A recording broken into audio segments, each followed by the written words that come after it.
Her Ex-Crush Bodyguard, written by Jeanette Relison, narrated by Madeline Rozek. Chapter 1.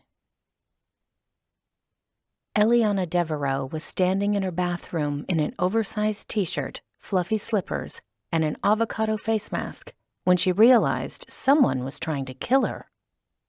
No one had broken into her Pasadena house. The doors were locked and the alarm on. The attempt on her life was subtler and had clearly taken some forethought and planning. She stared at the pills in her hand and the bottle she'd taken from her medicine cabinet. The bottle definitely said the pills were Lunesta, the sleeping pills she occasionally took when insomnia struck. However, all the pills in the bottle now were marked with the number 54412, which, according to the internet, was codeine, a drug she was severely allergic to. If she hadn't noticed the pills looked slightly different and checked their number, she would have downed two. Two very lethal little pills. They had to have been switched recently. She'd taken sleeping pills from this bottle. How long had it been? A week ago? 2 weeks, max. She lived alone. No one would have been around to help her when she started convulsing. Tomorrow, when she didn't show up for work, her boss would have called, ticked off at her absence. The other news writers would call as well. She had stories due and wasn't the sort to slack off, let alone ditch her responsibilities. Someone would have eventually contacted her mother, and her mom would insist the authorities break into the house. Then Eliana would be found sprawled out someplace with green goo on her face, wearing a pair of old leggings and an I'll be back Hamilton t-shirt. The police would of course comment on the irony of that. Sorry, lady, I'm afraid not. Would the police even realize she'd been murdered, or would they think she'd committed suicide? Surely they would know it had to be a murder. No woman with a modicum of pride would let herself be found like this. Besides, why would she care about moisturizing her skin if she wasn't going anywhere but a casket? Eliana poured the pills back into the bottle, set it on the counter, and stepped away from it, as though it might bite her. The bottle could still have fingerprints on it. The fingerprints of whoever had done this. Why did someone want her dead? It had to be a person she'd upset with a news story. As a journalist, she'd made her share of enemies, dishing dirt on crime, scams, and dishonest business practices. She was to the point where the hate email didn't even faze her. You're going to sue me? Have fun paying those inflated lawyer fees. Those alone are recompense for your vitriol. You'll see to it that I suffer? No need.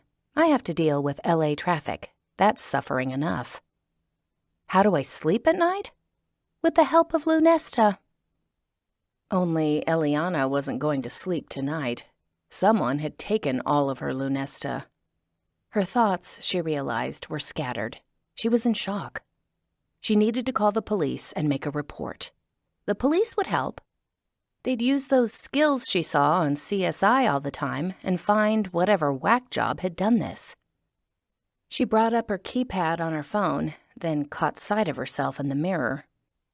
Actually, before she called the police, she needed to get dressed, wash off her face, and quickly clean her kitchen table. She was working on a story on internet dating safety, and printouts of criminal dating profiles were spread around the table. She didn't want some random officer to see all of that and wonder if she was desperate for a date and had a thing for bad boys. No, she should place the call to the police first. The sooner they looked at the evidence, the better. Who knew how long fingerprints lasted? She'd have a few minutes to change and clean before they got here. She called and told the dispatcher what happened, then checked to make sure her doors were all really locked. They were. She scooped up a load of clothes on her couch that she hadn't gotten around to folding. Didn't want the officer to get an eyeful of her underwear. went into the laundry room and threw the load back into the dryer.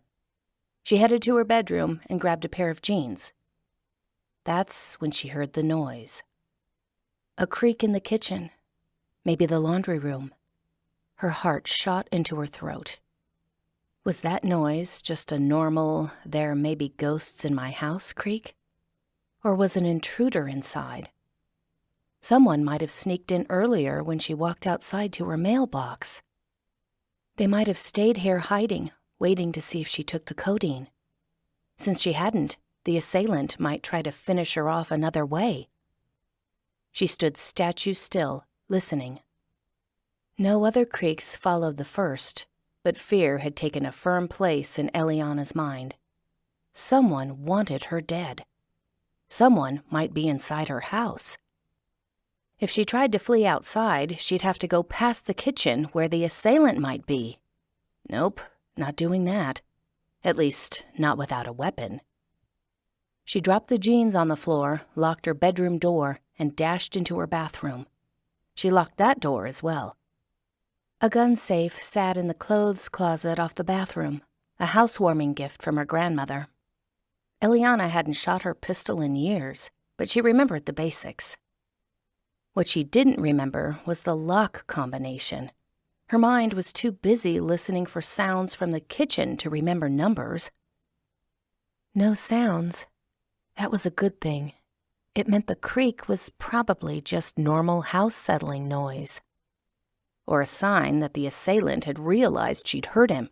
The click of the locks gave her away, and now he was creeping up quietly.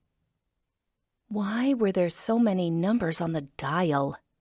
She put her hands to her temples as though she could retrieve the combination that way. At last, the numbers came to her. Her hands shook so much that turning the dial was hard. What sort of ill-adapted response was shaking hands in a dangerous situation? How was this helping at all? She yanked her Glock from the safe, ignoring a stack of cash she knocked out in the process. With the gun in her quaking hands, she wasn't quite so vulnerable now. She could either stay locked in the bathroom until the police came, or go out and sweep the house to make sure it was clear. Should she be brave or safe? If the police rang the doorbell and she didn't answer, they might go away. If she ran straight to the door without making sure her home was clear first, she could be an easy target. The doors were locked, and she hadn't told the police an intruder might be inside. If she didn't answer right away, they might think her call had been a prank. Yep, another day, another criminal mastermind tampering with someone's medicine cabinet contents. She'd have to call and tell them she wasn't answering the door because she was barricading herself in her closet behind several seasons of business casual. Granted, the police would have to break her front door to come inside. All because she'd heard a creak, one semi-normalish sound. If no one actually was inside, she'd look skittish and a little too Glock happy. What to do? Brave or safe? She was going to go with safe because no one ever repeated the saying, "It's better to be brave than sorry." She felt her back pockets for her phone. No phone. And no back pockets. She was still in her pajamas. Ugh, where was her phone? She frequently misplaced it, but the habit was especially irritating now. Leading with her gun, she left the bathroom and made her way into her bedroom.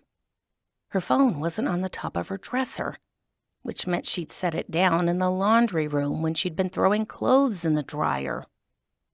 Great, just great. She was going to have to be brave anyway. She listened at the bedroom door. No noises. She swung it open, checked to make sure the hallway was clear, then hugged the side of the wall. Everything was going to be fine, just fine. She edged toward her den and guest bedroom. No point going past them and then having someone sneak up behind her. She wasn't avoiding the kitchen and its suspicious creaks. This was the procedure. She crept into the den, gun arcing. Nothing in there but her desk and bookshelves. Not even clutter. She'd bought a house with a den and consistently ignored it in favor of the kitchen table so she could eat while she worked. She padded back to the hallway, shut the door, and slipped into the guest bedroom. The dresser seemed to be suspiciously lurking against the wall. The bed squatted on the floor, hiding who knew what under the bedskirt. Eliana kept the dresser in her sight as though it might make a break for it. Nothing behind it. She dropped to the ground and flipped up the bedskirt. A dark shape lay there. She jerked away and nearly shot her box of wrapping paper before she remembered what it was. For a moment, she lay panting on the floor, then dragged herself to her feet. Being brave was so overrated. She made her way to the living room and was making sure the couches were honest when the doorbell rang. The police. Probably. As she stepped toward the door, she remembered people were supposed to warn the police if they were armed. That way, the police didn't accidentally shoot you. She checked the peephole. A thin, middle-aged man in uniform stood there, staring at a clipboard. "I'm warning you," she called loudly so he could hear through the door. "I have a gun." She didn't consider how that phrase could be construed until she flung open the door. The police officer had moved off her porch and taken refuge behind her ficus tree. He knelt behind the trunk, pistol trained on her. "Come out of the house, drop the weapon, and put your hands over your head." Oh, dear. There were many things Eliana didn't want her neighbors to hear. A police officer yelling at her to come out of the house, drop the weapon, and put your hands over your head was high on that list. Still, there was nothing else to do. She raised her hands and shuffled across the patio so he could better see her. "I'm the homeowner." "Can you prove that?" How was she supposed to do that? "I don't have a mortgage statement on me or anything." She carefully placed her gun on the ground. "If you want, I can complain about house prices." Eliana's home alarm went off, an angry, blaring noise. She'd forgotten to turn it off before she opened the door. She pointed back to her doorway. "Can I turn that off?" "Kick the gun away from you and lay face down." So, that was a no. She glanced at the gun and then back at the police officer. "Kicking a loaded gun sounds like a really bad idea." "Do it," he barked. "And lay down." This was only getting worse. Were all of her neighbors awake now and peering out their windows? Most likely. Mrs. Wong, who lived next door, was a light sleeper. Eliana gently nudged the gun farther away from her and lay down on the lawn. The grass was cold and pressed into her bare arms, neck, and face. She felt like a criminal. This was so humiliating. The police officer came out from behind the tree. "If you're the homeowner, why are you concealing your identity?" "What?" "I'm not. These are my pajamas." The officer reached her but didn't return his gun to his holster. "You've concealed your face." Oh, her avocado mask. She'd forgotten about it until just now. Playing hide-and-go-seek with a possible assassin did that to a person. "It's a face mask." "Right," he said. "Why would the homeowner wear a face mask?" She shrugged. "Moisturizing benefits?" Only then did she realize he thought she was wearing some sort of cloth mask. "It's a beauty product." That probably also didn't make sense to a man. She was anything but beautiful right now. "Look, is there a female police officer anywhere close by who can take over this call?" Instead of answering, he cuffed her, which was totally unnecessary. He slid his gun back into his holster. "Do you have any ID on you?" That would have been helpful, but no. She gave him her name, address, and all the other information she could think of that was on her license. He punched the information into a tablet and was able to access a picture of her license. He turned it so she could see it. "Is this you?" Yes. It wasn't a good picture of her, but it was her. He shined his flashlight on her face, and his gaze bounced between her and the photo. He seemed not quite certain. Well, that was insulting. She didn't even look good enough to pass for her DMV photo. Finally, he decided that she was who she said she was. He uncuffed her and retrieved her gun from the ground. She stood up, wiping at the dried grass and bits of leaves that were now stuck to her face mask. Yep, nothing improved the look of a face mask like added foliage. She waved in the direction of her neighbors' houses, just in case they were watching, and stalked inside to turn off her alarm. She was no longer worried that someone might be hiding in her house. Any sensible assassin would have bolted as soon as the police officer started shouting. So, at least there was that.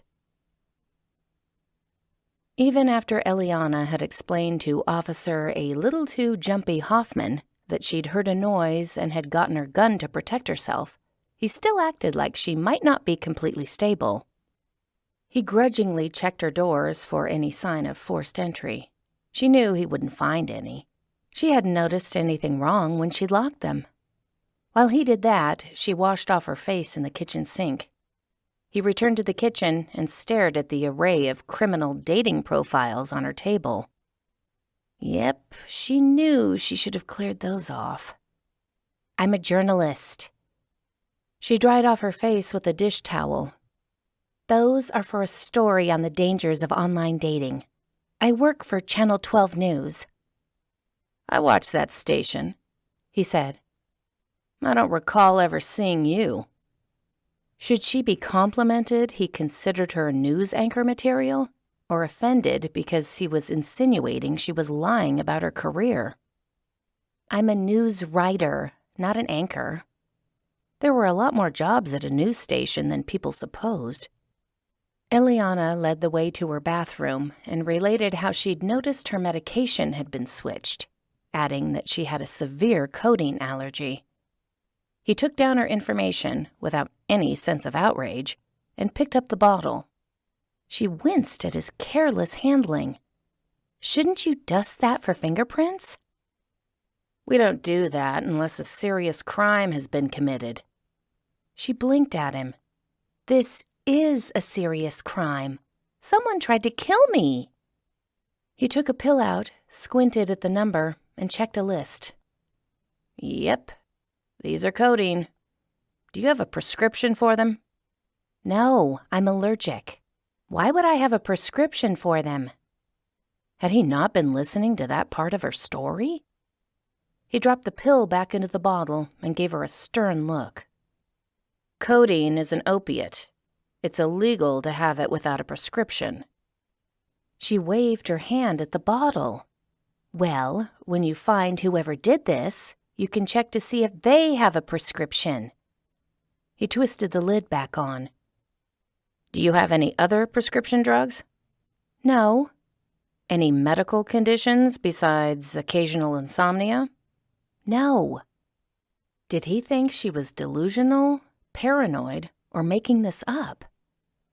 "Do you have a history of illegal drug use?" Eliana's teeth clamped together. "No.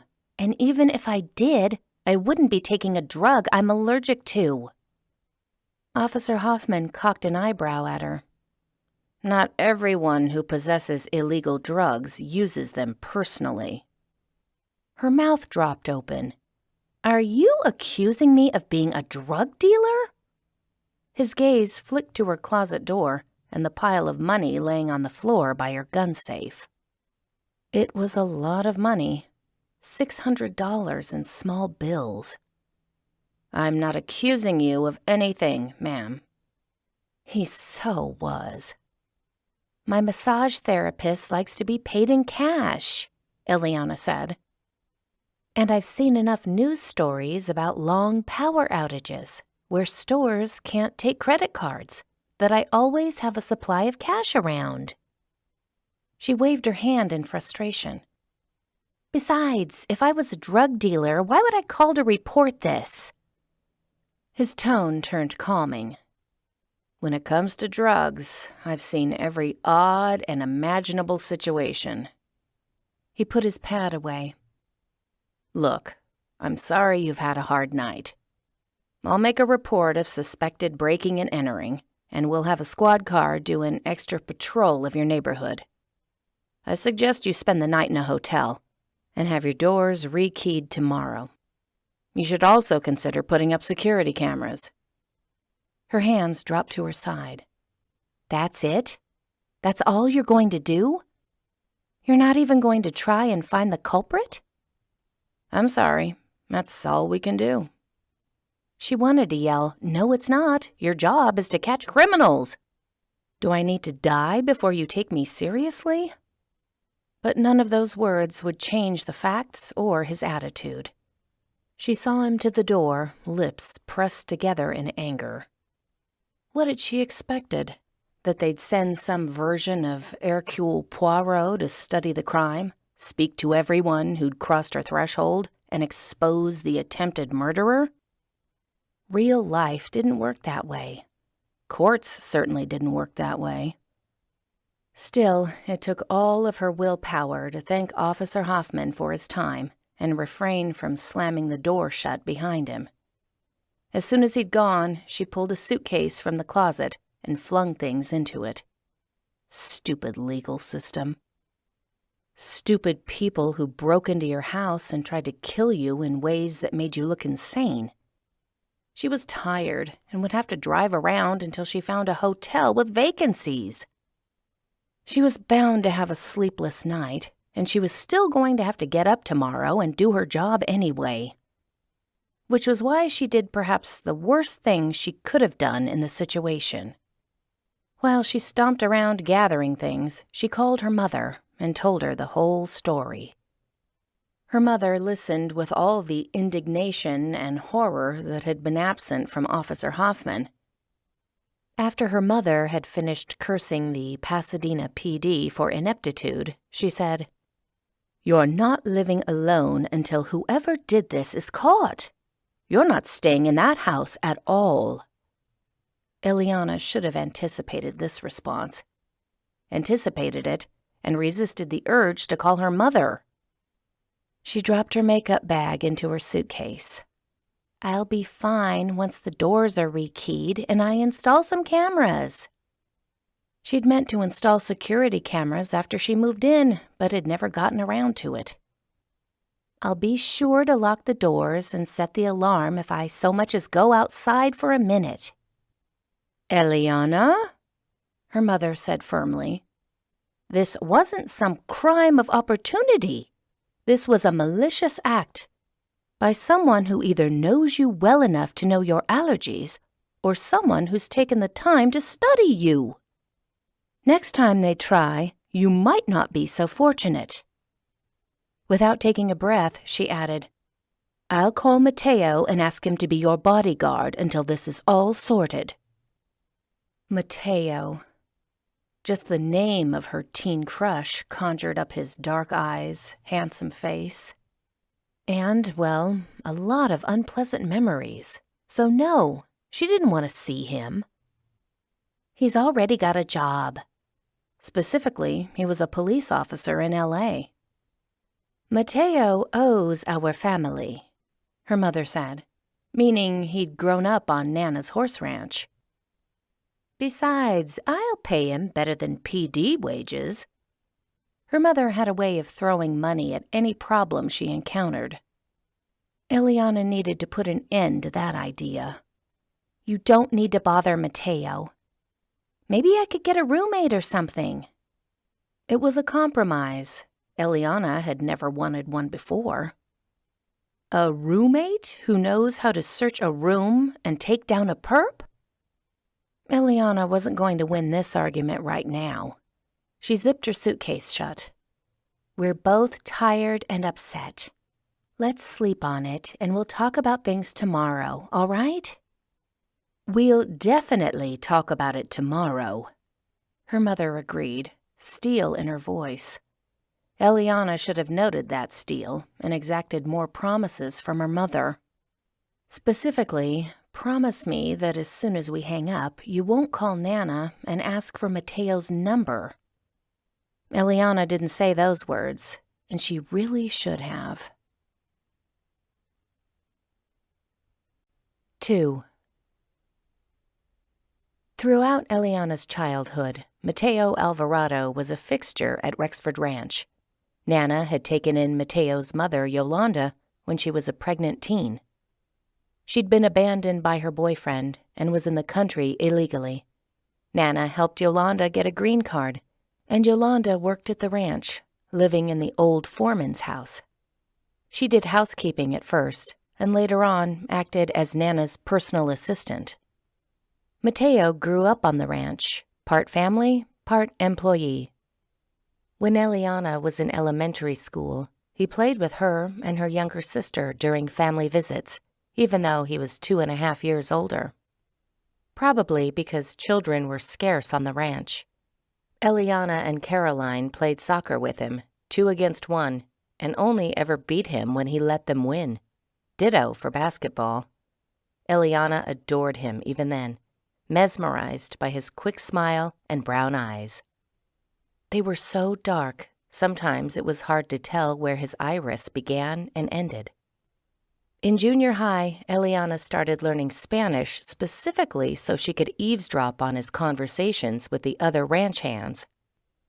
Sometimes, while Mateo and the others saddled up the horses for her and Caroline to ride, they talked about Eliana. She could tell by the way their gazes flicked to her. They'd rattle off Spanish to Mateo, and he'd laugh and glance at her. Could he possibly like her? And they were teasing him about it? Or were they laughing because she was an annoyance? Perhaps they could tell she had a crush on him. She was just an awkwardly tall, skinny 12-year-old with mousy brown hair and braces. He was a freshman in high school, handsome, confident, and already on the varsity soccer team. Her junior high Spanish, unfortunately, wasn't sufficient to let her discern more than a few words of the too-quick conversations. She continued with Spanish in high school, never mentioning this fact to Mateo. But by then she had learned other methods of telling whether a guy liked her. Flirting. During her freshman year, Eliana became pretty. It was such a lovely boon, and one she planned on using to full effect on Mateo. Granted, according to his social media, he'd just started dating someone. But Nana said they weren't serious. And besides, Eliana wasn't trying to break them up. She just wanted Mateo's attention. Some sort of indication that he no longer saw her as a kid. Or worse, an obligation that came with working for her grandparents. That summer, when she arrived at the ranch, Mateo took one look at her and avoided her for the rest of her vacation. He was always busy doing something, checking fences, moving irrigation pipes, or running errands in town. In order to spend any time with him, she had to volunteer to help him muck the stables. The manure was totally worth it. While the two talked, he smiled, laughed, and she wasn't imagining it. His gaze lingered on her. He liked what he saw. He even flirted with her. But after the job was done, he went right back to keeping his distance. Stupid girlfriend. Eliana hadn't held a torch for him. Not exactly. When school started, she dated other guys, but she kept in contact with Mateo through social media, commenting on his status and congratulating him on his team's latest win. The guy was a natural athlete. His team was always winning something. Sometimes when she posted pictures with other guys, Mateo was in the back of her mind. She only put up pictures that made her look like a model because she wanted his admiration, even if she couldn't have his attention. Their messages to each other grew more frequent and longer. She lived for those messages. The summer after her sophomore year, she and Mateo were both single. She had 3 weeks to tell him how she felt before he left for college. She didn't think it would be hard, but the first day of her vacation was a repeat from last year. He mumbled a few words of greeting to her, helped her family unload their luggage, and disappeared onto the ranch. The next day, she only saw him from a distance, moving pipe. His shirt was off. He had the well-defined muscles of a guy used to throwing around hay bales. She stared at him for way too long. On the third day, she went out to help him feed the horses. He took off as soon as the task was accomplished, claiming he had to fertilize some pastures. He should have been able to take some time to talk to her, since her help had made him finished with the horses faster. But no. So, apparently a girlfriend wasn't the issue. He just wanted to avoid her. Why? She hadn't done anything to deserve that.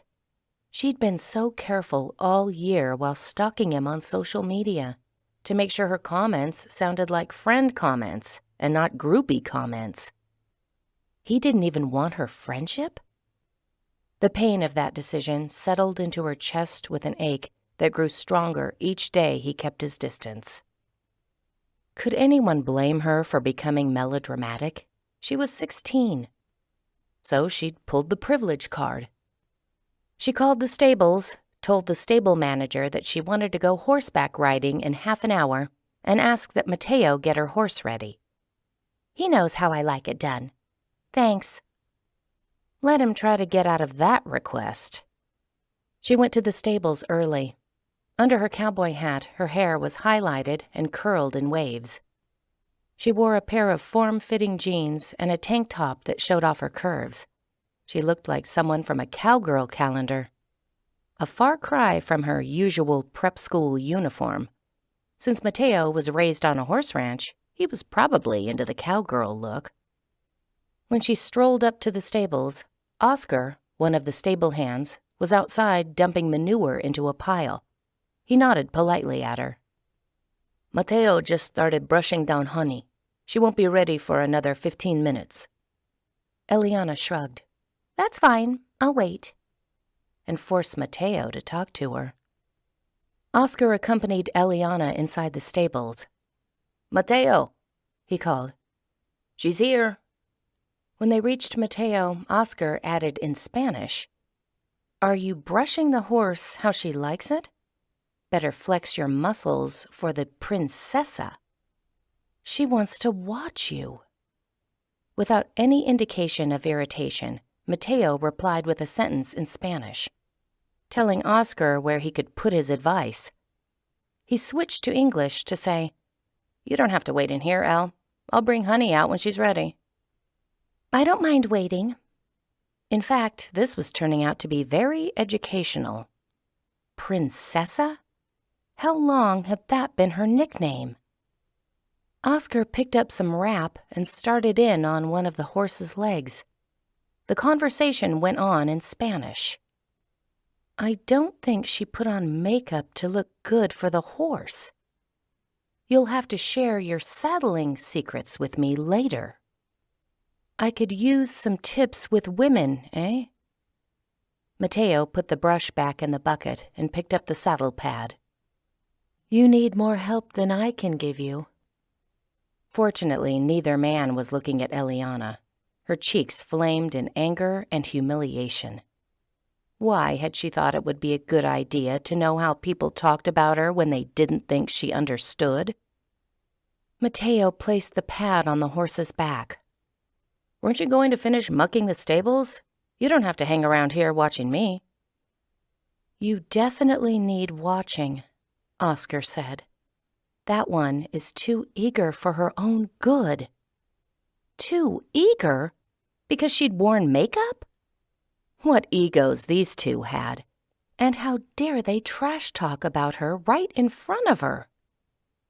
"She follows you around like a lovesick puppy," Oscar went on. "But remember, even puppies can bite. Don't do something that will cost your mother her job." Time to put an end to this. "Don't worry, your mother's job is safe, and so are you." She would have said more, much more, but she didn't have the vocabulary for it. Better to leave while the two of them stared at her in stunned shock. She turned and stormed out of the stables. She'd been an idiot to flirt with Mateo. To think he might like her? He saw her as a spoiled princess and a job hazard. A lovesick puppy. Emotion constricted her throat, but she refused to cry. She wouldn't shed one tear over him. Elle! Mateo's footsteps gained on her. She picked up her pace and didn't turn around. He reached her side and walked beside her. Elle, I'm sorry. Of course he was. He didn't want to upset the princessa. She might get his mother fired. Eliana refused to answer, refused to even glance at him. He took hold of her elbow and spun her to him. His face was pale and his dark eyes imploring. Oscar was just shooting off his mouth. He didn't mean any of it. Worst apology ever. Eliana yanked her arm away. He obviously meant it, and you obviously believe it, or you wouldn't be avoiding me. I'm not. Mateo stopped before denying the obvious. He'd definitely been avoiding her. He ran his hand through his hair in frustration. You told me you were taking French. When did you learn Spanish? Her dignity didn't matter anymore. Yeah, I lied about that. I've taken Spanish for the last 4 years. I wanted to understand what you guys said, and now I know. She whirled away from him and headed toward Nana's house again. Mateo swore and followed after her. You don't know. You just heard one thing that, okay, granted, sounded bad. Perhaps admitting her reason for taking Spanish was pathetic. 4 years. Who put that much effort into learning what a guy thought of you? Most girls could just figure out that if a boy avoided her for 2 summers straight, he wasn't really all that into her. No knowledge of a foreign language required. Jeez, she was so dumb. Mateo took hold of her elbow again, stopping her angry march. This time, he put himself in between her and the path to the house. Oscar only said that stuff because he knows there are reasons you and I shouldn't be together. Without waiting for her response, Mateo listed them off. You're only 16, and I'm legally an adult. My mother works for your grandma. And your dad? Trust me. He wouldn't be happy if you started dating the Mexican help. Eliana's head jerked back. Are you calling my dad a racist? No, Mateo said. Not necessarily. He gives me the stay away from my daughter look. I've never asked his reasons. Maybe he dislikes ranch hands of all races equally. Was Mateo trying to joke about this? Just shift the blame? Eliana had never seen her father be anything but polite to Mateo. She yanked her arm out of his grip. You're so full of yourself. You assume that any girl who puts on makeup wants to impress you. Well, newsflash, they don't. Makeup is a big industry. I happen to wear it every day. Her words would have had more weight if she hadn't gotten choked up halfway through. It was pitiful to have to lie about dressing up for a guy. She'd brought hot curlers to a ranch. All of her attempts to attract him, how lame they seemed, how easy to see through. He'd never been interested in her. She'd made a fool of herself and become gossip fodder for the ranch hands. Tears blurred her eyes. She stared at the ground, hating herself for showing such weakness, for letting him know how much he'd hurt her. She tried to go around him. He stepped in front of her and put his hands on her shoulders. Elle. It was almost a plea. Her gaze snapped to his face. She was going to say, "What do you want from me? Just let me go." He didn't give her time. His head bent toward her, and he kissed her. His lips were soft and hesitant, moving lightly against hers, even though she was just standing there, shocked. Her heart beat wildly. Shivers ran through her. She wanted to wrap her arms around his neck and return the kiss. But he didn't want her. He'd been clear about that. She was only 16. He was a real man and all of that. So what did this mean? He hadn't changed his mind. Her bout of anger and tears hadn't awakened his interest. He didn't suddenly see her as being less 16-ish. This was a pity kiss. He was trying to mollify her so she wouldn't tell anyone that he and Oscar had talked smack about her. Oscar had already told Eliana what motivated Mateo. He didn't want her to do or say anything that could endanger his mother's position with her grandmother. Or, for that matter, his own position with her grandmother. And Eliana was standing here, letting him kiss her, letting him manipulate her when his feelings were more than clear. She pushed away from him. "Stop it! You don't have to do that." She didn't look at his face to see his reaction. Tears pricked at her eyes, and she didn't want him to see them. "Don't ever talk to me again." She darted around him and ran toward the house. This time, he let her go. She didn't tell her parents or grandparents about what Oscar had said about her. Mateo should have known she wouldn't.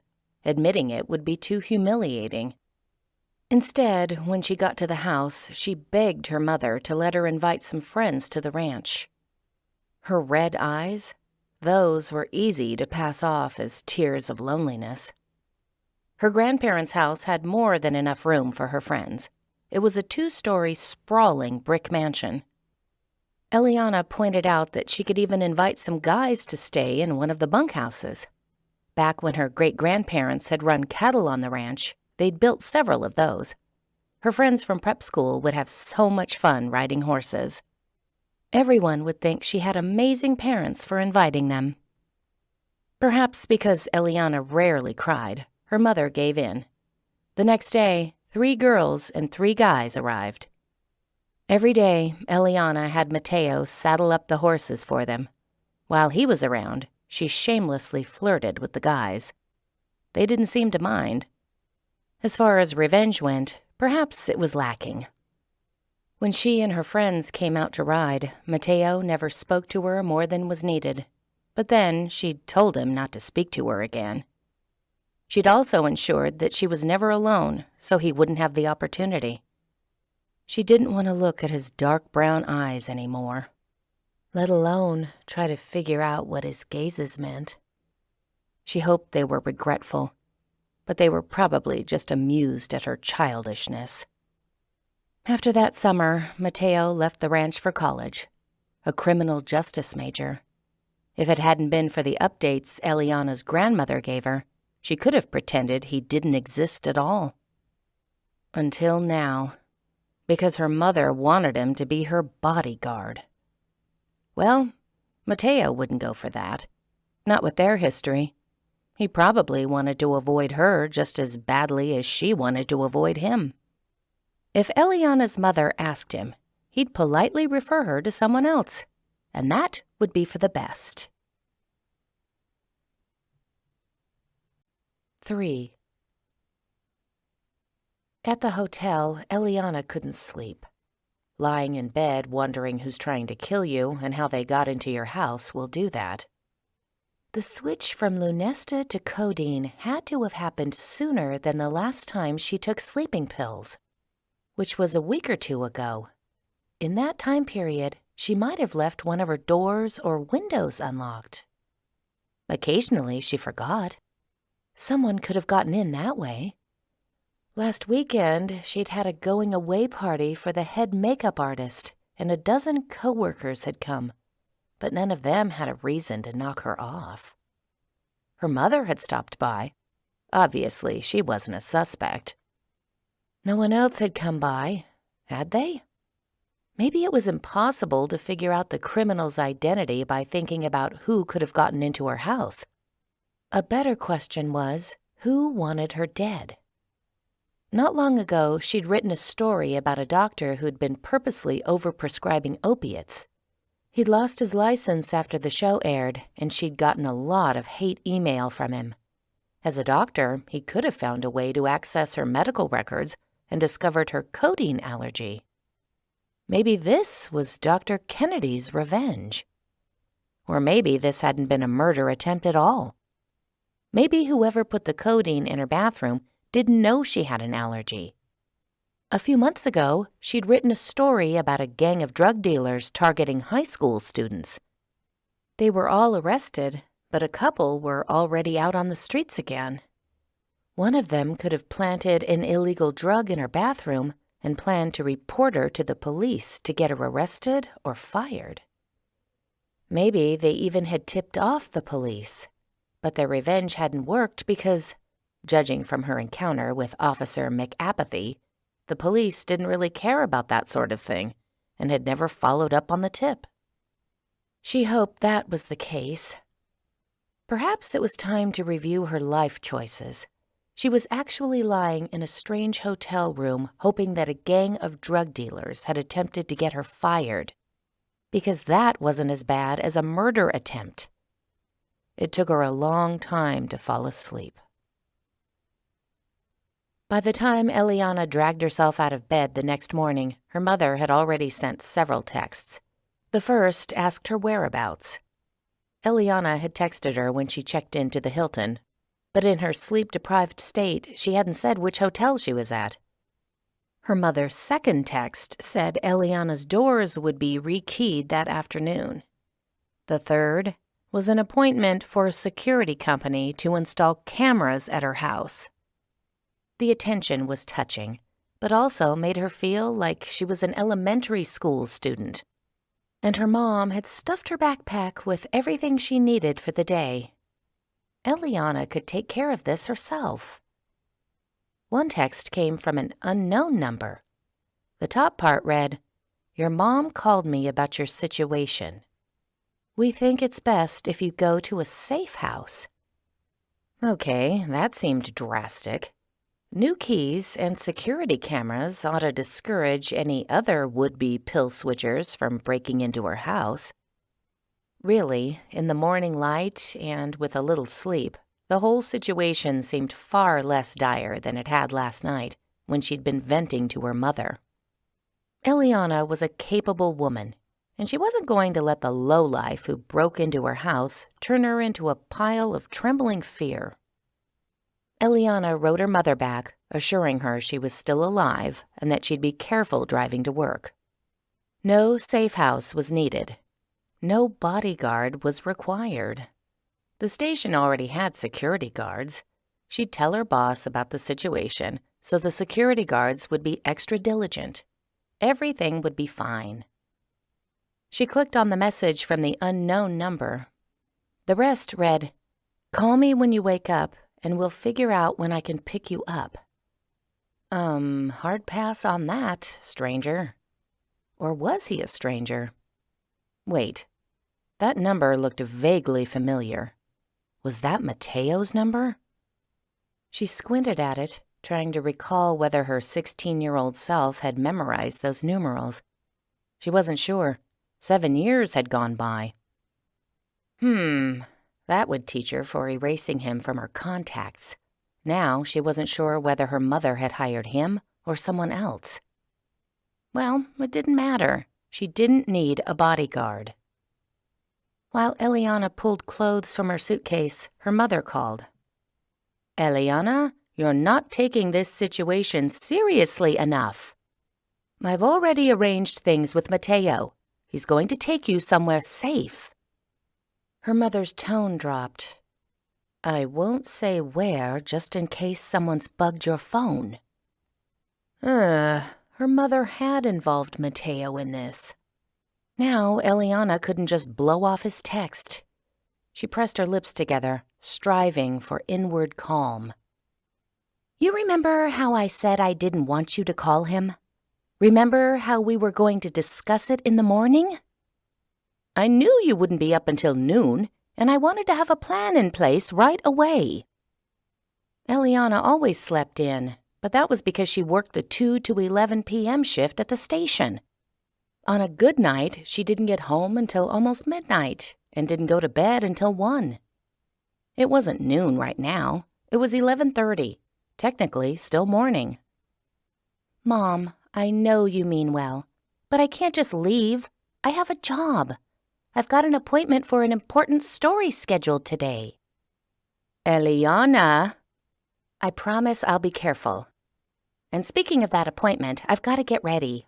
I'll call you tonight when I'm done with work. Love you, Mom. Thanks for your help. Bye. She hung up before her mother could protest further. She headed to the bathroom, staring at the message from Mateo. How should she best word her response so she sounded professional? She settled on, I appreciate your concern, but I'm afraid my mother overreacted to the situation. I'm not in need of a safe house or extra security. Sorry for any inconvenience this has caused you. She sent the message and took a shower. When she got out, his reply waited for her. Elle, someone tried to kill you. That means you're in danger and do need extra security. What hotel are you at? Stay there and I'll pick you up as soon as my shift ends. It was just like him to ignore her assertion that she was fine. He'd always seen himself as smart and competent, and her as, well, a silly girl who followed him around. He probably thought she flirted with any guy with good hair and biceps. She got dressed and wrote, I can't give out information about my location. As you pointed out, I need to be cautious. I don't even know if this is really Mateo. And thank goodness that she didn't use one of those location apps on her phone, or her mother would have already given her whereabouts to Mateo, and he'd be waiting in the lobby for her. His answer was almost immediate. If you want proof of my identity, I can tell you the last thing we did before you stopped talking to me. Jerk. Her cheeks burned just at the thought of that kiss. It made her wish she'd slapped him for taking ungranted liberties. Thanks for reminding me of another reason I don't want you as a bodyguard. I hope you didn't quit your police job to take this assignment. Eliana ignored the almost instant ding of a return message and did her hair and makeup. As she was leaving the room, she checked her phone. He'd written, I'm using some comp time. I promise to be the best bodyguard you've ever had. Easy. She'd never had a bodyguard before. Another message came through from him. Elle, stop being stubborn. This isn't a time to hold grudges. Still with the ego, he was sure her refusal was about him and not about the fact that she could take care of herself. Eliana, it's my job to be stubborn. I've got things to do, people to investigate, and crime lords to topple. Or, if not crime lords, then at least the occasional crime squire. One of the stories she was working on involved a senator taking kickbacks. He was definitely somewhere in the feudal system. Mateo, don't make me escalate this. I will. How? By calling her grandmother on her? She silenced her messages, grabbed her purse, and strode out the door. She needed to grab something to eat before heading to a building inspection. Eliana brought donuts with her to the Garden View Apartments housing development. Originally, she came here 3 weeks ago to do a feel-good piece on the new affordable housing the government was building for low-income families. A thank you of sorts to Senator Powell, California's senator who was chair of the Housing, Transportation, and Community Development Subcommittee. One of the senator's aides had taken her around the development and introduced her to a refugee family who spoke glowingly of their home, and the second chance living in Garden View had given them. The story would have ended there if Eliana hadn't stopped on her way out of the development to talk to some mothers walking their kids home from school. She figured getting a few more quotes would flesh out the piece. Mrs. Williams and Miss Romero had plenty to say about their apartments, but not much that could be used in a feel-good piece. "Something ain't right with the plumbing," Mrs. Williams said. "All the drains stink. I got an outlet that's never worked, a window that won't lock, and air conditioning that only turns on when it's in the mood. Next heat wave, we may all get heat stroke and die." Miss Romero nodded in agreement. "I don't know what they used for insulation, but it ain't insulating. Brand new apartment, and stuff don't work. They told us contractors would come and fix things, but they never showed." Mrs. Williams shifted a toddler from one hip to the other. "If only we could use some of that hot air politicians are always blowing at us to heat the place in winter." Eliana wrote the information down in her notepad. "With so many problems, how did the apartments pass code?" Mrs. Williams snorted at her naivete. "Same way all the projects pass code. The contractors pay off the inspectors. Shazam! They're up to code." Eliana had been skeptical of that pronouncement until Mrs. Williams invited her to come to her apartment and see the shoddy work for herself. After that, Eliana began a different story, one about the problems in the development. The government had allocated over $1 billion for affordable housing in California. If the recipients were getting subpar housing, where was that money going? She might not be able to prove that the developer was pocketing it, but if she could prove that the apartments were substandard, the authorities could subpoena the developer's books and follow the money trail. She called the developer, New Gateway, to get a statement about the problems tenants had reported.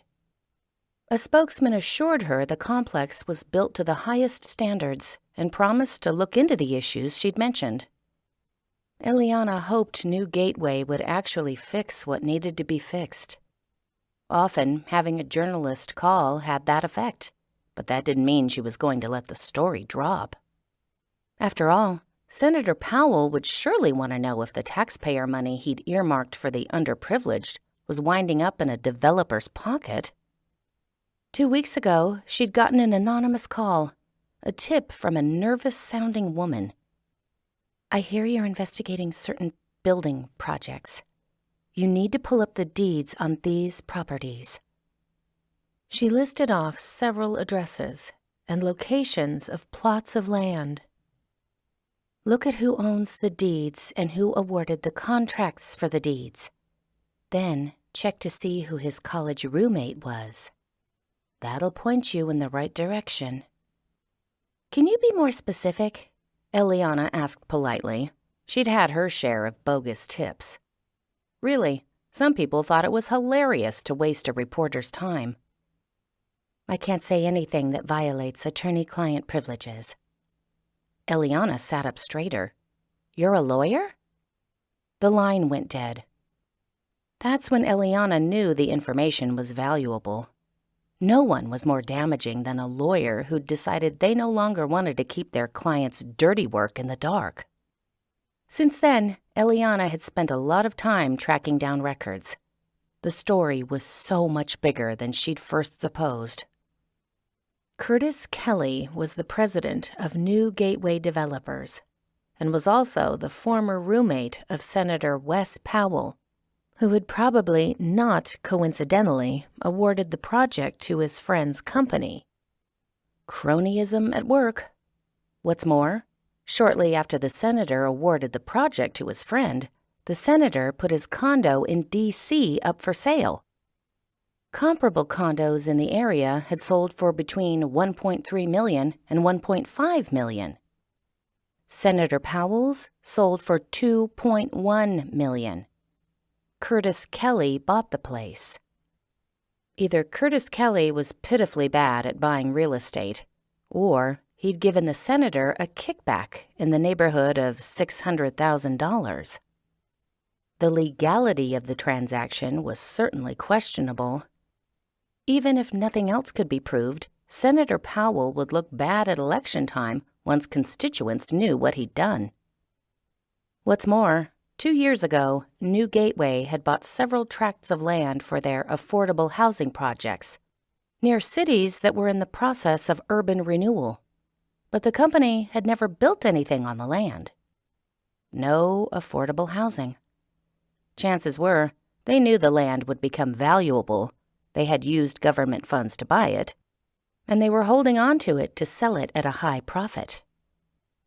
Eliana just needed a few more details before she was ready to break the story, one of which she would hopefully get today.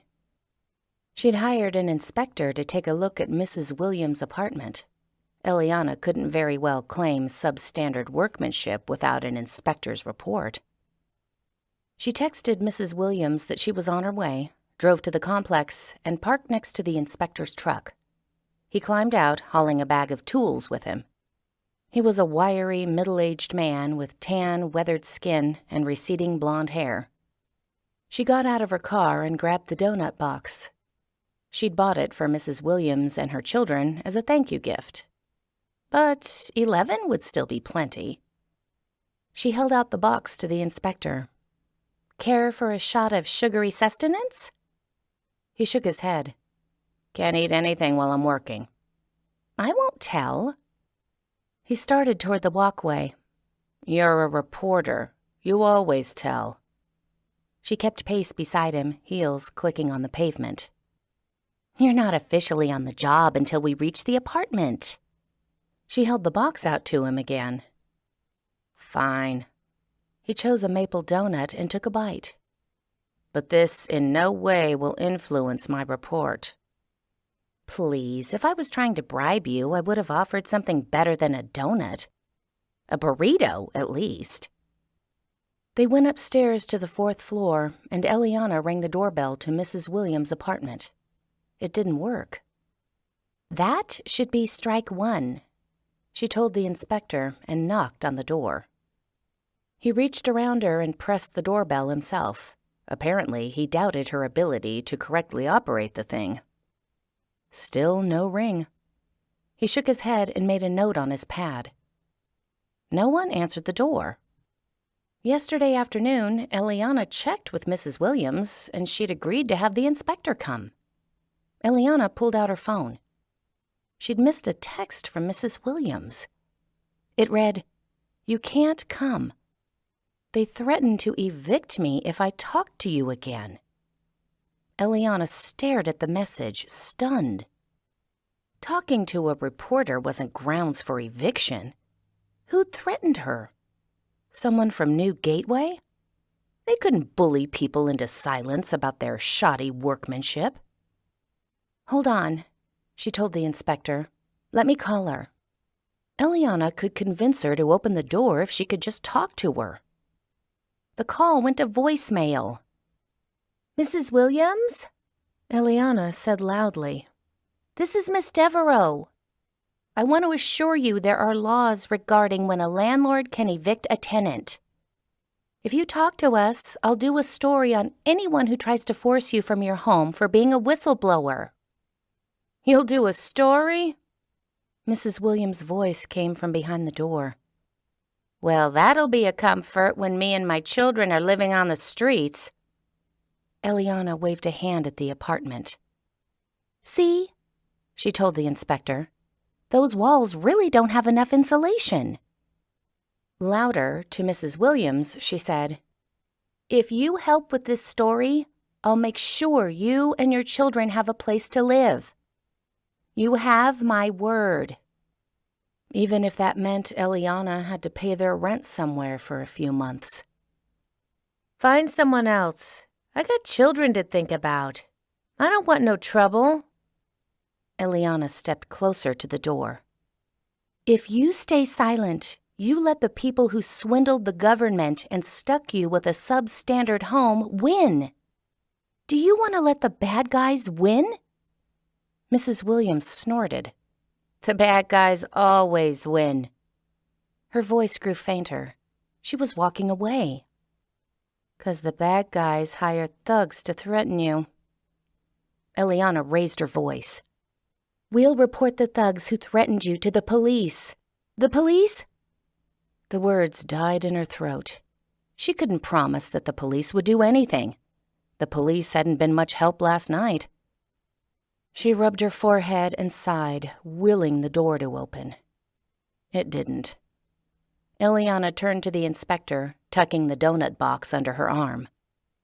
"We'll have to find someone else who'll let us in." He shifted his toolbox.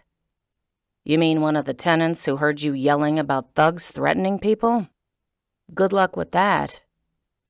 He checked his watch. "I have other appointments, so I can't wait around. You'll have to reschedule." He was already edging to the stairs. "Wait, when can you come out again?" "I'm pretty busy. Might not be for a while." He headed down the stairs. "I'll send you a bill for my trip fee." Just what she needed. She was not only going to have to find a new tenant, she'd have to find a new inspector. One who could come soon. She squared her shoulders, took a deep breath, and tramped down the stairs. She'd go to a different floor and ring doorbells until she found someone who wanted to stand up for their rights. This someone didn't live at the first 5 doors she knocked on. 4 didn't answer, and the old man at the 5th listened silently to her explanation and said, "I don't trust news people. You all get your marching orders from China." China? That was a new one. She didn't know how to reply. "Impossible," she finally said. "I don't speak Chinese." His eyes narrowed. "Yet." The man shut the door on her. This wasn't going well. Down the hallway, 2 men appeared to be in the middle of a drug deal. Okay, maybe wandering around here by herself was a bad idea. She'd come back later, preferably with someone who could bench press his own weight. Because this story needed to be told, and she wanted to be the one to break it. 4. Eliana trudged into the station with powdered sugar on her lips and 8 donuts still in the box. Yep, today was a 3 donuts in an attempt to feel better day. She set the box in the break room, wiped off her mouth, and made her way to the main newsroom, a place filled with cubicles, desks, TV monitors, and a conference table. The table was used when Mr. Baldwin, the news director, went over the day's assignments. She shuffled across the room. The cubicle walls were half-height, so it was easy to see who was at their desks, busy working. Stan, one of the athletic reporters, was walking in her direction. He nodded at Eliana in greeting. "You're early." "Yeah, I had something fall through. Sort of a defeat for truth, justice, and the American way." "That's why I cover sports. Football never falls through." He passed by her without further questions. "I should have taken up football," Eliana muttered. Jenny, one of the junior news writers, had a desk within earshot. She glanced over her computer monitor and gave Eliana one of her trademark grins, all red lipstick. "It's never too late for a career change." Eliana paused by her cubicle. "Do you mean I should report on football or play it? Because I definitely think it's too late for one of those things." "Report, of course. Playing gives you helmet hair." Jenny raised her eyebrows suggestively. "Think of the time you'd get in the locker room interviewing players." Have you ever smelled a locker room? Have you ever seen a buff guy wearing only a towel? Just on TV, actually, but Eliana didn't want to talk about her lack of a love life. She shook her head. "I don't know if I could give up the glamorous life of a news writer." Jenny snorted and gestured to her computer. "At least you get important stories. I've got a leaf blower ban, an increase in coyote problems, and why car maintenance is so expensive in California." Eliana cocked her head. "Are the coyotes causing problems or having problems?" "Causing." "Pity. The other would have been an interesting story." "And in that case, it would have been assigned to you." We've all got to start somewhere. She waved goodbye to Jenny and headed to Mr. Baldwin's office. He needed to know that the story on the new gateway developers had hit another obstacle, and also that someone had tried to kill her. The building security should know about that, just in case someone left a suspicious package for her in the lobby or something. A wall of windows lined the front of Mr. Baldwin's office so he could look out at the floor and check up on the employees. His door was usually shut. He didn't like interruptions and was famous for his over-the-spectacles, "why are you bothering me when I have so much to do" stare he gave to people who knocked on his door. She knocked anyway. "Come in," he called. She stepped inside and shut the door behind her. Mr. Baldwin was middle-aged, broad-shouldered, and slightly out of shape. He always wore a suit but threw the coat over his chair first thing in the morning and rolled up the sleeves of his dress shirt. The color of his tie may or may not match his shirt. He didn't seem to care. But his shoes? Those were a statement of class. The man owned several Berludis, all Italian handcrafted leather with no visible stitching. They were the sort of shoes cows were proud to die for. Eliana sidled up to his desk. "I need to talk to you about a couple of things." He didn't look up from the pile of paper he was sorting through. "Fine, as long as you're not asking for a raise, a promotion, or a better parking spot." Any of those would be nice, but she wasn't asking, yet. After this story went big, maybe. Mrs. Williams backed out of the inspection. Someone, I'm guessing someone from the developer, threatened to evict her if she spoke to me. Mr. Baldwin grunted in disapproval. Although she wasn't sure whether his disapproval was aimed at New Gateway for threatening people, Mrs. Williams for being cowardly, or at Eliana for not wrapping up the story. He was still shuffling through papers. She'd hoped for more help, perhaps a suggestion or two. "I'll have to find someone who's willing to let an inspector look at their place." He grunted again. "Are you sure it isn't up to code? Some people complain about everything, even when they've had a good deal on housing handed to them." He pulled a piece of paper from the pile, placed it on his desk, and dumped the rest of the pile into his waste bin. "So the lady has an outlet that doesn't work. Big deal. I have a sprinkler system that goes on the fritz every year. The woman still has electricity, plumbing, and a roof over her head." Mr. Baldwin tapped a finger against his desk to emphasize his words. "That's more than she'd have without the Affordable Housing Act. She probably canceled because she knows the inspector would report her apartment is completely normal." He sat back in his seat with an air of strained forbearance. "You were supposed to do a piece on all the good the Affordable Housing Act is doing for low-income families. How hard is that? You've got a bunch of people who were living in their cars, and now they've got bathrooms.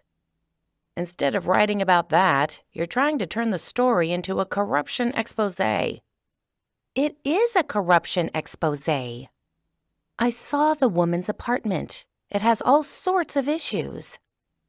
Mr. Baldwin rolled his eyes. "So $1 billion doesn't buy what it used to.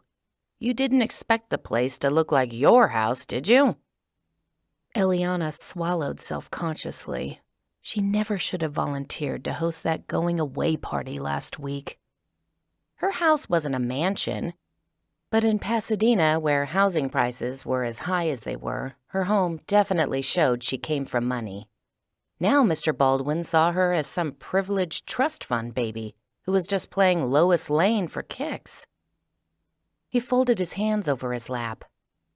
"We don't know that the developer cut corners, or that they bribed inspectors to say the place was up to code. And you know what the first 3 rules of journalism are. Get proof, more proof, and even more proof.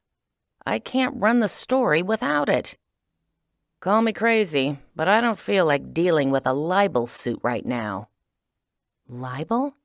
She might not have an inspector's report, but there was still other evidence of corruption. Curtis Kelly bought Senator Powell's condo for $600,000 more than similar condos. That doesn't scream kickback to you? Mr. Baldwin shrugged, looking suddenly weary. Can you prove the condo didn't have upgrades and a better view than the lower-priced ones? Because if I run a hatchet piece on the senator, you can bet he's going to send me receipts for his state-of-the-art jacuzzis in every bathroom, and the flooring made from the shells of escargot. Eliana fought for inward patience. We're a news station, not a court of law. Our job is to tell our viewers the facts and— She waved her hand as though showing him the result. Shame the FBI into investigating the matter. Mr. Baldwin raised an eyebrow. Now you're telling me what our job is? How long have you been out of school? 3 minutes? 3 years. She'd gone to college during the summer to graduate quicker. She'd been working here long enough to know an important story when she saw one. If Senator Powell and New Gateway are above board, which we both know they aren't.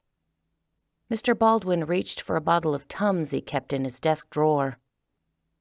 Out of curiosity, are you trying to get me fired or just get yourself sacked? She sighed. Fine, I'll get you all the proof you need. Mr. Baldwin popped a couple of antacids into his mouth. Great. Now what was the other thing you wanted to tell me? She'd gotten so worked up about the project she'd nearly forgotten. Oh, that. Someone tried to kill me. Mr. Baldwin's eyes widened. What? Yeah, they switched the medication in one of my pill bottles. He glanced at his Tums bottle, grabbed a Kleenex from his desk, and spit the half-chewed antacids into it. While he wiped off bits of Tums from his tongue, she related the story, including how she suspected that Dr. Kennedy or one of the drug dealers might be involved. For a moment, she wondered if New Gateway or Senator Powell could be behind the attempt. But neither of them knew she'd looked into their real estate deal or tracked down college records stating that Curtis Kelly was Senator Powell's roommate. She hadn't contacted the senator's office at all, and New Gateway only knew that she was investigating some tenants' complaints. That hardly seemed worthy of a murder attempt. Mr. Baldwin threw his used Kleenex into the trash. The police won't investigate your case at all? She snorted. The police officer made a bigger deal about me having codeine without a prescription than he did about someone using it to try and kill me. Mr. Baldwin shook his head. That's rough. Yeah, he even hinted I might be a drug dealer. Incredible. Mr. Baldwin leaned closer to her, his gray eyes anxious. Look, we all make enemies in this business. But this is serious. You need to take some time off. Go on a long vacation someplace out of reach until the psycho who did this moves on to his next hate crime. It was her turn to shake her head. I can't leave. Not when I've got things to nail down on the New Gateway story.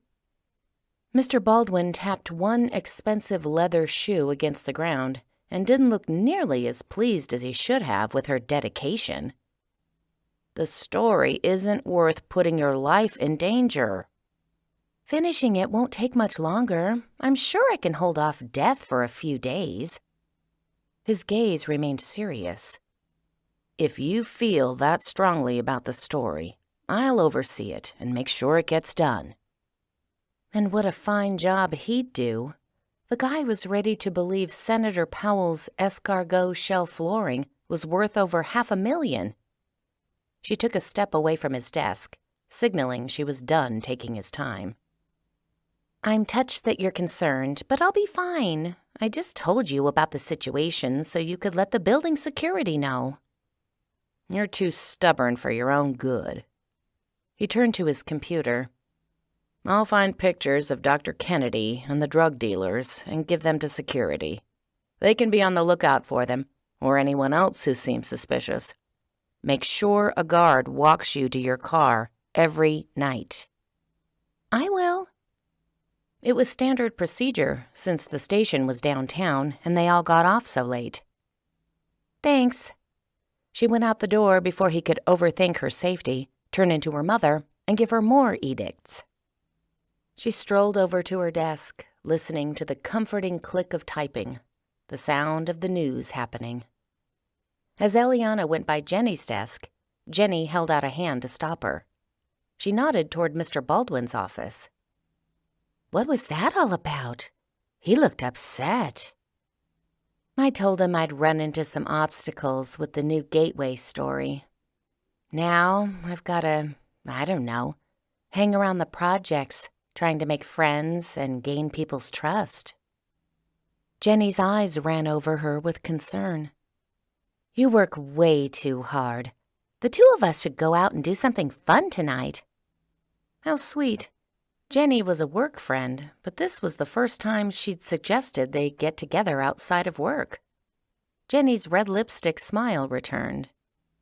"I have a friend you should meet.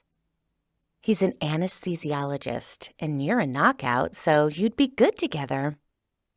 Oh, Jenny wanted to set her up with someone. Danger, danger, blind date and awkward conversation looming ahead. After all, if the guy was a good catch, wouldn't Jenny be dating him? Jenny picked up her phone. "I can see if he's free tonight." "Thanks for the offer." Eliana edged away from Jenny's desk. "But right now, I'm really busy with the new gateway piece and all the stories I've neglected because I've been working so hard on that one. Maybe some other time. You know, like when the online dating criminal story has faded from my memory." "He's not a criminal," Jenny called to Eliana's retreating form. "They wouldn't let him drug people if he had a record." A stunning reference. Once Eliana was in her cubicle, she checked her email. No Freedom of Information Act documents. She'd requested a list of Senator Powell's donors to see if New Gateway or Curtis Kelly were listed. The report was days overdue. Even more frustrating, she still hadn't gotten an email from Oregon's Secretary of State office. While trying to track down the owners of New Gateway Developers, she found it was owned by a Californian LLC that was in turn owned by an LLC in Oregon, titled Moore, Steinway, and O'Donnell. The names on the LLC might not accurately reflect its owners. Any names could be used in a title. She'd filed an information request at the Secretary of State's office. If Senator Powell, his wife, or any of his children were listed, it would be proof he was neck-deep in corruption. She scanned the rest of her email. The bulk were requests for stories from people who were basically promoting themselves or their products. One email asked why the station avoided doing shows on the extraterrestrials that roamed L.A. Maybe that one had merit after all. Extraterrestrials would explain so much of the behavior she saw around L.A. So much. One message was from Desmond, your greatest fan, a guy she'd never met, but who insisted she should marry him because they'd been together in several past lives. He emailed her every few months. Could he be dangerous? She'd never thought so before. He referred to himself as a psychic hippie, claimed to love all creation, and spent most of his time alternating between searching out ancient druid relics and trying to find a better spirit guide, so he could foretell the future more accurately. But maybe Desmond had a dark, unbalanced side. Investigating the guy wouldn't hurt. She went to his channel to see if he'd posted where he'd been the last 2 weeks. She flipped through pictures and posts. The last 2 weeks of his blog were about avoiding negative energy and his predictions for the next year. Perhaps, against her better judgment, she wrote him back. "Where have your travels taken you recently?" Eliana heard the newsroom door open but didn't bother looking up. People were always coming and going. Her first clue that something unusual was happening was the diminished sound of keyboards clacking. Footsteps came toward her desk. Her eyes lifted. Mateo was striding toward her. 5. Mateo was tall, dark, and even more handsome than he'd been 7 years ago. His brown hair was cut short on the sides, and his jawline, she'd forgotten how square it was. Police work had clearly been good for his physique. He was muscled and lean, imposing. Dressed in full police uniform and without a hint of a smile on his lips. Her mother must have told him where she worked. Eliana so didn't need this right now. Mr. Hot Cop was going to cause a scene. Everyone in the office stopped what they were doing to watch him approach. She didn't want to have this conversation while her coworkers were listening, but it looked like she didn't have a choice. He reached her, still no smile. His dark eyes were intense and would have been intimidating if she didn't know him. Eliana swiveled in her chair to face him. She would handle this professionally. He was going to have to learn to take no for an answer. "Can I help you, officer?" "Miss Devereaux," he said with equal coolness. "I need you to come with me." "I'm sorry, I'm working." She gestured to her computer, which unfortunately was open to Desmond's sight. Extra medium, psychic for hire. His gaze traveled there, and a flash of incredulity went through his eyes. "Miss Devereaux, you can come with me peaceably, or I can cuff you and drag you out of here. Your choice." Her mouth dropped open. "You can't cuff me. I haven't done anything wrong." Of course, that hadn't stopped Officer Hoffman last night. Apparently, policemen could slap those things on a person whenever they felt like it. Mateo unclipped the handcuffs from his belt, a clear threat. "Please come with me, Miss Devereaux." The glint in his eye said he would be more than happy to follow through. The room had gone completely silent. All eyes were on her, and every pair was shocked, scandalized. They actually thought she'd done something illegal. Susan, the social media manager, was shaking her head sadly, her hand pressed to her lips. "He's a family friend," Eliana told them. "He doesn't mean any of this." Mateo held up the handcuffs. "Oh, I mean it." The family friend story probably would have held more weight if Eliana hadn't started out addressing him coolly as officer. None of her coworkers relaxed at her words. She couldn't even explain to people that this was because of an attempt on her life. She hadn't told anyone about that except for Mr. Baldwin. She gazed around the room, searching for her boss. He wasn't in his office anymore. Eliana leaned toward Mateo. "Stop this," she hissed. "Now everyone thinks I'm some sort of criminal. You've got to be breaking all sorts of police department rules." He took a step closer, unrepentant. "I asked you to come with me peaceably. You're the one who hasn't complied." He looked like he was going to grab her arm, so she raised her hands in a gesture of surrender. "Fine," she said loudly. "I'll go with you, and we'll talk somewhere." She picked up her purse and laptop from her desk. "Then I'll be back, because you have no reason to hold me." His voice dropped so only she could hear. "I can think of one very good reason to hold you." His hand went to her elbow, and he guided her out of her cubicle and towards the exit. Had he always been this much taller than her? This solid wall of shoulders and muscle?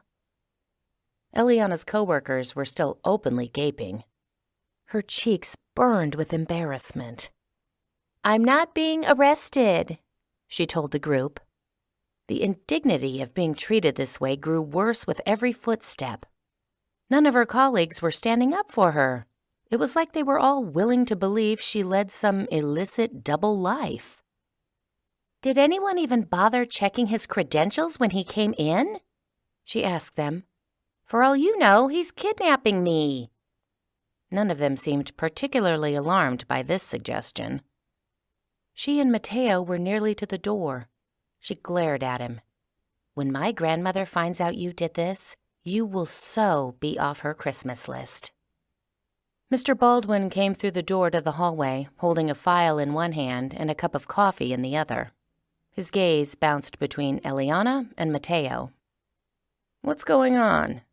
Finally, someone who'd stand up for her. Matteo grabbed hold of the door. "Miss Devereaux will be gone for a while. She'll call you to explain the situation."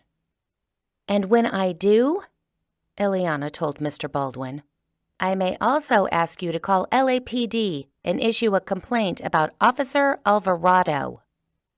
Let Matteo consider that as he dragged her out of the building. Her boss stared at her in as much surprise as everyone else. She should have given him more details, like perhaps clarifying that she was going to a safe house, not to jail. But Matteo towed her into the hallway without giving her a chance to say more.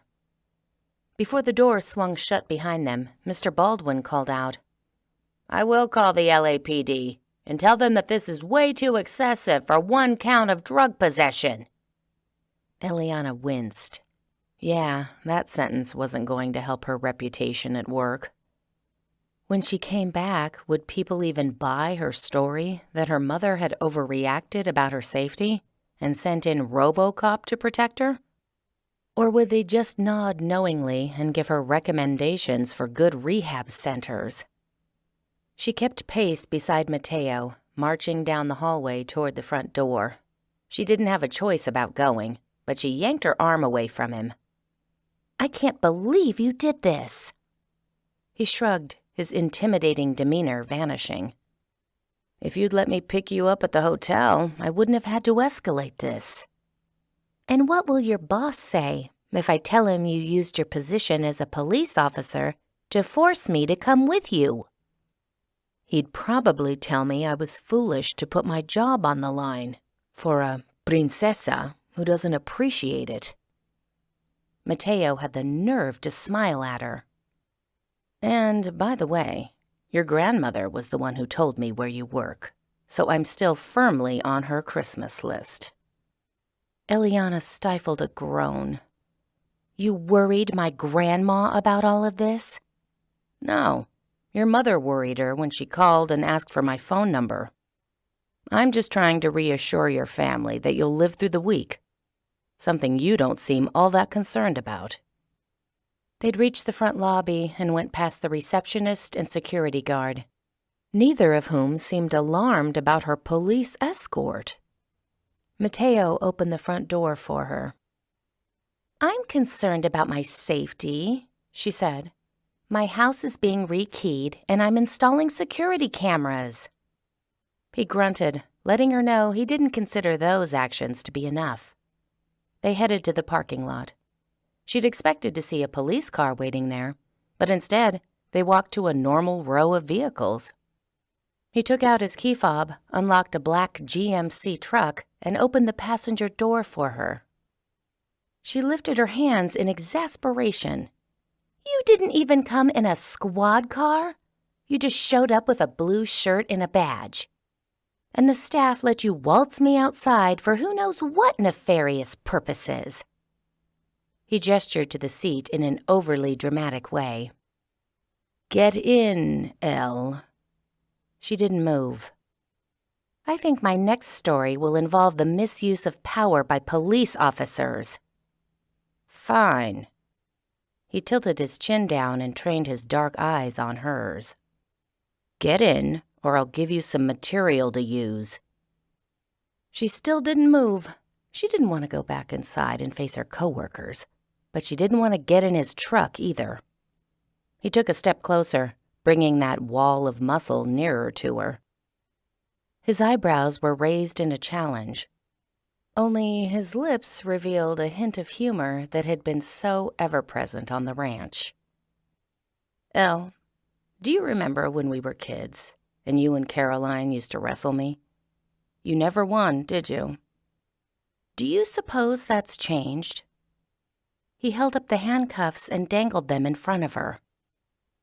Wearing these is pretty uncomfortable, but I have no qualms about putting them on you. He would. And that's just what she needed the security cameras picking up, so her coworkers had more to talk about. She got into the passenger side, arms folded. Mateo took his place behind the wheel, revved the truck to life, and drove out of the parking lot. He seemed perfectly calm, which irritated her even more. He turned on the radio to a country music station. Do you still like country? If I recall, that's what you used to listen to. She'd listened to country music at her grandparents' ranch because that's what he'd listened to. Back then, she'd tried to anticipate what sort of girls he liked so she could be that person. I outgrew country, she said. Too bad. He turned it to a Spanish station. Is this better? I know you're fluent, even if you don't admit it. Seriously? He was going to call her out for secretly learning Spanish when he'd been the one talking about her behind her back? Or in this case, in front of her? She rolled her eyes. My father was right about you. Mateo glanced at her, amused. What do you mean? You told me he used to send you looks that indicated you should stay away from me. He was right. Mateo grinned, a smile that probably made women volunteer to pay traffic fines.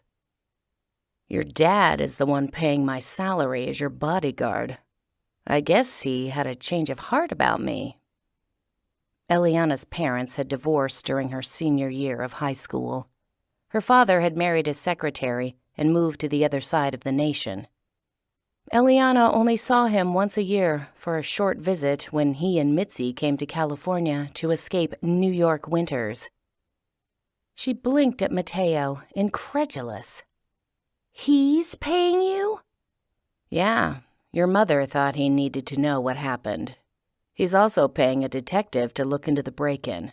As we speak, your mother is with Officer Dawson at your house. Her entire family had gone overboard. Did they think she was completely incapable of taking care of herself? She had a gun and knew how to use it. Her wrapping paper box was probably still trembling at its near brush with bullets.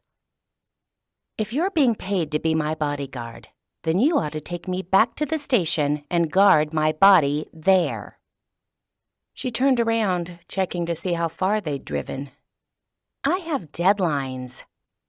Sorry, your father is the one paying me, and he wants you guarded someplace safer. Eliana's salary at the news station wasn't that impressive, but she had money from her trust fund. What's he paying you? I'll pay you more to take me back. Mateo shook his head. I agree with your father, and believe me, I never thought I'd hear myself say those words. Eliana groaned and sank back in her seat. She didn't have any say in her own life. Her parents and Mateo had basically kidnapped her. What about my car and the things I left at the hotel? Your mother is more than happy to pick them up and take them to your house. Eliana had forgotten that she'd given her mom a copy of her house key. In retrospect, perhaps that hadn't been the best idea. How long will I be gone? We planned for 2 weeks. He gestured to the back seat where 2 suitcases sat. One she recognized as her mother's. Her mom must have packed things for Eliana. Might be sooner or longer, depending on what Officer Dawson turns up. Unless the would-be killer left fingerprints all over the place, what could the detective turn up? Where exactly is this safe house? It was probably nearby. This whole ordeal might not be as bad as she imagined. Maybe she'd be able to ditch Mateo when she had an interview or other important meetings. Rexford Ranch, he said. her grandma's ranch, 2 hours away. She wasn't going to some official safe house, just a place where no one knew her location. Being 2 hours away would make it harder to arrange an inspection at the Garden View projects. Mateo tapped his fingers against the steering wheel. No wedding ring, she noticed. Not that she cared much. "Let's get started," he said. "The drive will probably give you enough time to tell me about all the people who want to kill you." "Probably? You think I've got a 2-hour list?" He smirked. "I don't know what you do in your spare time." "I don't have spare time. I spend all of my time researching stories, writing stories, and convincing anchors that there's a difference between less and fewer." She rubbed her forehead. "My life isn't as pathetic as it sounds." "I'm not judging you." No, he'd done that long ago and found her wanting.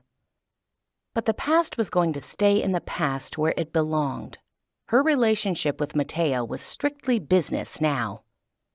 For the next 30 minutes, she told Mateo about Dr. Kennedy, Desmond, the drug dealers who'd been let out of jail, Joker Cantrell and Big Woo Murray, and a string of other malcontents who'd written her hate mail. She only came up with 45 minutes of people who might possibly want her dead. So that was a life well lived. "Who knows about your codeine allergy?" "I've never kept it a secret, but it's not like it comes up a lot in conversation. My friends and family know. I may have mentioned it to the people at work. Any medical facility I've ever been to knows because the paperwork always asks what you're allergic to. I can't remember if I've ever mentioned it on social media. If I did, it was a long time ago." "Stuff on the internet stays there forever. I'll do an internet search on you and see if it comes up." Great. Now she could obsess about what else he'd discovered during his search. She'd have to do a quick check of her social media and take down a few pictures. Especially that one her college roommate tagged her in where they'd gone to a costume party dressed up as yin and yang. That's when she learned the yin and yang symbols should never be separated if teenage boys were around. "Can I have my phone back for a few minutes?" Eliana asked. During their talk, he'd had her power off her phone so no one could track her and had her give it to him so she wouldn't be tempted to turn it on again. As a replacement, he'd given her a cheap burner phone with questionable internet access. "No, but when we get to the ranch, you can help me search on your laptop. I'll reroute your IP address so no one can trace it." At least she would have access to the internet. Mateo glanced in the rearview mirror, something he did every few moments. "Suspect aside, who's been to your house in the last 2 weeks?" "Last weekend, I hosted a going-away party for Gina, the head makeup artist. A dozen or so people from the office came, but none of them have a reason to kill me. Everyone there likes me. Or at least they did until I got arrested today and my boss blurted out that I only had 1 count of drug possession." She sighed and slumped in her seat. "They're not going to believe any story I tell them about going to a safe house. They'll all think I'm at rehab." Instead of showing any signs of guilt for his part in that scenario, Mateo's lips quirked up. "Rehab's better than prison, isn't it?" "Not much." "Speaking of telling people you're at a safe house, don't let anyone know you're at your grandmother's ranch, not even your friends. They might accidentally leak the information and compromise your location." "Fine." "I want a list of everyone who came to that party and everyone who's ever had a key to your house." "Only my mother has a key." "What about ex-boyfriends?" "I never gave any of them one." "Good," he said, then added, "I mean, that makes things easier from a suspect standpoint. Did they or anyone else ever have an opportunity to take one of your keys and copy it?" "Ever?" Did Mateo suppose she watched each guest, nonstop, who stepped through her threshold?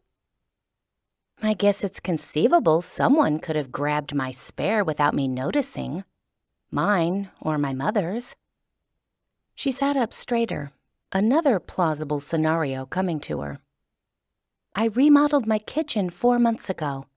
For a couple of weeks, people were coming and going. Since I was at work half the time, the project manager had my key in a lockbox on my door. One of the construction crew might have been some person with a grudge who replicated my key. Maybe he waited a few months to commit the crime so the police would be less likely to connect him to it. Mateo nodded. We'll look into that. The project manager should have a record of everyone who came to your house. His gaze cut to her. Do you always lock your doors and windows? Yes, mostly. Mostly? He repeated, chin dipped. Meaning sometimes you don't? I always do when I go to work. I don't always when I walk to get the mail or stuff like that. Then the intruder could have been someone who watched your house for the right opportunity and snuck inside. Wouldn't I have noticed someone loitering around, staking out my house? I don't know. Would you? She started to insist that of course she would have noticed strange cars parked on her street. But offhand, she couldn't remember what most of her neighbors drove. After a few more questions, Mateo gave her time to call her mother so she could reschedule Eliana's appointments that week. She also looked up Mr. Baldwin's number, called him, and told him who Mateo really was, and that her parents insisted she go to a safe house until they'd investigated the attempt on her life further. I'll work remotely and email things in, she assured her boss. You don't need to, Mr. Baldwin said. Your well-being is what matters most. I'll reassign your stories. Just send me your notes. I'll send you everything except the new gateway story. That one's mine. His exasperated sigh was audible. You're off that story. Take some time to relax. If you miss journalism too much, work on a puff-piece community story. Something that won't tick off people to the point they plot your death. How about a piece on an animal shelter? Those always make people cry. Eliana wasn't going to argue with him about this. She'd just keep working on the new gateway story behind his back. Take as long off as you need, he added soothingly. She could tell he was about to hang up. Hey, don't forget to tell everyone in the office I'm not a criminal or a drug user. All right. He sounded like he'd started doing something else. I'm serious about that. I want to hear you walk into the main room and say those words loudly. Devereaux, you're overdue for a vacation. Those are the only words you're going to hear me say loudly. Forget about the office for a while.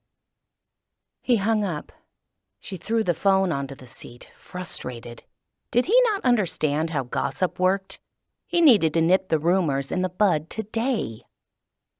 Mateo glanced at the phone. Careful with that. It's on your father's expense account.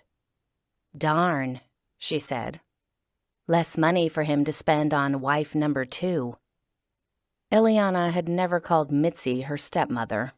Calling her any sort of mother would imply some sort of nurturing ability. Mitzi wasn't a nurturer. She was a taker. I know you're not on the best terms with your dad, but he is worried about you. How was she supposed to respond to that? Well, better late than never. He clearly didn't worry about anyone but himself when he left my family. Go ahead and be mad at all of us, Mateo went on. I'd rather you be angry and alive than laying in a morgue somewhere. His gaze momentarily flicked to her. That almost happened, you know. Instead of paying for a bodyguard, your father could have been paying for your funeral. A sobering thought. She leaned her head back against the seat rest. Fine. If going to the ranch makes my family feel better, I won't ditch you and take an Uber back to LA the first chance I get." "Thanks," he said wryly. "I'll wait a week before I do that." 6. Before long, the two reached the ranch with its green pastures and white fences. Several horses were serenely grazing. They barely gave the truck a passing glance. Mateo parked in the circular drive in front of Nana's large brick house. As Eliana climbed out of the truck, Nana hobbled outside to greet them. She'd had hip surgery 3 weeks ago and still walked with a cane. Her gray hair was cut short in a no-nonsense style, and she wore jeans. Those had always been her staple on the ranch. But her cowboy boots had been replaced with slip-on shoes. Eliana had never considered her grandmother feeble, but the cane and the limp were reminders that she was in her 70s. Nana shuffled over and threw her arms around Eliana. She was soft and smelled of the cucumber melon lotion she always wore. "I'm so glad you're all right. What sort of world do we live in that these things happen?" Eliana hugged her back. "A world that needs people to report about these things." Nana pulled away from her. "Someone else can report them. You should find yourself a nice, safe job. Or better yet, settle down and give me some beautiful great-grandchildren. What are you waiting for?" Well, a man that she loved was at the top of that list. "I'm only 23, Eliana said. "I have plenty of time." Nana shook her head. "Last night shows that none of us know how much time we have. You shouldn't put off love in favor of career, especially that career." Nana turned to Mateo and gave him an equally energetic hug. "Thank you for bringing her here. I knew you could convince her to come." Mateo patted Nana's back, but his gaze shot to Eliana. "I was happy to do it." Yeah, he was a little too happy to fake arrest her in front of her co-workers. Nana pulled away from him and motioned to Eliana. "Get your things and come inside." She turned and began her slow walk to the front door. "I baked apple pie," she called over her shoulder. "Your favorite." Eliana followed Mateo to the back of the truck. With a lowered voice, she said, "Key lime is my favorite pie. She made it for me every summer. Is her memory slipping?" Mateo's mother still worked as Nana's assistant and would know if she was beginning to have problems. He pulled out her suitcase. "Apple pie is my favorite." "She made your favorite?" "She knew bringing you here wouldn't be easy. I deserve pie." He took his suitcase from the back, then hefted both toward the house. Yep, this was going to be such a long week. She trudged after him. The inside of Nana's house looked the same as it had during her summer visits, except that all the shades were drawn over the windows. Nana usually kept them open until nighttime. Mateo noticed her looking at them. "While you're here, we'll keep all the windows covered." Am I supposed to keep hidden from the ranch workers? She'd known most of them her whole life. "No," he said, "just from anyone who drives by the house. Someone could conceivably come here to case out the place." The ranch was away from a main road, so generally the only people who came near the house were either friends of Nana's or had some business with her. Nana pointed her cane in the direction of the hallway. "Mateo, hon, you can put Eliana's things in the lilac guest room, and yours in the blue room." The blue room was next to the lilac room. Having him sleep next door seemed like an unnecessary precaution. No one knew where she was, so she couldn't be in any danger. Eliana followed him down the hallway. Pictures of her sister, and her mother lined the walls. "Won't your family expect you to stay with them?" 8 years ago, Yolanda married one of the horse trainers, and 2 years later, the couple had twin daughters. The last time Eliana had seen them, they'd been about 4. pretty little things with dark hair and large brown eyes like Mateo's. "You don't have to camp out at Nana's. I'm sure I'm safe enough." He set her suitcase in the doorway of the lilac room and turned to give her a stern, penetrating stare. "It's no use trying to get rid of me. I'm staying next to your room at night, and I'm keeping an eye on you during the day. I'm your bodyguard. I'm here to work, not hang out with my family." The sound of the front doorbell was followed by a little girl chiming, "Abuelita, we're here." Another identical voice overlapped the first. "Mama said you made pie."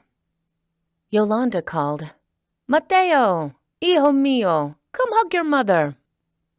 Mateo put his suitcase in the adjoining room.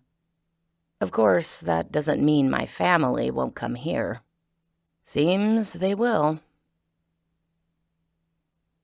The next hour was spent eating. Nana had not only made pie, she'd cooked a roast with potatoes and carrots. Yolanda's husband, Fernando, joined the group. He was the silent sort who'd never said much to Eliana.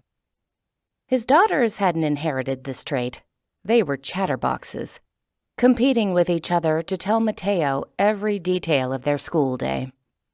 Both not only had Mateo's dark eyes, but his long lashes and full lips. They'd grow up to be as pretty as he was handsome.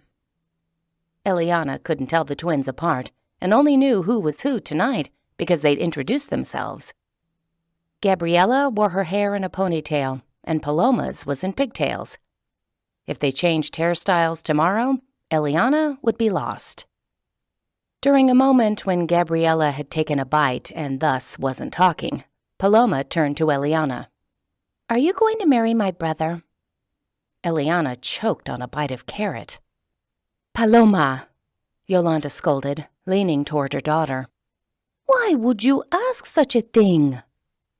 Paloma blinked at her mother. "You said someday Mateo would bring home a girl to marry. She's the only one he's ever brought home." Paloma turned to Eliana. "I like you. You're pretty." "Thanks," Eliana said, still coughing. Yolanda clucked at her daughter. "It's not polite to ask such things, hija." Mateo's neck flushed, but he kept his voice calm. "Eliana is visiting her grandmother. I didn't bring her home." "Yes, you did," Gabriella said. "We saw you get out of your truck." "I drove her." Mateo started, then gave up on that logic. "Eliana and I are just friends." That was probably overstating their relationship. Wary acquaintances who'd been forced together was more like it. Paloma tilted her head so her pigtails went lopsided. "Then why are you staying at her house instead of ours?" Yolanda snapped her fingers at Paloma. "I just told you it's not polite to ask such things. Don't you listen?" Gabriella turned to Eliana. "I think you're pretty, too. You should know that Mateo never shares the remote." "Gabriella!" Yolanda barked. "What?" she asked, bewildered. "I didn't ask anything." Fernando spoke to them in Spanish, low and fast, telling them if they couldn't mind their manners, they weren't to speak at all. They responded by offering sulky "I'm sorries" and staying mostly quiet through the rest of dinner. Eliana asked Nana about the horses, and she responded by giving a rundown of her latest acquisition. A couple of American cream draft horses. The breed was so rare they were on the critically endangered list. Nana hoped to produce a few foals to add to their number. Breeding horses had always been a labor of love first, and a way to make money second. Nana's father had been a cattle rancher who passed his ranch on to her. By then, land prices in California had skyrocketed. She sold all but 100 acres, and the family had lived more than comfortably ever since. After everyone finished dinner, Eliana offered to do the dishes so Nana could relax with her guests. Nana had already hobbled around the kitchen to cook dinner. Eliana didn't want her to have to clean up as well. Mateo followed Eliana into the kitchen, carrying an armload of plates. No one cooks like your grandma. Makes me rethink my choice of living on frozen burritos and packaged salads. Eliana's gaze went over him. Whatever he ate, he hadn't lost any of the muscles he'd gained doing ranch work. In fact, his shoulders were broader than they'd been as a teenager. The guy had aged well. She turned from him sharply so he wouldn't notice her staring. He put the dishes in the sink. She picked one up, sprayed it off, and put it in the dishwasher. He gathered some stray dishes from the counter. I've missed the pastures and trees. It feels so open and peaceful here. No constant thrum of traffic passing by. The ranch was a lovely place to vacation, if you planned on taking a vacation. The problem was that Eliana hadn't. Her mind was still back on work and wondering what her boss would do with the new gateway story. When he'd said she was off the story, did he mean it could wait until she returned? Or was he going to give it to one of the other writers? Would anyone do the required research to finish the story? Or was Mr. Baldwin planning on running some watered-down version? Eliana couldn't even text her co-workers to check on those sorts of things. She'd lost their numbers when she turned off her phone. She sighed and put a couple of cups in the dishwasher. Those were attempts at polite conversation, he said. You could join in if you wanted. Are you getting paid extra for that? Mateo took the sprayer and rinsed off a plate. We'll be together for a while, you know. Are you going to be prickly and unpleasant the entire time? Only to you. He chuckled, completely unrepentant, and put his hand to his chest. Hey, everything I did today, I did out of love. She cocked an eyebrow. Right, of course. You love me. He didn't flinch at the suggestion. In fact, he smiled. Why would you think I didn't? Oh, I don't know. Maybe because you kept threatening to handcuff me? He reached around her to put plates in the dishwasher. All done with love.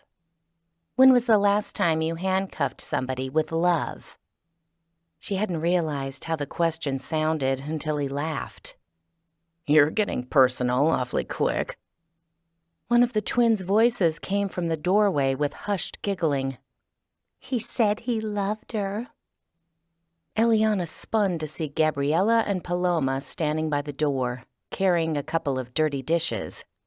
Gabriella whispered to her sister, I bet they're gonna get married. No, no, no. Those words were not leaving the kitchen. Eliana forced a smile. We are not engaged. Your brother was just talking about love in a general way. You know, like the way he loves apple pie and bossing people around. I'm very good at bossing people. Mateo strode over to his sisters and took the dirty dishes from them. Like right now, I'm going to tell you to go back into the dining room and stay there. Paloma tilted her head. Why were you going to handcuff Eliana? Did she rob a bank? I wasn't going to handcuff her, he said. But she said, Paloma started. Mateo knelt to look his sisters in the eye. It's grown-up stuff that you don't understand. You shouldn't have been eavesdropping. Now go back to the dining room and see if Mom needs help with anything. Paloma stomped her foot. You never want us around. Yes, I do, Mateo said. Just not right now. I'm here to work, remember? Eliana needs my help with a few things. I'll have time to play with you on my next visit. Paloma sighed dramatically, took hold of Gabriella's hand, and the two tromped off. Eliana returned to the dishes. She was going to have to be careful what she said around the twins. You didn't tell your sisters why we're here? He shook his head and brought the dishes to the sink. They're already afraid of every noise they hear in the night. Telling them that we're here because someone tried to kill you won't help with that. They'd be afraid whoever did it would follow you here. The words sent an unexpected shiver down Eliana's back. You don't think the person will actually try to track me, do you? She expected him to assure her that, statistically speaking, criminals gave up when their targets disappeared. Instead, he shrugged. That all depends on the killer's motives for wanting you dead. How will we figure that out? I've got a call with a criminal profiler tonight to see what his thoughts are. I'll also go through your hate mail and make another list of people to check. We'll get some sort of report from Dawson. But beyond that, you're going to have to spend more time telling me about your life. Her stomach shouldn't have clenched at that statement. She didn't have anything to hide, not really. But the thought of Mateo analyzing her made her bite her lip. What do you want to know about my life? I need to know more about your ex-boyfriends, other relationships, and any controversial stories you've written. Oh, well, super easy then. Just the really personal stuff. Eliana turned back to the dishwasher. Maybe we'll get lucky and Officer Dawson will find fingerprints on the bottle. Her phone ringing interrupted the conversation. The sound was unexpected. Who had this number? She glanced at the screen. Her father. She probably should have expected to hear from him. Hi, Dad. I can get you another job tomorrow. I've got plenty of friends who are hiring. Her father always got right to the point. You're a smart woman. You could easily get better pay than what the news station gives you. He was on speakerphone, probably driving someplace in his car. Thanks, but I'm not looking for a new job. He sighed like she was being difficult. If you want to stick with writing, I know a tech company in need of writers for reports, newsletters, proposals, that sort of thing. The boring sort of writing. Pass. I appreciate your concern, but I chose journalism because I wanted to make a difference. Yeah, and instead, what you're making is a mistake. He went on for a few minutes, reciting all the reasons she'd been wrong to go into journalism, instead of following him into his financial services business. And that was why she didn't call her father very much. Mitzi's voice came over the line. She must be in the car with her father. Do the police have any leads about who did this? Not yet, Eliana said. They're only at the beginning of their investigation. It's just awful that this happened to you, Mitzi said with so much emphasis that the emotion came off as fake. Let us know the minute you learn anything. Okay. I mean, whoever did this was clearly smart, Mitzi said. Who knows what they'll try next? Was Mitzi trying to comfort Eliana or trying to freak her out? Sheesh, probably the latter. How did her father not see what sort of person she was? Well, I'm in good hands now. Mateo is... Her mind began to fill in adjectives. Dedicated, dangerous, extremely hot. All of the above. She glanced at him. He was watching her, curious about what she'd say next, which meant it was hard to think of something that would reassure her father without giving Mateo a big head. Her brain short-circuited. Good hands. Stick with the original compliment. Wait, that didn't make sense. Mateo is good hands? She tried to correct herself. He's got good hands. She was only making this worse. I mean, I'm in good hands, like I said before. Why did being around the guy make her feel like a tongue-tied 13-year-old again? Mateo laughed and turned back to the sink. She walked out of the kitchen and finished her conversation with her father in her room. After Mateo's family had gone and the dishwasher was chugging along, Mateo sat with Eliana in the family room and went through her threatening emails. Everything from the "We are not amused" file. She'd written a piece on the Terrier Club of Southern California and received a batch of hate mail from dog advocates who compared breeders to pimps. "And yet," Eliana said, "the terriers themselves only sent glowing messages. You'd be surprised how many have their own Instagram accounts." Mateo's expression of concentration didn't change. He kept reading through emails, all police officer seriousness. He looked handsome when he was solemn, with his dark eyes intent and his jaw tight. Then again, he looked handsome no matter what he did. She'd watched him enough as a teen to know that. And she should stop watching him now. She wasn't some lovesick puppy. It was only 8:30, but Eliana's lack of sleep the previous night had caught up to her. She lay back against the couch cushions, tugged a throw around her legs, and shut her eyes. "My favorite email is from a self-proclaimed werewolf who found our Halloween coverage insulting." If Mateo had a reply to that, she was asleep before he said it.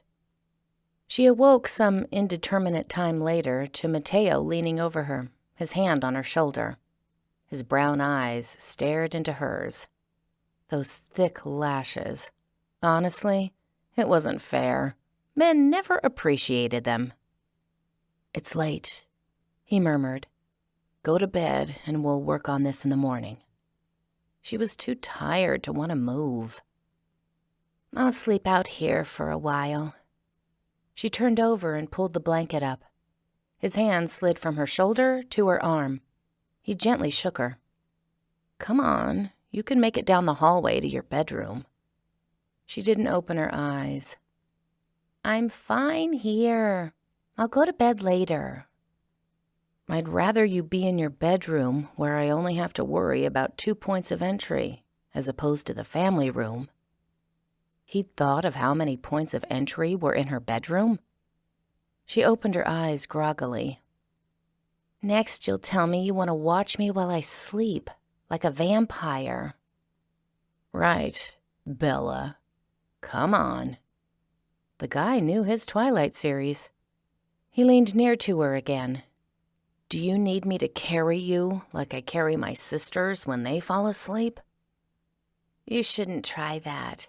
I'm a lot heavier than your sisters." "Challenge accepted." Mateo scooped her up and headed out of the room. She was suddenly completely awake. Being pressed against a muscular chest did that to a woman. "Mateo, put me down." "I will, eventually." Eventually wasn't any time soon, because he continued past the dining room, through the family room, and to the hallway as though she weighed nothing at all. Her foot brushed against the wall, making a thunking sound. Eliana glanced at Nana's bedroom at the end of the hall. "You're going to wake up my grandma." "Only if you start screaming. Without her hearing aids, she's nearly deaf." Was she? Eliana knew her grandmother wore hearing aids, but hadn't realized her hearing had gotten that bad. "How do you know that?" "Because, unlike you, I talk to my mother several times a week." "How do you know how often I speak to my mother?" "She complains about it to your grandmother, who speaks to my mom on a daily basis." That was nice to know. Eliana was the subject of a complaint chain between all of those women.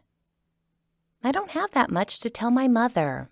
I mean, if she wants to know what I'm working on, all she has to do is watch the news. Terrier clubs and questionable Halloween coverage. Bam, that's my life." Mateo reached her bedroom. He strode over to her bed and lowered her to the many pillows that lay there. "Now you can sleep, princesa." Well, that went to show how much Mateo knew about women. Having a handsome man carry you to your bed tended to wake you right up. "Good night." She called to him and wasn't sure why her voice sounded husky. "Thanks for the lift." He ambled to the hallway. "If you need me, I'll be right next door." That thought was also not going to help her sleep. 7. Eliana didn't get up the next morning until after 10 o'clock. By the time she'd showered and gotten ready, she wasn't about to face Mateo with bedhead and no makeup. It was nearly 11. He sat in the family room working on his laptop. He wore a black t-shirt that showed off his biceps, faded jeans, and his gun belt. The gun was a little unnerving. It made her feel like there might be a shootout in the kitchen. Mateo's eyes went over her approvingly. She was glad she'd taken the time to make herself presentable. Until she remembered Oscar's comments about her dressing up for Mateo. Did he think she'd made herself look good for him? Okay, granted, it was sort of true, but she wasn't trying to entice him. She just wanted the security of looking her best. It was defensive makeup, not offensive makeup. She marched to the kitchen, chastising herself for her insecurities. Eliana had worn makeup yesterday. He certainly wouldn't infer anything because she wore it today. He'd probably forgotten Oscar's commentary about makeup anyway. She toasted a bagel, made a protein shake, and wandered into the family room. Her laptop was still on the coffee table where she'd left it last night. She turned it on and plunked down on the love seat opposite Mateo. His gaze momentarily lifted from his monitor. "You look nice." She froze mid-bite. He was thinking about Oscar's commentary. She could see it in the amused expression in his eyes. She forced a casual smile. "I thought I should look nice in case Officer Dawson stops by. My mom said he was quite attractive." Mateo returned his attention to his keyboard. "Sorry to disappoint you. I just got off the phone with him, and none of his research will bring him out here." She opened a file of her stories. "What a tragic waste of mascara." Mateo smiled, still typing.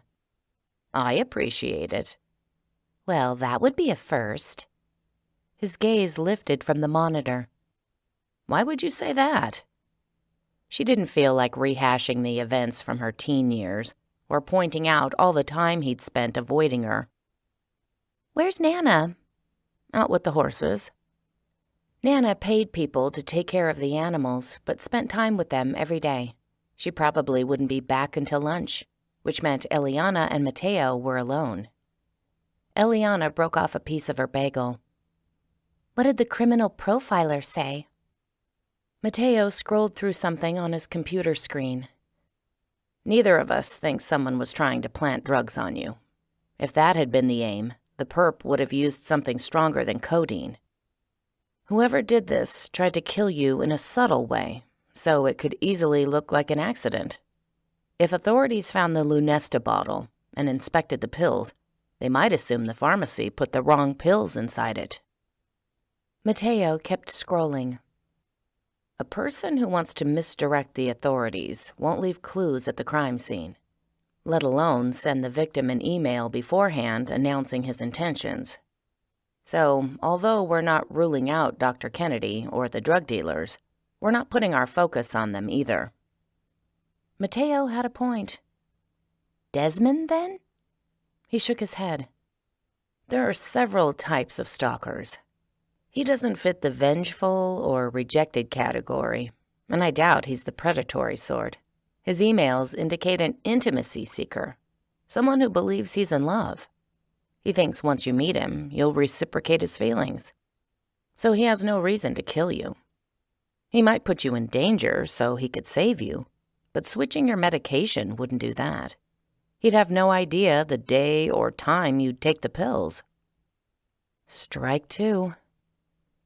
"Did the profiler have any thoughts about who it might be?" "Statistically speaking, most killers are men, but women killers favor poison. Nearly 80% of murdered women are killed by a relative. Half the time by their husbands or ex-husbands. But none of that might apply to you. The profiler couldn't tell me much, except that we're looking for someone who either knows you well or has researched you. This wasn't a crime of passion. It took forethought and planning. A person can't just walk into a store and pick up codeine. Someone who knew her well? She hoped not. The idea sat in her stomach like lead. So, Mateo said, we're back to looking for a motive.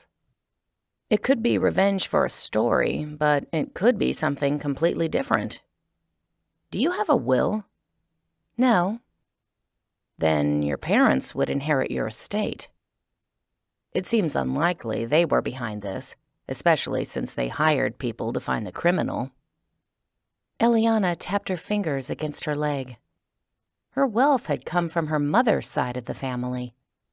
Although her father had a good job, his finances had taken a hit when he divorced her mother. And Mitzi was doing her best to spend the rest. If my father inherited, would Mitzi get any of that money? I don't know. Do you have a reason to suspect her? Eliana snorted. She had no qualms about destroying my life once. Who's to say what she'd do? Although, perhaps that's an unfair accusation. She didn't do anything that my own father didn't do as well. Eliana's voice broke. It shouldn't have. Her parents divorced when she was 17. She was long past grieving their marriage.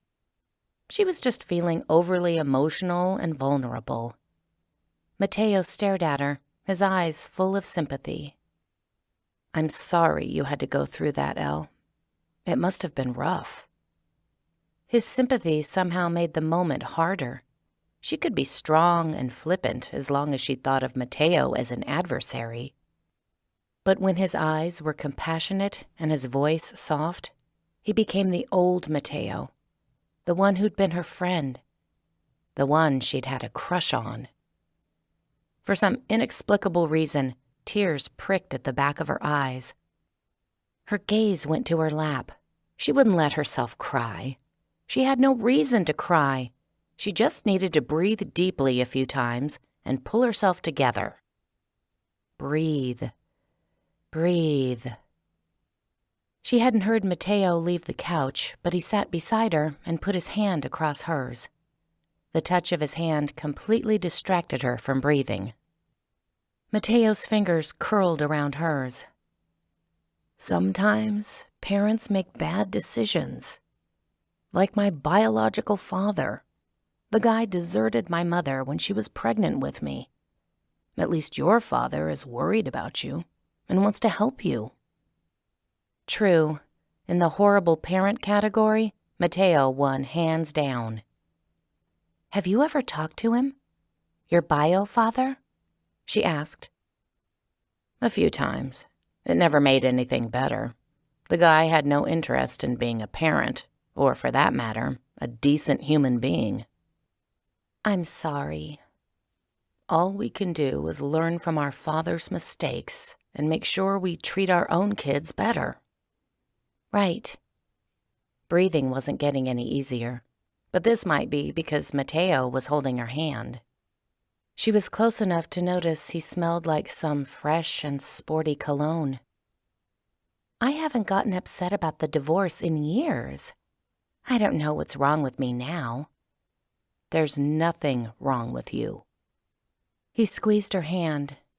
Nothing at all. His voice turned teasing. Except for maybe... He let the sentence drift off. Her gaze snapped to his. Except for what? He grinned. I reserve the right to fill in that blank later. You mean when you're far enough away that I can't smack you with a couch pillow? His grin grew. Yeah, exactly. She picked up a pillow and tried to smack him with it. He grabbed it from her and tossed it onto the love seat. Lightning reflexes, he said. She laughed despite herself. When they were kids, he'd always been able to tease her out of a bad mood. Apparently, he still had that skill. It probably was a bad thing that Eliana was noticing all Mateo's good qualities again. He was only with her because her father was paying him. She shifted away from him. Time to clear her mind and think about the case. Back to Mitzi. If she wanted to knock someone off for their money, wouldn't my father be the likeliest candidate? Yes, unless they signed a prenup. Mateo's sentence tilted into a question at the end. Eliana tried to remember.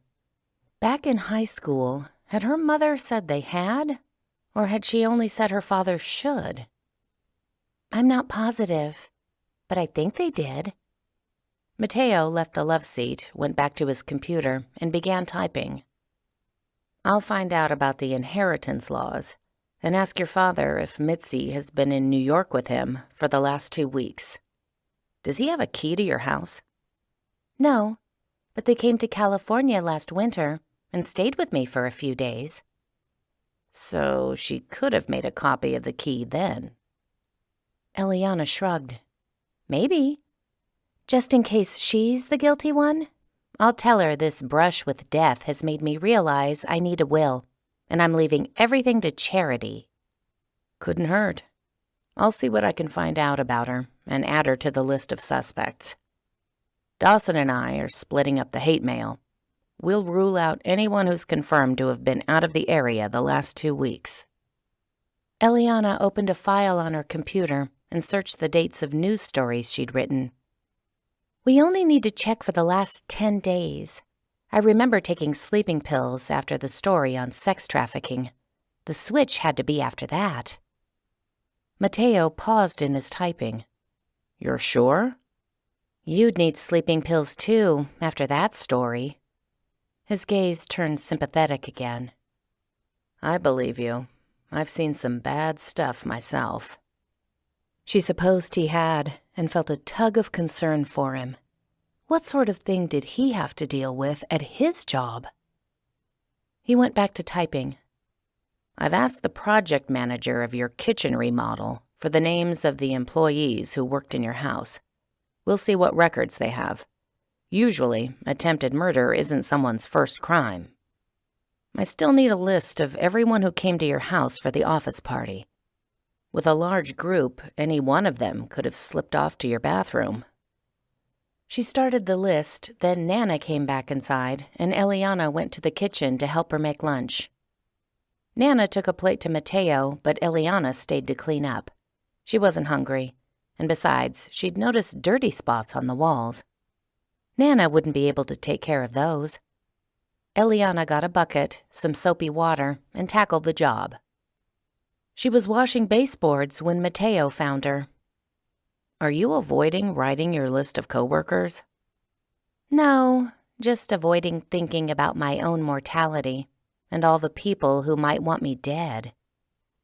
He sighed, and his expression turned consoling. I'm sorry about that. I'd tell you that as a cop you eventually get used to it, but that might not help. He took the rag from her hand. I'll finish this. You write the list. She didn't move. After you've finished and we've covered your ex-boyfriends, you can go horseback riding if you want. An effective bribe. She returned to the family room, sunk into the couch, and typed the list. Gina Rossetti, head makeup artist. Her boyfriend, Armando Morales.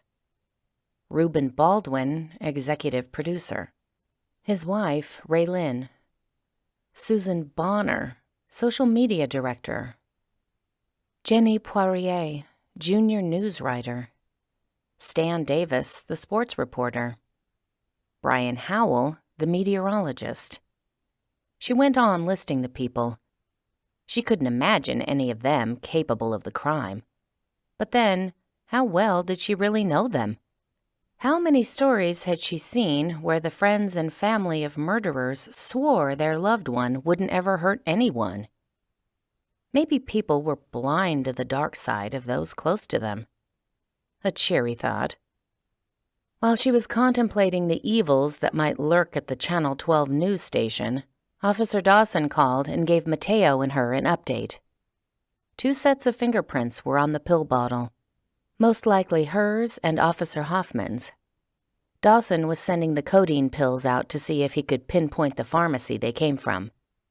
He'd done a thorough search of her bathroom and bedroom and hadn't found anything else that appeared to be tampered with. A thorough search. Did that mean he'd rifled through her underwear drawer? She was afraid to ask. She was especially afraid to ask if her mother was present for said search. Her mom would have all sorts of questions if she saw that lacy Valentine red lingerie tucked in the back of her dresser. One of Eliana's friends had bought it for her after her last breakup, because you have to keep believing that someday you'll meet Mr. Right, and you'll need this. Man, Eliana hoped the next person who tried to kill her did it in a place far away from her underwear drawer. Mateo spoke to Officer Dawson for a few more minutes. Eliana returned her attention to her computer. An email from Jenny appeared. Hey, is everything okay? Mr. Baldwin told everyone that your police escort was just a mix-up, but he also said you wouldn't be back for a while. Where are you? Let me know. If you need anything, I'm happy to help. It was sweet of her to be concerned, but Eliana couldn't tell her anything about her location. P.S. Here's a picture of my friend Greg. He's really eager to meet you. When are you available? Greg? Oh, the anesthesiologist. Eliana stared at the attached picture. Greg was mid-30s, thin and average-looking. Or maybe everyone just seemed thin and average-looking when Mateo sat across the room, all muscled and gorgeous. Eliana wrote a vague email to Jenny, assuring her that she was fine, but was going to be out of the area for a while, so she couldn't meet up with Greg. Mateo ended his call and turned to her, reaching for his laptop. Ready to discuss your ex-boyfriends? He typed as he spoke. If I remember from the Nana grapevine, the last guy's name was Brady.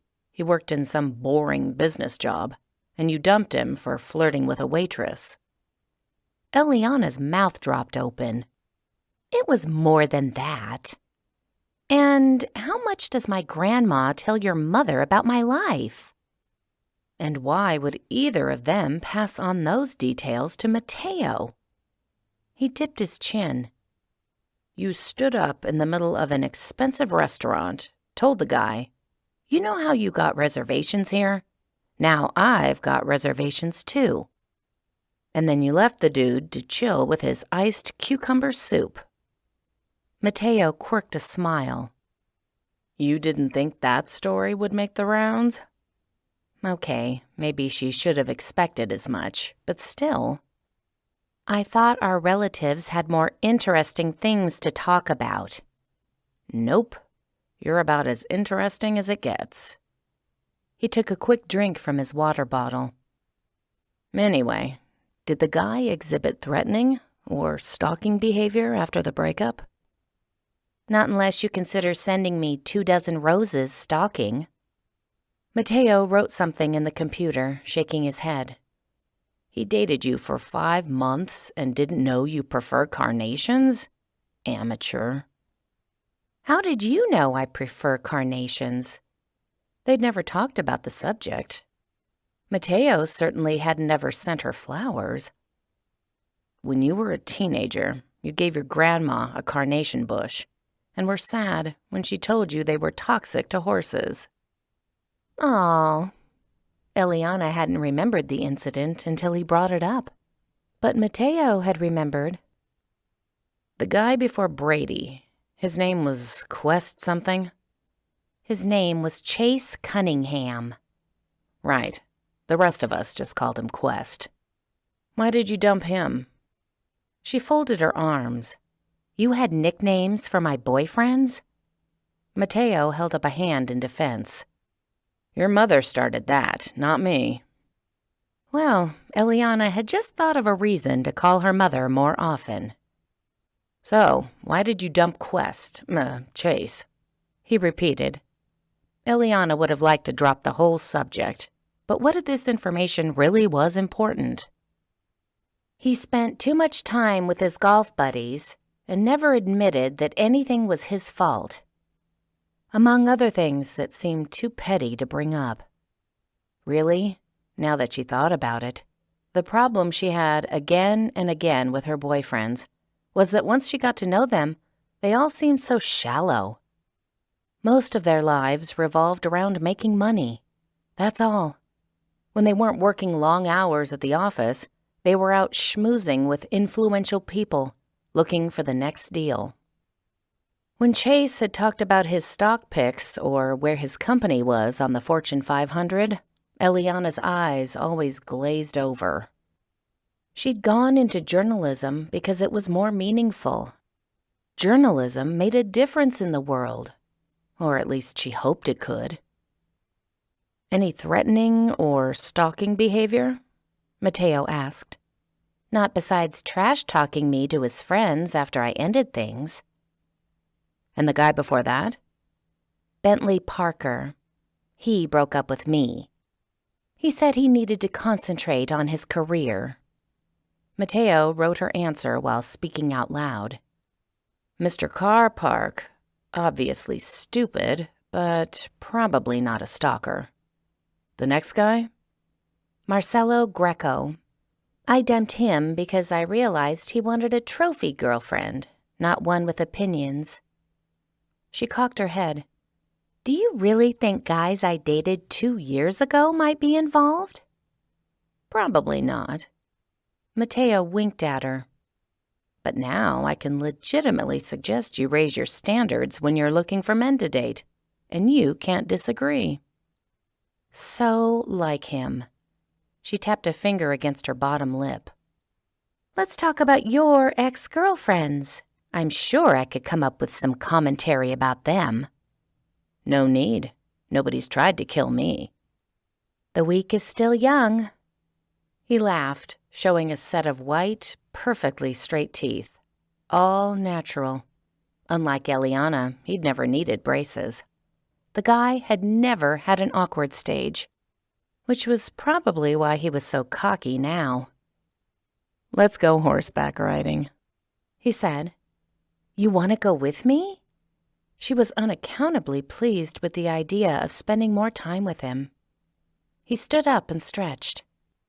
"I've got to. I'm your bodyguard. Besides, you've already made it known that no one can get your horse ready as well as I can." 8. Eliana and Mateo rode around the ranch. Sunshine, fresh air, the clop of the horse hooves. All of it was relaxing. Eliana hadn't been horseback riding in so long she'd forgotten how much she enjoyed it. Talking to Mateo would have also been relaxing, except he kept asking her questions about the news stories she'd written and who might have been angered by them. "Considering the criminal's M.O., he said, maybe we should be paying attention to who didn't send you angry emails as much as who did." She related the recent news stories, and he listened without commenting. Even out horseback riding, he was in bodyguard mode, his eyes sweeping the area around them, his hand never far from his holster. A little before dinner time, they returned to the stables. They worked side by side, taking off the saddles and watering the horses. "Are you working on any controversial stories now?" he asked. "I'm researching one that will land Senator Powell in a lot of hot water, but he doesn't know I'm working on it. It also involves the development company New Gateway.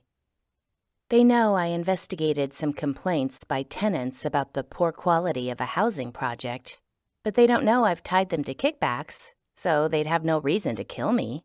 Yet. As I said, the week is still young." She thought Mateo would laugh. Instead, he considered her words with knit eyebrows. "Your story's not a complete secret, is it?" Your boss must know. Who else does? Some of my colleagues, I guess. The ones that were at your house and had access to your medicine cabinet? She carried her saddle into the tack room. Yeah, but they work for a news station, not Senator Powell's office. If the story goes big, the whole station will get kudos. Mr. Baldwin might even spring for dinner one night. Mateo walked beside her, hauling his horse's saddle. Senator Powell might have informants at news stations. When power and money are involved, people take a lot of care not to lose it. We'll dig around and see if we can find any connections your coworkers have to the senator.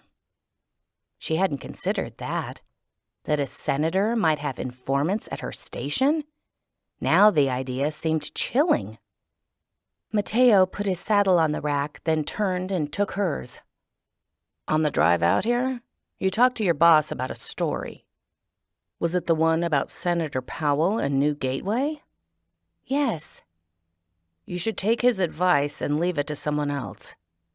She hadn't expected Mateo to tell her to quit, not when she was trying to expose corruption. That story could turn out to be one of the most important pieces of my career.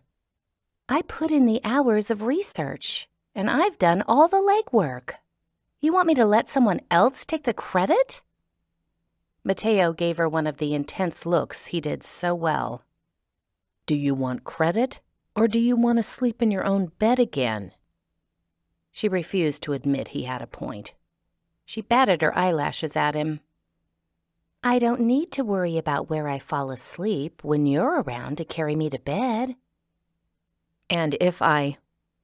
A noise at the tack room door turned their attention there. One of the twins stood a few feet away, carrying some clean saddle blankets into the room. Mateo's voice suddenly switched to a forced neutral tone. Gabriella, when did you come in? Just now. How come Eliana can't sleep in her bed? Because... Mateo drew out the word. Sometimes adults have adult problems that you don't need to know about. Gabriella tramped across the tack room and put the blankets away. How come I don't need to know? Because you're 6, he said. Enjoy being 6 while you can. Gabriella huffed in frustration. You never tell me anything. I tell you a lot of things. That's why you call me bossy. Gabriella's attention turned to Eliana. See? He admits it. In a lower voice, she added, Mama said I'm not supposed to say anything else bad about Mateo to you. Eliana smiled at her. I don't mind. You can tell me all of his secrets. No, she can't. Mateo made shooing motions at his sister. I'm sure Mom wants you for something. Gabriella lifted her chin. She sent me to tell you that she made dinner for everyone, and it'll be ready by the time you guys get cleaned up. The little girl turned on her heel and tromped off, ponytail swinging. Dinner in the Alvarado kitchen was crowded, but had the sort of warmth that a busy family brought to a meal. Nana was completely at home, which told Eliana how often she ate here. If Eliana had lived closer, she would have made a habit of dropping by for dinner every once in a while. No one made green chili enchiladas like Yolanda. Paloma and Gabriella were even more chatty than they'd been last night. It was only with great parental influence that they didn't tell Eliana every knock-knock joke they knew. Yolanda and Fernando made polite conversation with Eliana, asking about her job. She told them how she traveled around to interview people, how she juggled stories, and the problem of constant public feedback. Everyone's got an opinion, a computer, and a way to find my email address. Yolanda dabbed sour cream onto a second helping of enchiladas. If you ask me, you should find a less stressful job. You could do a lot of things with your writing. Maybe write a nice romance novel. No one gets angry at romance novelists. Clearly, Yolanda didn't make a habit of reading Amazon reviews. "The angry emails don't bother me," Eliana said. "It's just part of the job, like avoiding Brian, the too friendly weatherman. He keeps asking me to come to his place to see his sports trophies collection." Mateo's eyes narrowed. "You didn't tell me about Brian." "He's harmless. He flirts with everyone. Although I do get tired of warning the interns that he can't really control the weather like he claims." Mateo grunted, unhappy with her answer. He stabbed a piece of his enchilada. Paloma and Gabriella had been chatting with each other, and now Paloma piped up. "How come Eliana isn't sleeping in her bed? Whose bed is she sleeping in?" Nana's eyebrows shot up. "Oh, really?" Her shocked glare ricocheted between Mateo and Eliana. "Where'd you sleep last night?" Fernando and Yolanda both stared at Mateo in stunned silence. "I did sleep in my bed," Eliana chirped.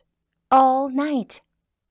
At nearly the same time, Mateo coughed out, "Gabriella just misunderstood something I said, that's all." Gabriella nodded. "He said it was grown-up stuff that I wouldn't understand." This didn't exactly clarify the situation. Mateo cleared his throat. "Eliana and I were speaking metaphorically about getting a good night's sleep, nothing else." Gabriella chased a piece of enchilada around her plate with her fork. "Mateo carried Eliana to her bed, which is why I don't understand why she can't sleep there." Oh, this was so not getting any better. Eliana laughed nervously, the sort of laugh that came because words wouldn't. "Eliana fell asleep on the couch," Mateo explained.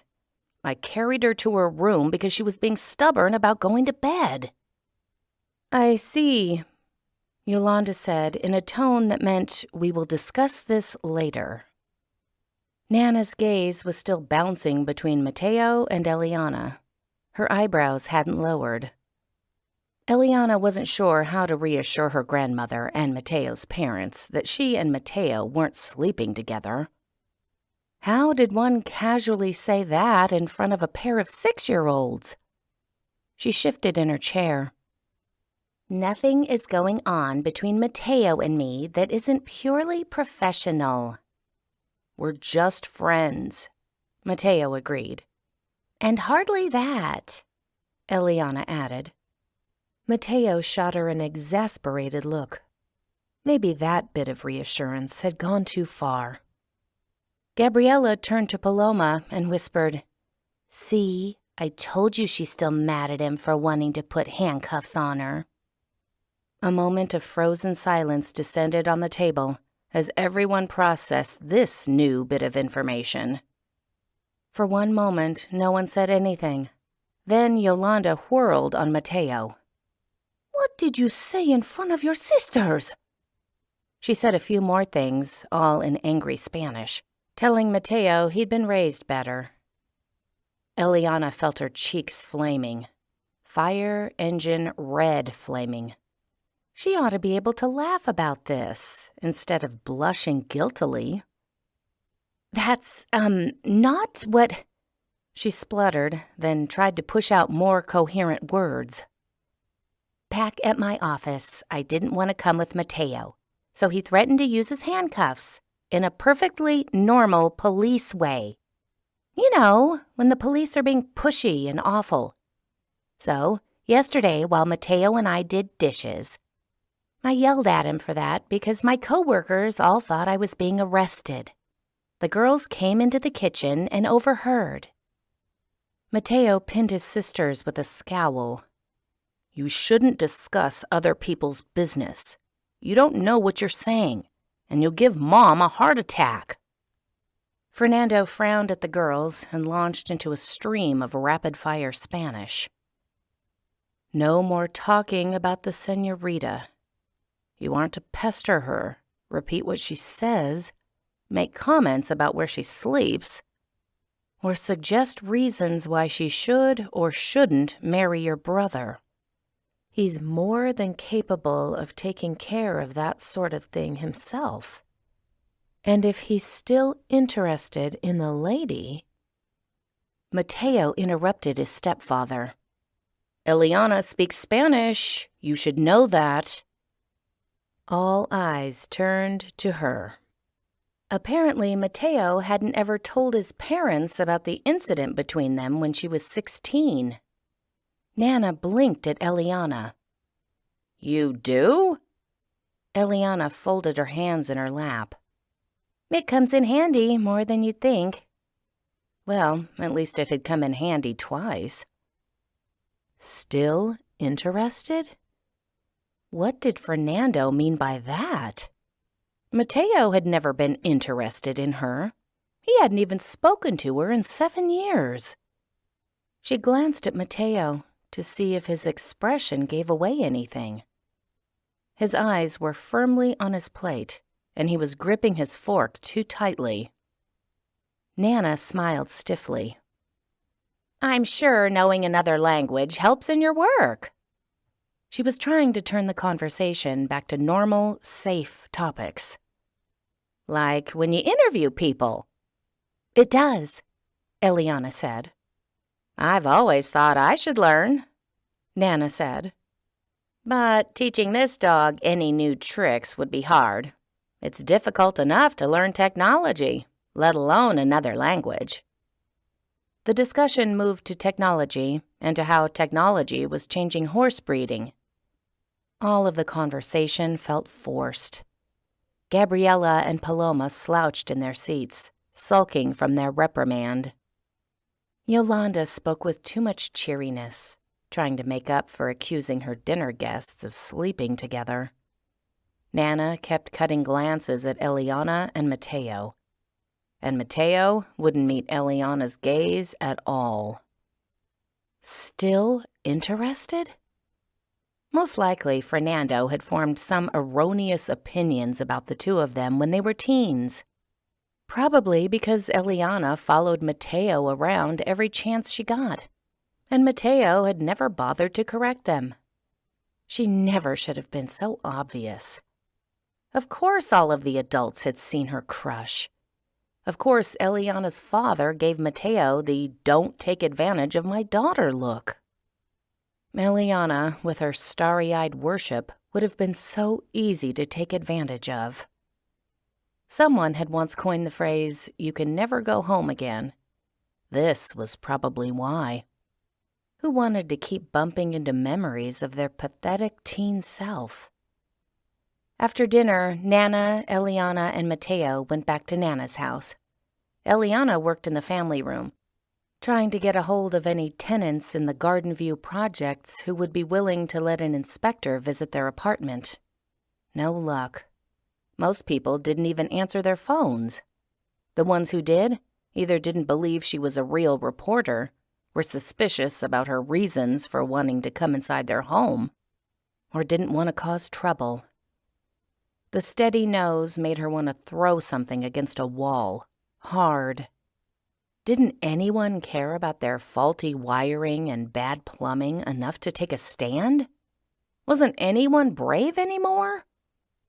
Her gaze flitted to the kitchen table where Mateo sat with his laptop, researching people on her list of possible suspects. He was brave, and always had been. He'd never been afraid to ride even the most temperamental of horses, even after being thrown off a few times.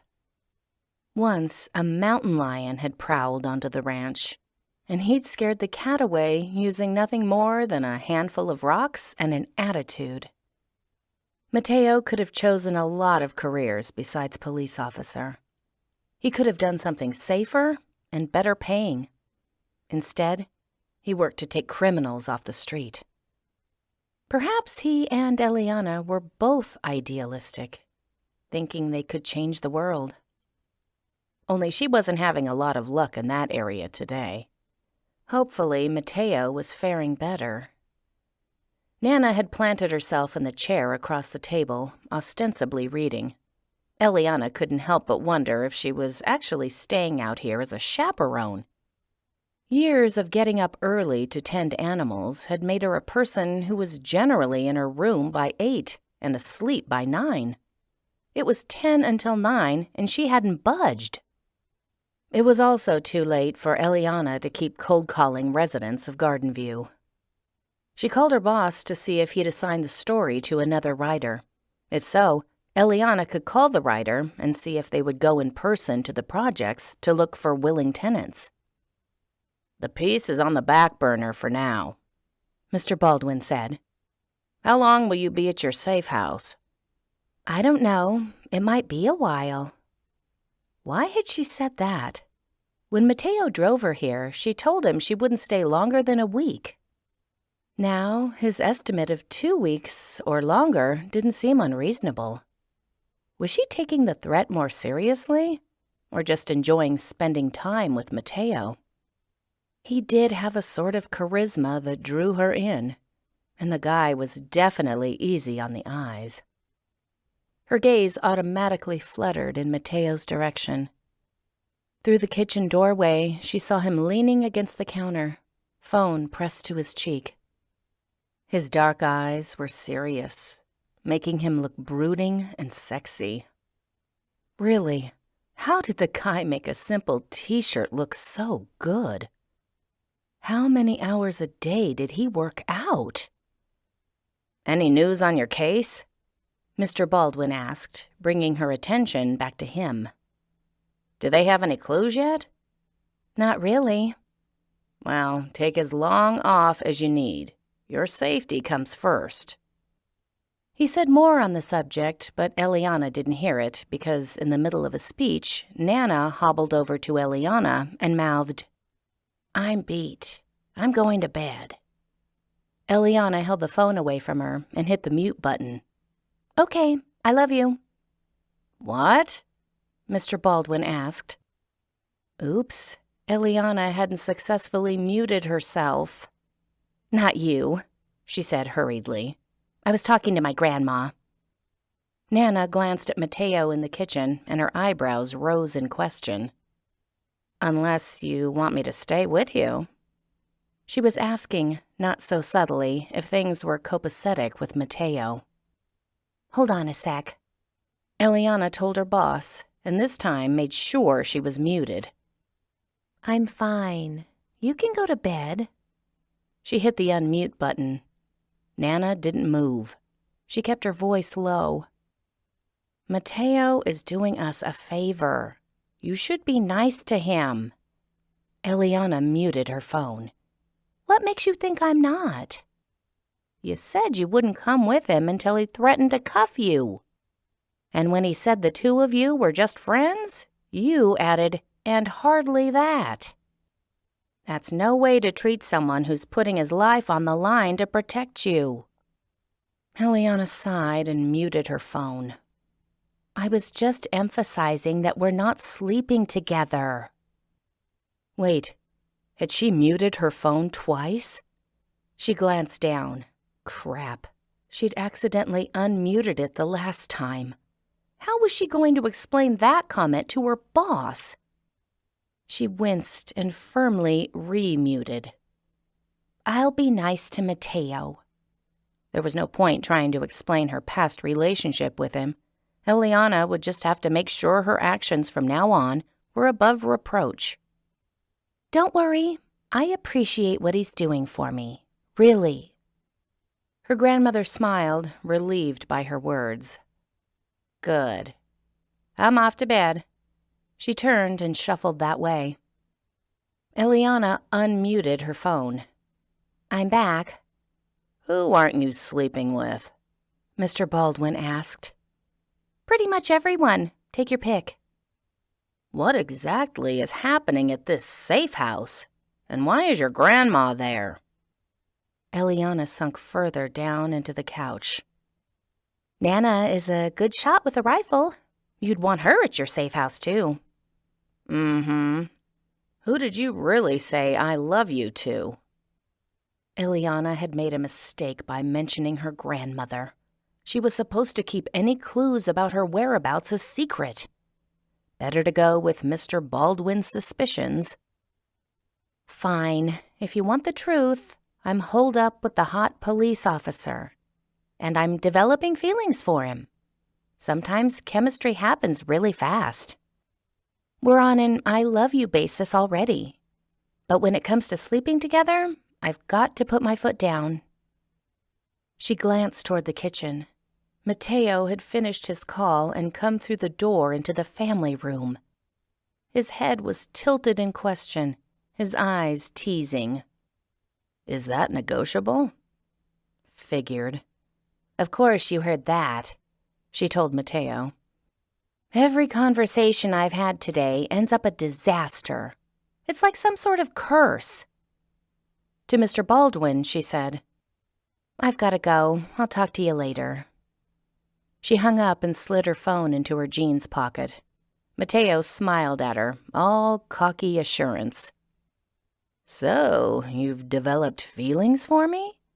Well, who can blame you, really? This conversation wasn't going to get better. In fact, this day wasn't going to get any better. I'm going to bed. She held up a hand to stop him from responding. I'm sure you can think of more humor to wring from that statement, but save it until tomorrow when I can better appreciate it. She stood and headed to the hallway. He chuckled. The sound was sonorous and smooth. Love you too, Elle. The phrase shouldn't have made her heart skip a beat, but it did. 9. That night, Eliana couldn't fall asleep. She read for a couple of hours, then lay in her bed, staring at the ceiling. Stupid insomnia. Stupid criminal who'd taken her Lunesta. The over-the-counter medication didn't work on her, and she couldn't fill a new prescription until the end of the month. The law limited how much a pharmacy could dispense. The fact that Mateo was right next door didn't help. She'd heard his door open and shut an hour ago. How was she supposed to sleep when she kept picturing him undressed and sprawled across the bed? He'd said he loved her. When she'd been a teenager, she'd daydreamed about him saying those words. She'd pictured them coming from his mouth a dozen different ways. All of them ended with a kiss. One more way real life didn't live up to expectations. To stop herself from thinking about him, she made herself think about her story, which made her wonder if Mateo's suggestion might be right. Could the killer want her dead as a way to keep her from revealing Senator Powell's kickbacks with his old college roommate? Was he powerful enough, corrupt enough, that he'd somehow gotten wind of the story and hired a hitman to take her out? Or maybe the killer had been sent by Curtis Kelly or someone else in the new Gateway Corporation. She was still waiting for documents to see who owned the company. If either the senator or New Gateway was involved in the attempt on her life, then everyone who knew about the case might also be in danger. Especially Mr. Baldwin. He knew all the details.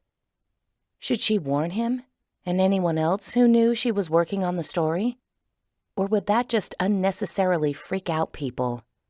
She had no proof that Senator Powell or New Gateway knew about her research, let alone that they were ordering people's deaths.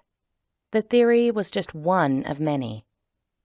And if someone in the office had tipped off the senator about her story, telling people at work that she thought there might be a connection between the senator and the attempt on her life, might make things worse. The mole would know she was on the right trail, and the senator would be even more eager to see she didn't continue on that trail. Her coworkers came to mind, one by one, like they were standing trial before a judge. Was Jenny capable of a murder attempt? She joked about wanting Eliana's job, but surely she wouldn't have tried to kill her for it. People didn't do that sort of thing. Eliana had turned down Brian the meteorologist's advances. But that didn't put her in an elite group. He hadn't seemed that upset. Granted, she had also warned interns about him. Maybe Brian thought Eliana would end up costing him his job. Maybe he had a dark, twisted side. Maybe... Ugh. Just thinking about her coworkers this way was messing with her mind. If she kept suspecting people, she'd never be able to trust anyone again. She'd walk around the office, frightened and overthinking everything. Her room suddenly seemed too small and confining. She felt claustrophobic laying here in the dark. She needed to go someplace where she could breathe and clear her mind. Almost immediately, she thought of a large oak tree on the far side of the stables.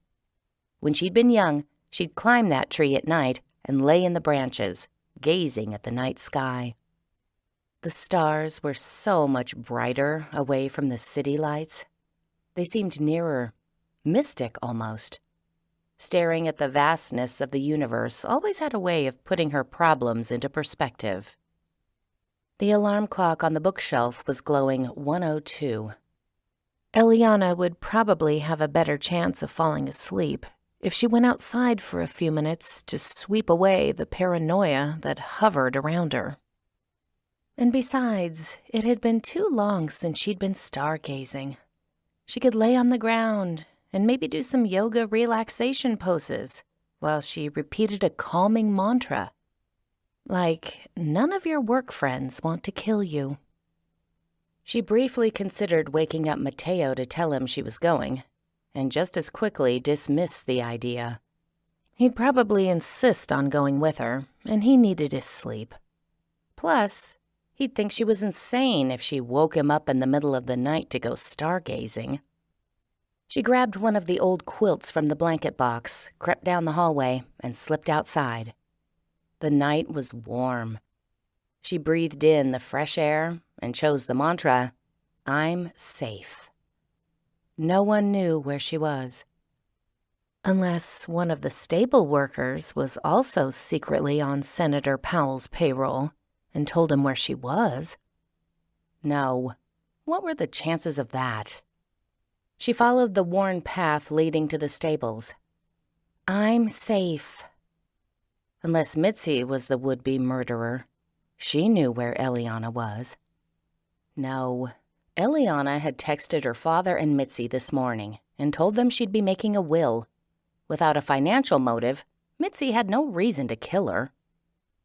Unless announcing her intentions about the will pushed Mitzi into acting before Eliana could set something up with a lawyer. The farther Eliana got away from the house's porch light, the darker the area became, and the more the stars glowed. She could barely make out the path.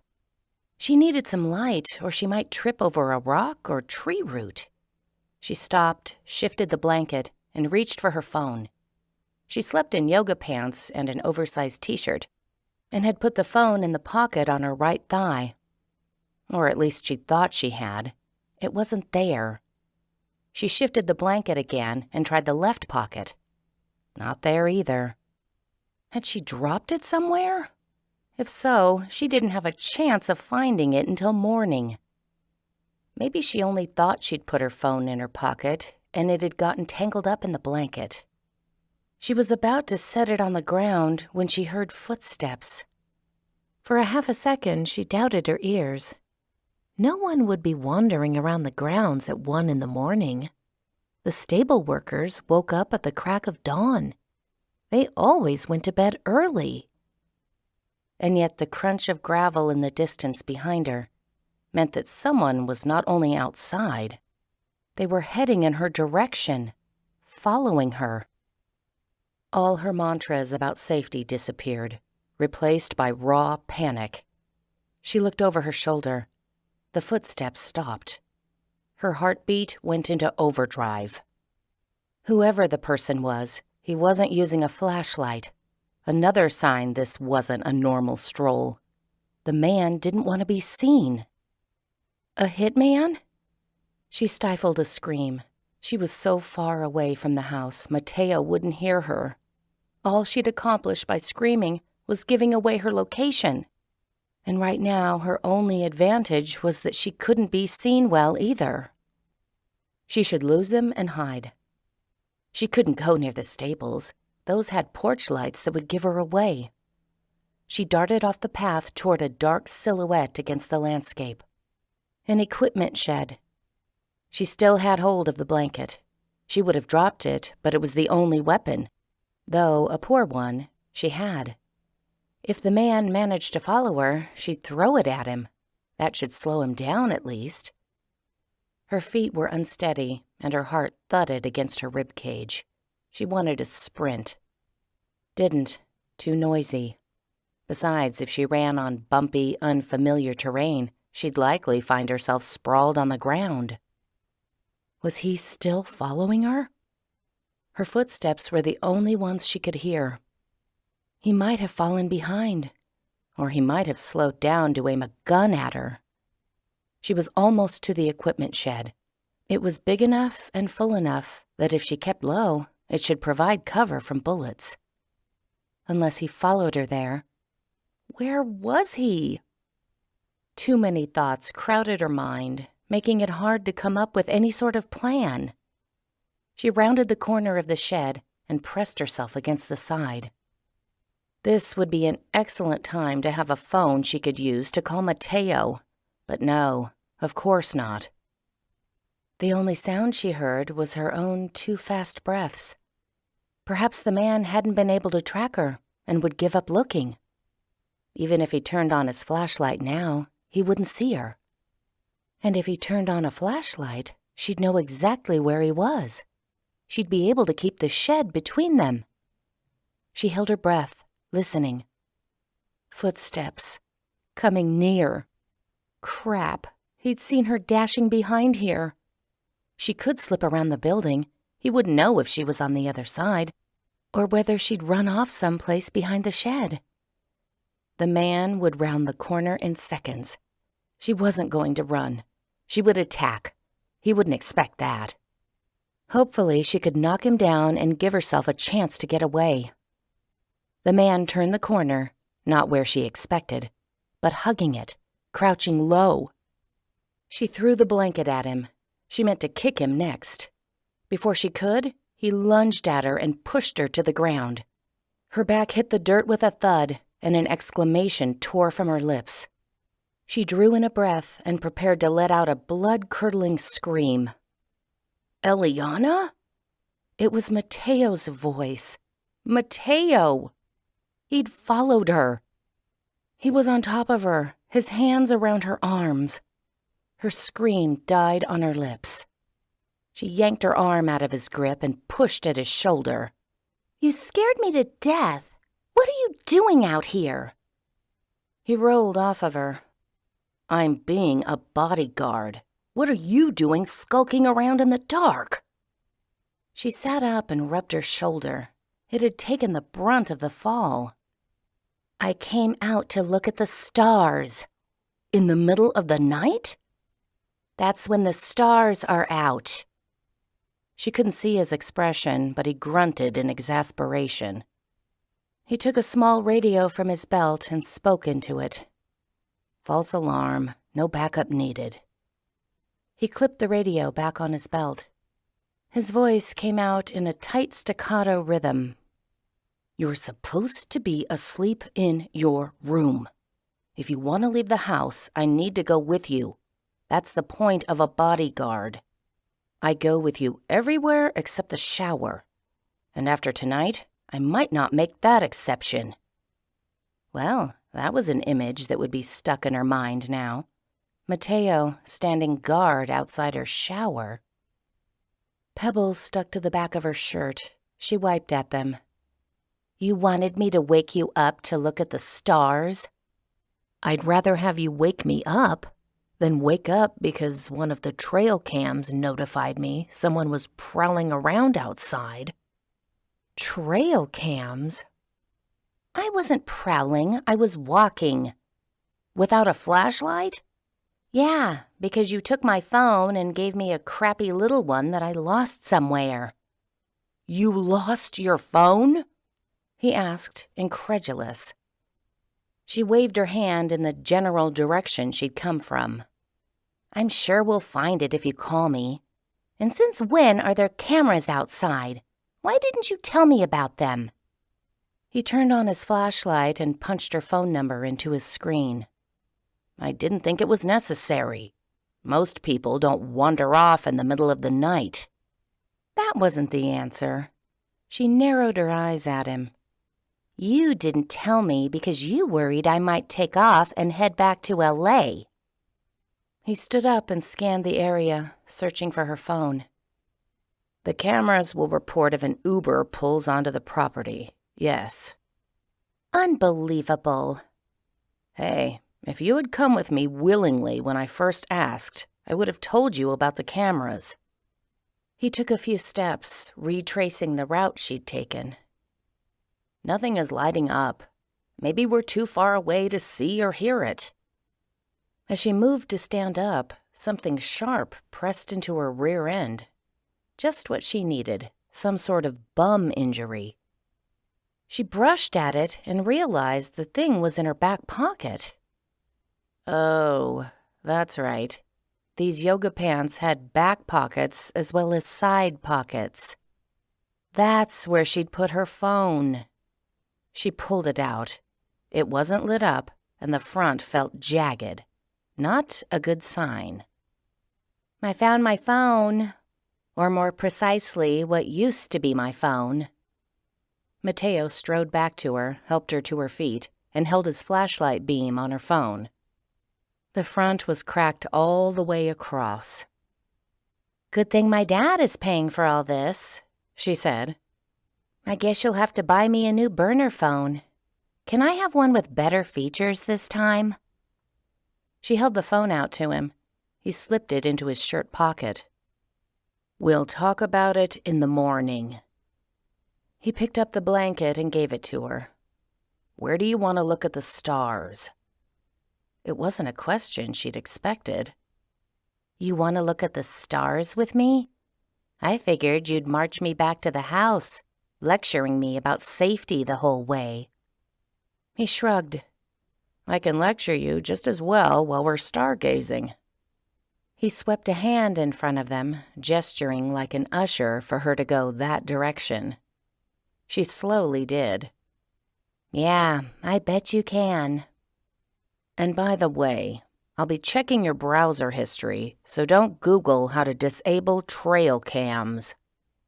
The lecture was starting already. Eliana chose a spot far enough from the pastures and horse trails to avoid any stray manure, then spread out the blanket. She and Mateo lay down side by side.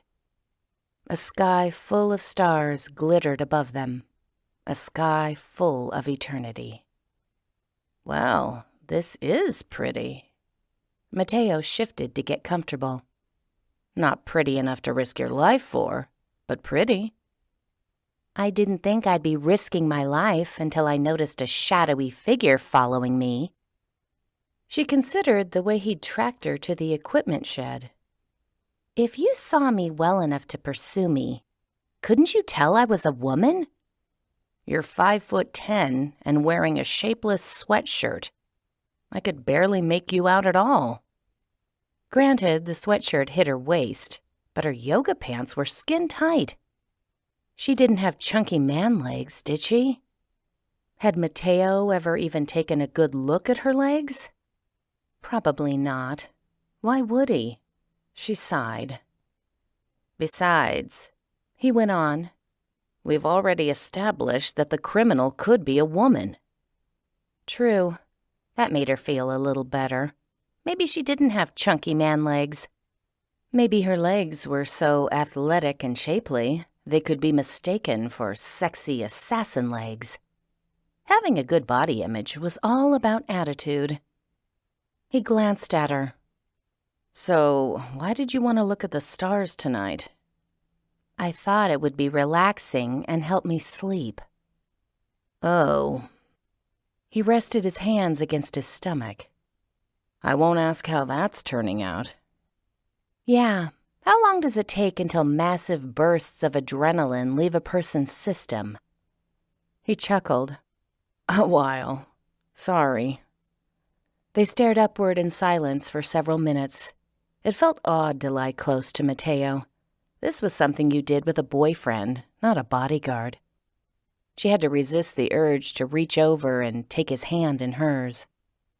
She kept getting distracted by the rise and fall of his chest. He moved his hands to his sides. His fingers were so close. What would he do if she touched his hand? She probably didn't want to know the answer to that question. Geez, what was wrong with her? After all of these years, she ought to be over her crush on Mateo. The guy had already made it clear he wasn't interested in her that way.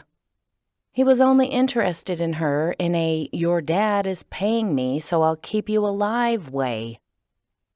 Being around him made all the old feelings return. Suddenly, she cared what he thought about her and wanted to be the center of his attention. She craved his smile and wanted to banter with him. She'd been resisting those emotions from the moment his name popped up on her phone. And there was nothing else to do but keep resisting them. Because when the job was over, he would disappear from her life with little more regret than he'd done the first time.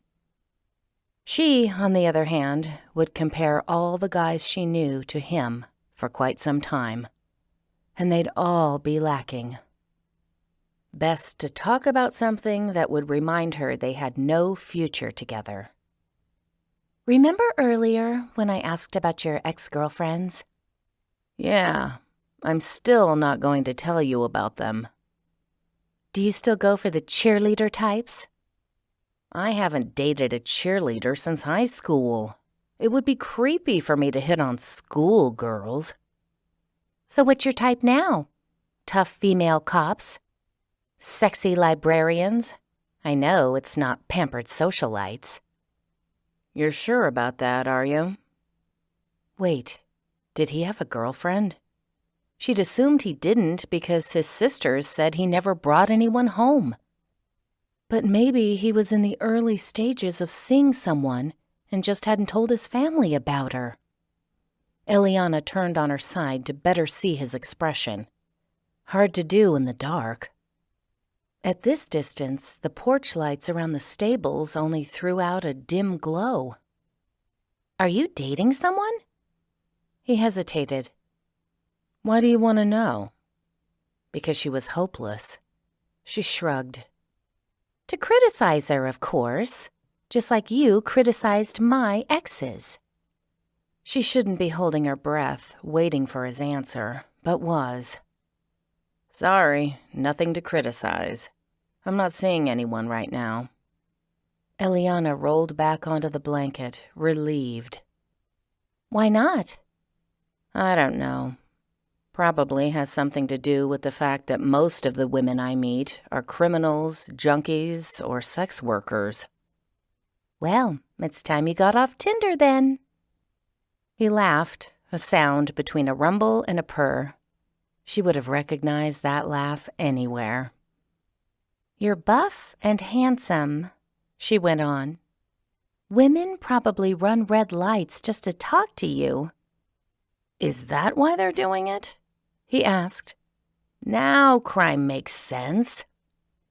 So, what's the real reason you're single? He let out a long breath and his voice turned serious. It's a lot to ask from a woman.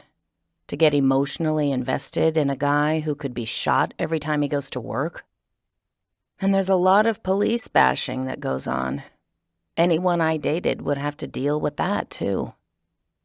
Without thinking about it, she slid her hand onto his arm. Sorry, you don't get paid enough to deal with that. I do this week, although my client is kind of a pain. She smacked him. He laughed again. The feel of his skin was distracting. Too distracting to leave her hand on his arm. She tucked it back at her side. Neither she nor Mateo said anything for a few minutes. She stared at the stars, but was extremely aware of everything about him. The lingering smell of his aftershave, the sound of his breathing, the warmth of his body close to hers. Her ex-crush was lying beside her. He'd laughed twice. Yes, she'd counted them. And he was so handsome, she would definitely run a red light in order to have him lean into her car window to speak with her. She really shouldn't be thinking about Mateo like this. Whatever his type was, it wasn't her. Another minute went by. He didn't say anything, and his breaths were becoming deeper. Had he fallen asleep? She turned her head and leaned closer to see if his eyes were closed. They were. Despite the fact that she'd always thought that watching someone while they slept was stalkerish, she let her eyes linger on him, on the strong lines of his cheekbones and the curve of his lips. As though he sensed her gaze, Mateo shook off sleep and propped himself up on one elbow. He scrubbed a hand across his face. "When do you think you'll be ready to go back and go to bed with me?" Well, how to respond to that question? He shook his head. "I meant go back with me and go to bed." He sat up and gazed around, checking over one shoulder and then the other. She peered around too. "What are you searching for?" "My sisters. They've got to be here somewhere, so they can trot out that sentence later in front of my parents and your grandma." Eliana stopped searching. The handcuff comment was pretty horrifying. "I thought your mother was going to come unglued." "So did I." Eliana remembered another comment from dinner. What did Fernando mean when he said, "if Mateo still likes her"? A pause. "I don't know." "Yes, you do, or you wouldn't have stopped him from saying it." Mateo put his hands behind him and leaned back. "I guess he was referring to when we were teenagers and we had a thing." What?" "When we were teenagers, our thing was that I had a crush on you and you avoided me. That doesn't really count as you liking me." "I kissed you," he said, as though it proved something. "That was a pity kiss because you didn't want me to get you in trouble." Mateo cocked his head. "A pity kiss? What are you talking about?" He really wanted her to spell it out. "You knew about my infatuation, and you knew I could get you in trouble for the things you and Oscar said about me, so you kissed me to buy my silence." Mateo's head jerked back in surprise. "That's not what happened." "That was definitely what happened. You've probably kissed so many girls that they all run together in your mind. Believe me, I remember it." His mouth opened in protest and snapped shut again. "And how can you tell a pity kiss from a regular kiss?" "You just can." Even in the darkness, she knew he was looking at her with disbelief. So she added, "Your lips tasted like hesitation and regret." He scoffed. "You're making that up to turn me into the bad guy when I never was." He sat straighter and waved a hand in her direction. "I want you to prove it. Give me a pity kiss, and then a regular kiss. I want to see what hesitation and regret tastes like." He probably thought she wouldn't do it. He was waiting for her to refuse so he could win the argument. She couldn't let him win. That was the only reason she leaned forward and put her hand on top of Mateo's shoulder. She didn't kiss him right away. She rested her forehead against his while she considered her strategy. She didn't actually know how to kiss him in a way to convey pity. Back when they were teens, his kiss had vacillated between reluctance and impetuousness. His hands on her shoulders had trembled with emotion, probably fear that she'd get him in trouble anyway. or fear that she'd expect this sort of treatment all of the time. Mateo showed no fear now. He slid his hand across her waist. The motion carried a familiarity that sent shivers up her spine. His breath was warm against her lips. She didn't move. It was suddenly hard to concentrate on strategy. His hand traveled slowly from her waist up her back, setting off another wave of shivers. His voice was low and husky. "What are you waiting for?" "I'm having a hard time pitying you." His hand began the return trip down her back.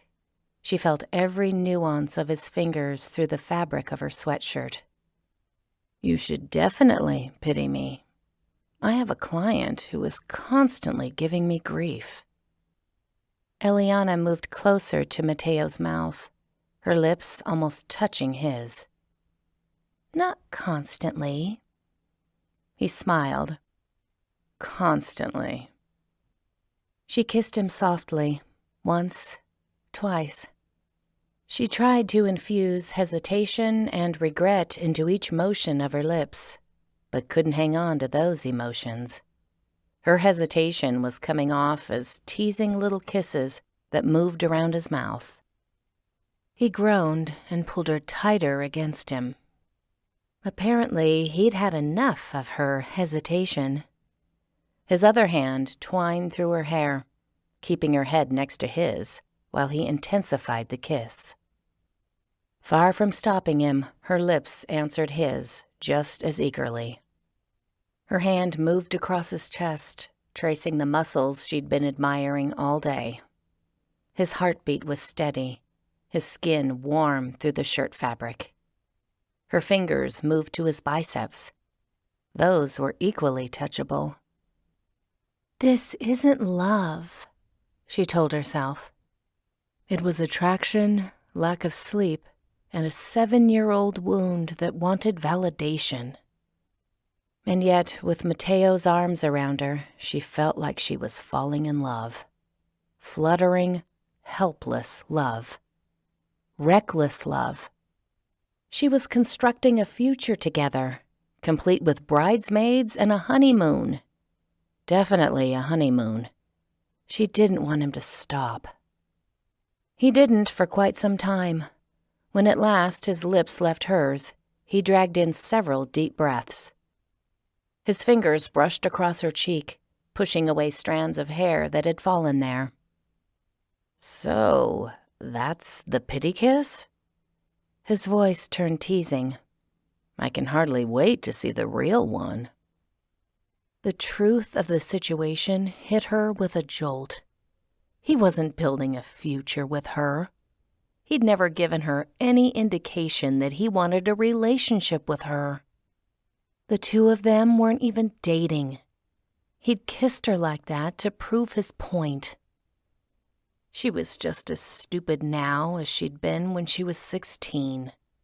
No, more stupid. Because at least back then she'd had the sense not to make out with him, like someone who was desperate and easy. She pulled away from him, ready to stand up and stalk back to the house. "This is all a joke to you, isn't it?" She was a joke to him, a spoiled princessa. He took hold of her wrist to keep her from leaving. "Elle, it isn't a joke, and I never gave you a pity kiss. I kissed you when we were teenagers to show you that I wanted things to be different, even though I knew they couldn't be." "Because my father didn't like you?" "Yes, and because you were only 16 and I was going to college. Schooling that your grandma helped pay for. And because I couldn't risk doing anything to jeopardize my mother's standing with your grandma. And," he sighed, "because back then I didn't realize that some things were worth fighting for, and waiting for, and risking for." She blinked at him. Really? That's how he'd felt? He'd cared about her back then, He'd wanted things to be different. Her anger melted. Her heart melted, too. Mateo cupped her chin with his hand, and his thumb caressed the length from her cheek to her bottom lip. Her lips parted, and his mouth came down on hers, softly, gently. One light kiss turned into another. She wrapped her arms around his neck and whispered his name. This night had turned out so much better than she'd expected. Mateo cared about her. His lips were leaving a trail down her throat. She shifted positions to move closer to him and bumped into his holster. The motion seemed to snap something in him. He lifted his head and pulled away from her. "We shouldn't be doing this." He wanted to stop. She kissed the corner of his mouth. "I doubt your sisters are anywhere around." He reluctantly took hold of her hands and removed them from him. "I'm your bodyguard, Elle. I can't let my feelings compromise your safety." "How is this compromising my safety? I feel very safe right now." Or at least she had, until he'd pushed her away. Perhaps she'd misjudged the strength of his interest in her. The "I can't let my feelings compromise your safety" statement felt very much like an "it's me, not you" line. She shifted away from him and was glad that the darkness hid the flush of her burning cheeks. He raked a hand through his hair.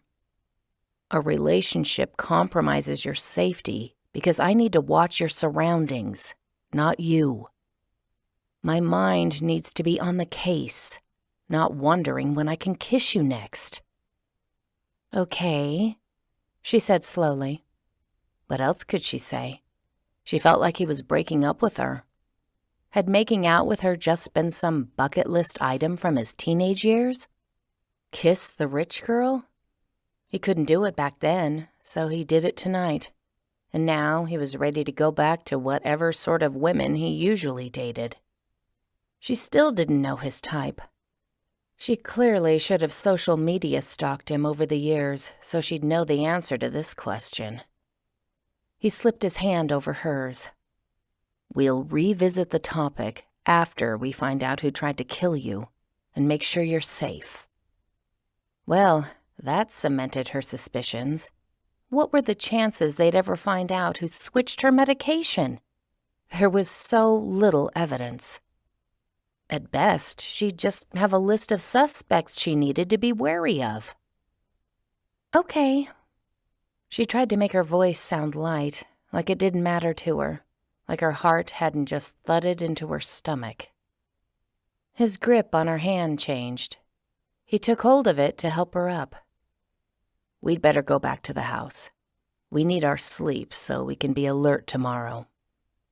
"Right," she said, even though she knew she wasn't going to be able to get to sleep for a long time. 10. Eliana woke up late, took a shower, and spent a lot of time getting ready. She either wanted to avoid seeing Mateo for as long as possible, or she wanted to look really good for him. She wasn't sure which. "We'll revisit the topic after we find out who tried to kill you and make sure you're safe?" Revisit it how? They wouldn't be together every day once the case was over. Did he plan on asking her out afterward? Pasadena and LA weren't far apart, unless you counted the traffic that made every trip twice as long. But if he'd meant that, wouldn't he have said so? Maybe revisit was another way of saying, "I'll text you every once in a while until you tire of my inattention and move on." She vacillated between wanting to aloofly pretend last night hadn't happened and wanting to get Mateo alone somewhere and see if she could tempt him to kiss her again. She had enough pride to decide on the former. Pride would keep her from making a fool of herself. She left the safety of her bedroom and swept through the family room on her way to the kitchen. Nana was coming out of the kitchen, a sack of carrots in one hand, her cane in the other. I'm heading back to the stables. Sasha had her filly early this morning. She deserves a few carrots." Aww. Nothing was sweeter and more adorable than a new foal. "I'll have to come out later and see her." "She's as beautiful as her mother." Nana winked. "Just like you." Eliana's mother was beautiful. She'd been a rodeo queen in her early years. Nana gave Eliana a hug. She was all softness and smelled of sunshine. "I'm so glad I get to spend some time with you, even if it's not under the best circumstances. You've grown to be an amazing woman. I sure love you." Then Nana shuffled off to the door, humming. Eliana felt better about the day already. Everyone ought to have a grandma around to give them a daily dose of compliments.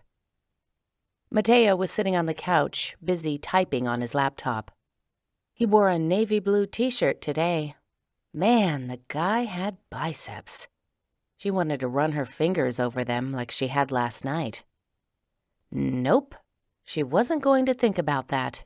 She had decided to go with aloof. He glanced up at her, and his dark brown eyes lingered on her. Aloof melted. "Solved the case yet?" she asked. That sounded too eager, like she either expected him to work miracles or wanted it finished so the two of them could be together. She amended the question. "I mean, what have you heard from Officer Dawson?" Mateo grinned, seeing right through her. He traced the pills to a Canadian pharmacy. He's checking to see if the pharmacy has any camera footage of people who came inside, but that's a long shot.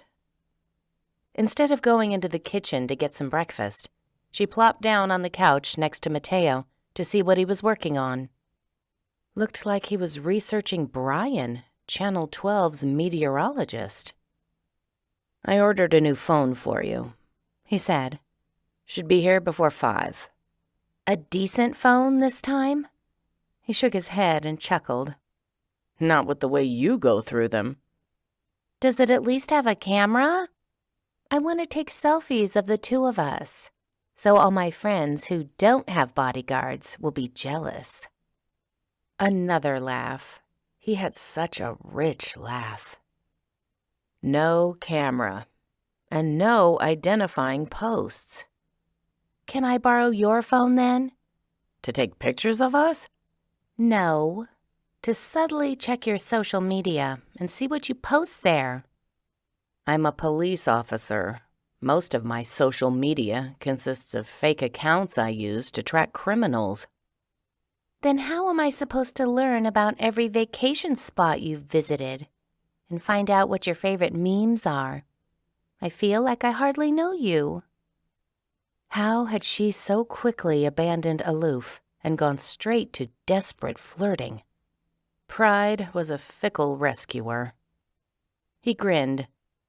"I think you know me pretty well already." "You might have changed in 7 years." "I haven't." She slid closer to him and traced lines on the back of his hand with her fingertip. He let out a low breath. "Remember how you're not supposed to distract me from doing my job?" "I don't want to distract you from your job. I want to change the job's parameters." She tilted her head playfully. "Aren't you supposed to keep me happy?" He pretended to think about it. "That actually wasn't in my job description." "It should be." Her gaze zeroed in on his lips. A kiss right now would definitely keep her happy. He moved his hand away from hers, putting distance between them. "You'll have to take that up with your father." His words felt like swift rejection. Well, this had been an informative few moments. "Okay," she said with a lightness she didn't feel. "I'll get some breakfast and let you work." She stood up and headed to the kitchen, trying to walk naturally, but still felt like she was taking quick, stiff steps. "When the case is over," he called soothingly, "things will be different." His soothing tone irritated her. made her feel too much like the 16-year-old girl being placated. "Right," she called back. "I might lose interest in you by then." Let him worry about that. Instead of worrying, he laughed. Aggravating. He either didn't believe she could lose interest in him, or he didn't care if she did. She went to the kitchen and ate an apple and some cheese while she checked her email. Still no email from the Secretary of State's office with documentation telling her who owned New Gateway. She'd not only emailed an information request, she'd called and left a message asking for the same thing. Was retrieving and sending the information to her that difficult? She sorted her email, replying, deleting, and forwarding information for stories to Mr. Baldwin. Desmond had written her back, telling her the places he'd been in the last month. None of them in the L.A. area. Then he told her all of the places he'd like to take her once they were married. He knew of a place in the Sonoran Desert where the energy vibrations from the past and future were incredible. Hard pass on a trip to the desert with the delusional stranger. Still, she owed him some sort of response since she'd emailed him and questioned him about his whereabouts. She composed a short but polite note, thanking him for his response, and told him that she had other engagements and obligations in this life. But perhaps in a future life they could get together for lunch sometime. After she finished with that, she refreshed her email, checking to see if something from the Secretary of State's office would pop up on her screen, delivered by Hope and email fairies. No such luck. The email fairies had only delivered personalized ads about single men in her area. That's what she got for researching a story on criminals who use dating sites. Time to call the Secretary of State's office again. She was already in a bad mood. She might as well use that energy to track down the needed record. She used a phone app on her computer to place the call since she didn't have her new burner phone yet. No one picked up. Eliana got cheerful instructions to leave a message. That hadn't worked the first time she'd called. Fortunately, she was a journalist and had tools to track down other numbers at the Secretary of State, numbers manned by actual people. After researching people who worked in that office, she located the name of one of the secretary's aides, Reed Silva. A few internet searches later, she came up with his phone number. She called, sending him psychic vibes that she wasn't a computer, telling him that his car's service agreement was expiring. You never knew. Maybe Desmond was right about the power of psychic vibes. But she only got Mr. Silva's voicemail. So much for her faith in Desmond. She might blow off that lunch meeting in the next life. Eliana left a message for Mr. Silva, explaining the situation and asking that he make sure someone emailed her the record of ownership for the LLC titled Moore, Steinway, and O'Donnell. Maybe her call would move things along, which in government time meant who knows how long. She hung up and wandered back into the family room. Mateo was studying his screen. Your friend Jenny has relatives in Canada. She went there 5 months ago. It took Eliana a moment to realize why that was important. Then she felt a little ill. Do you think Jenny got codeine while she was there? I haven't found any record of that, but she could have gotten the pills from her relatives or friends. Or her connection to Canada could be a coincidence. If she got the pills 5 months ago, she waited for a long time to use them. Did any fights pop up between the two of you? You didn't steal her boyfriend or anything? No. Is there any reason you can think of that she'd want you dead? She's joked about wanting my job. The one where you're overworked, underpaid, sometimes in danger, and get a lot of hate mail? Yes. Well, I suppose there's no accounting for taste. Eliana moved closer to Mateo. Do you think it's her? He typed something on his laptop. Too early to tell. Eliana put her hand on her stomach, trying to calm it. I thought she was my friend. Mateo lifted his eyes from the screen to look at her, and his expression softened and grew sympathetic. She probably is. Right now, we're looking at everybody. And because of that, Eliana didn't know who she could trust anymore. It isn't anyone from work, she told herself. They're all good people. It must have been someone from one of the news stories she'd done. That person had been able to sneak into her house because she hadn't been careful. But from now on, she would be. And maybe she'd move. Was that too extreme? She needed to think about something else. She went to the kitchen, grabbed a water bottle, and called, I'm going to join Nana at the stables. Mateo stood and tucked his phone into his pocket.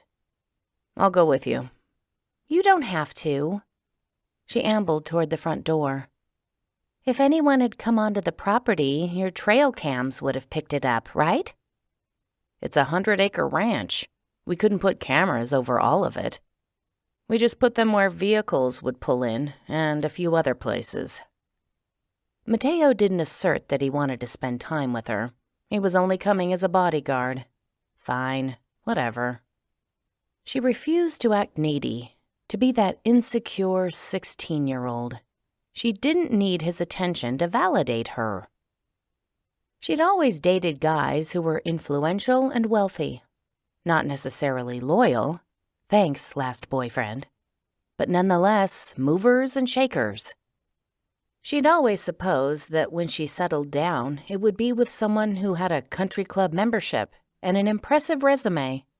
So, if Mateo regretted their kiss and planned on ghosting her as soon as this was over, she'd survive with her head held high. Nana was outside the stables with a 3-year-old Paint, showing him to Chaska Anape, one of her longtime friends. He was a weathered horse trainer who'd seemed old even when Eliana was a child.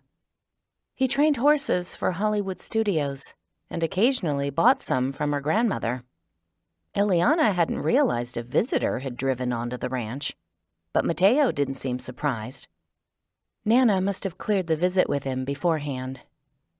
Eliana said hello to the two, then went into the stables to see Sasha and her filly. Mateo stayed behind. Chaska had started talking to him, wanting to get caught up. Apparently, the stables were sufficiently safe for Eliana to venture into by herself.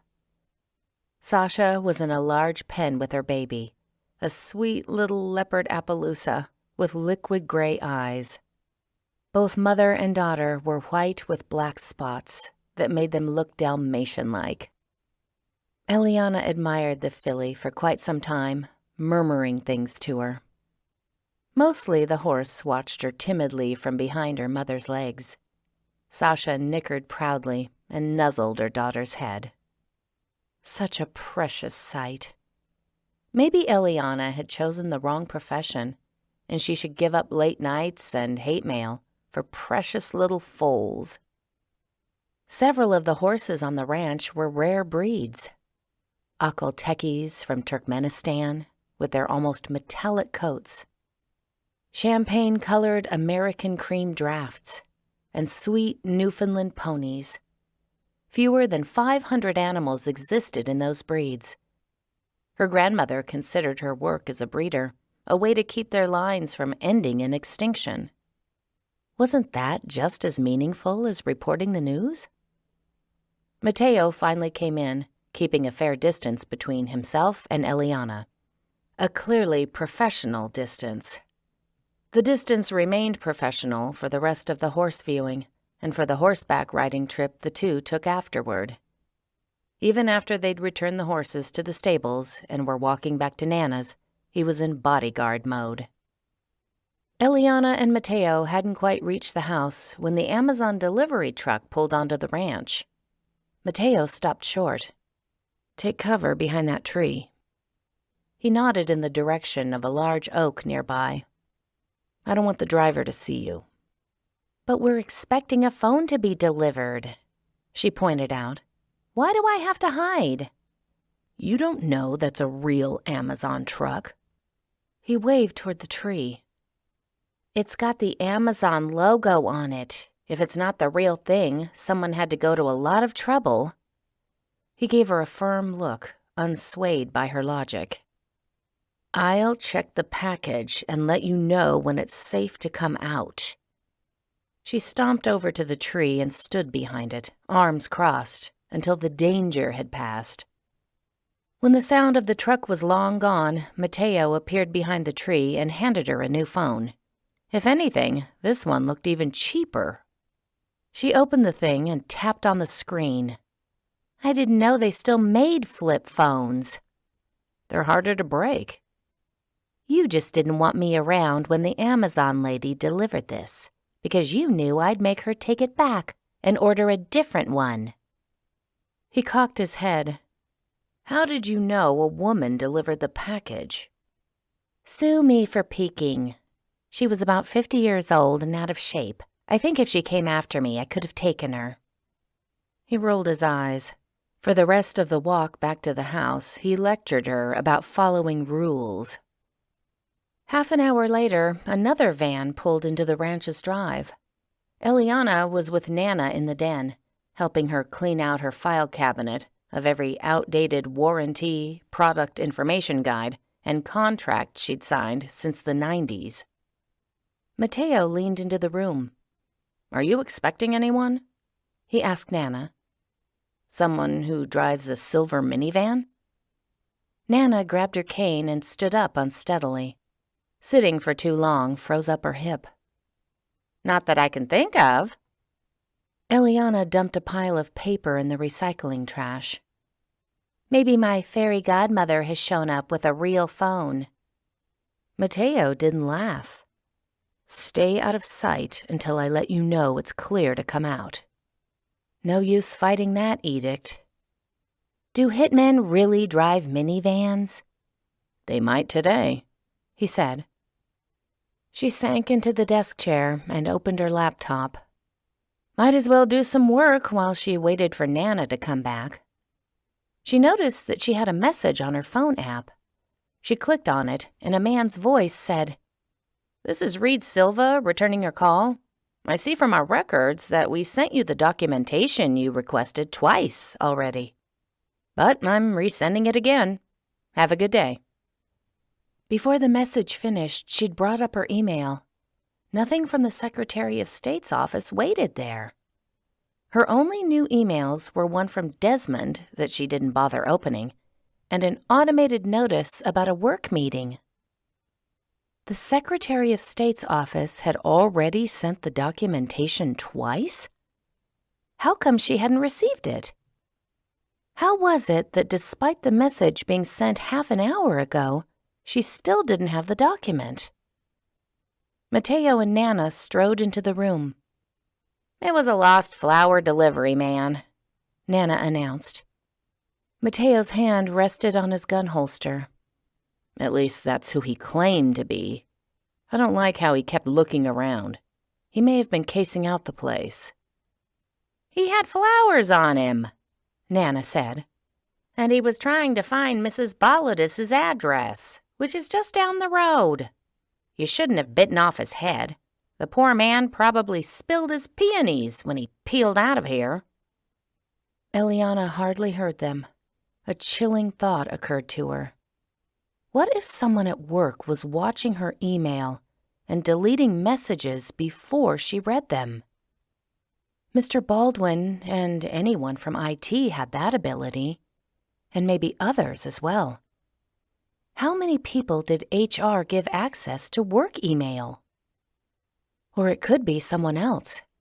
Eliana had never been overly cautious when typing in her password. Anyone could have peered over her shoulder and seen it. She took a deep breath. She was probably being overly suspicious. After all, she was dealing with a branch of government. Their specialties were being slow, running over budget, and not doing what they said they'd do. It was entirely possible Mr. Silva had only said that his office already sent the document to her, so he didn't look bad. And he'd sent the file to the wrong email today.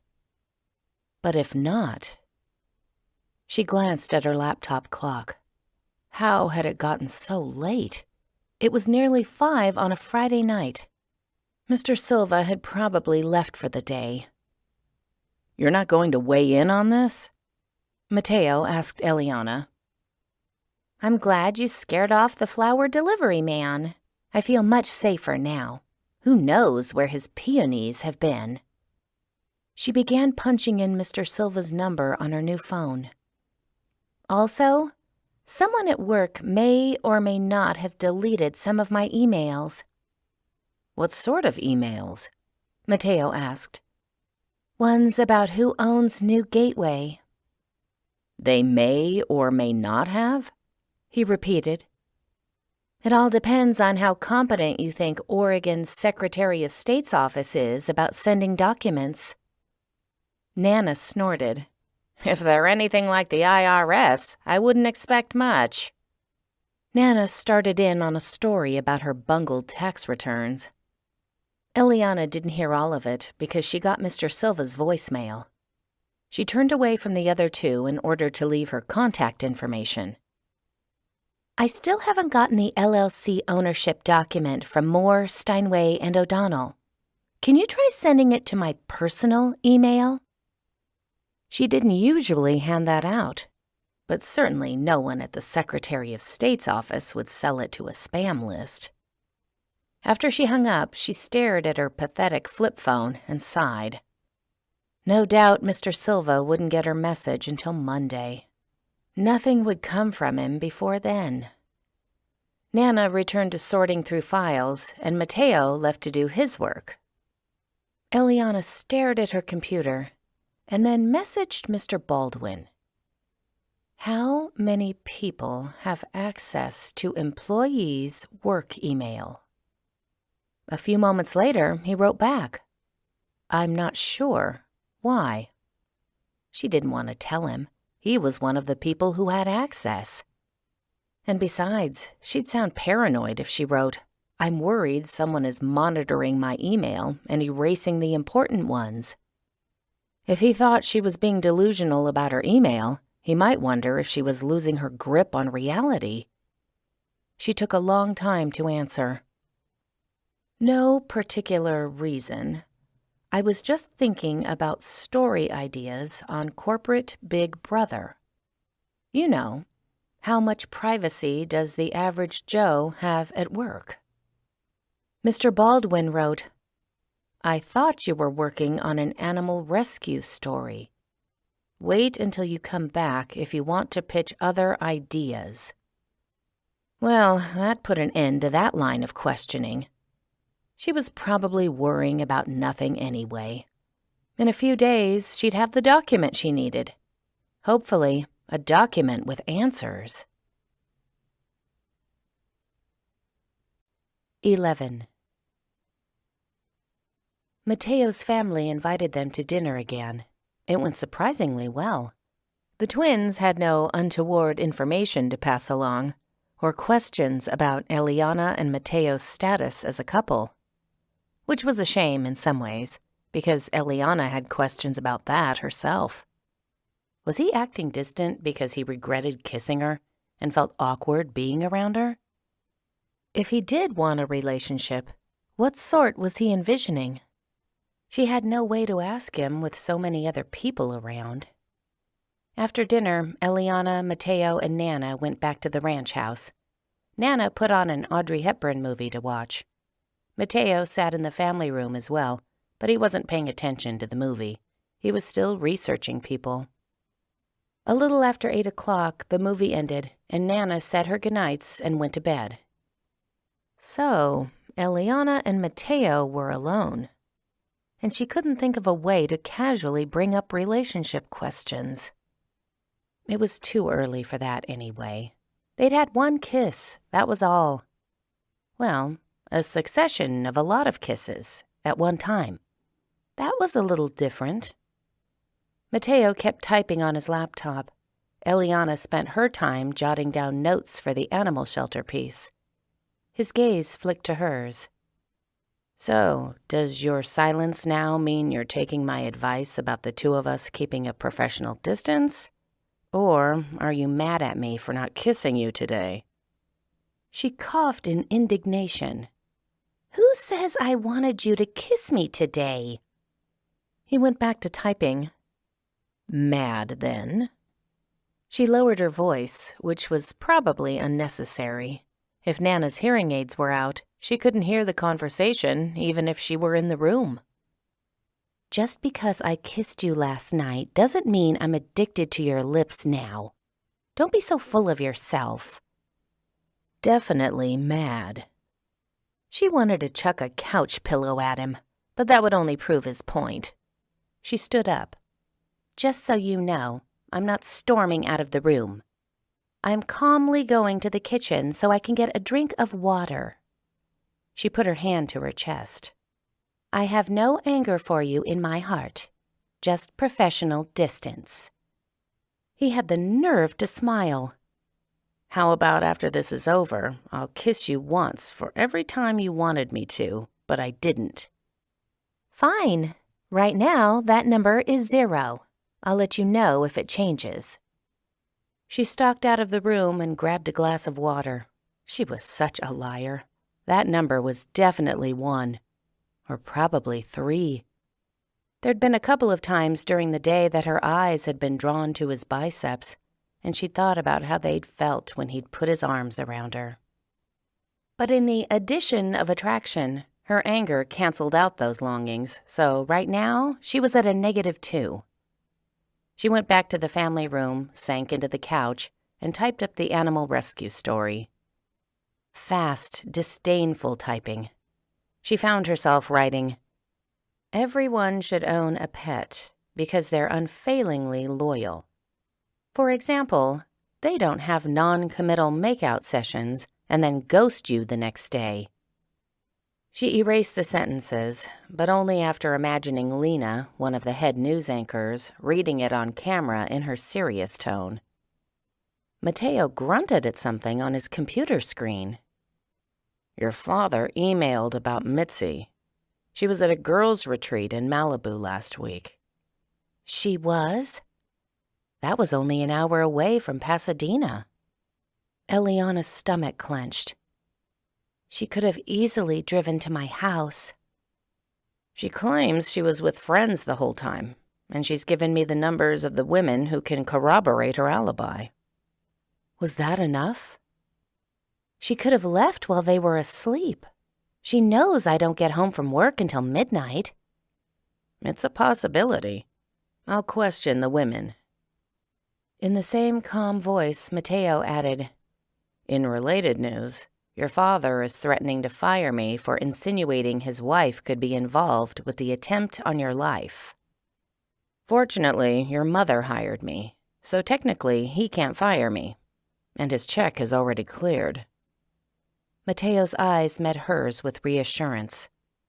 "If Mitzi was involved, we'll find something to tie her to the crime." Eliana nodded, numb. She'd always known Mitzi hadn't liked her, but her father's reaction stung. He'd taken Mitzi's side so firmly. "For starters," Mateo said, returning his attention to his computer, "we'll search the rental car records for its GPS data." His phone dinged. He picked it up and scowled at the screen. How did that happen? She leaned forward. What? She expected more Mitzi news. "There's a horse out. The trail cam caught it. All the horses should have been returned to the stables before dark." "You mean one was left out in the pasture?" "No, it's walking around the ranch." That wasn't right. One of Nana's horses?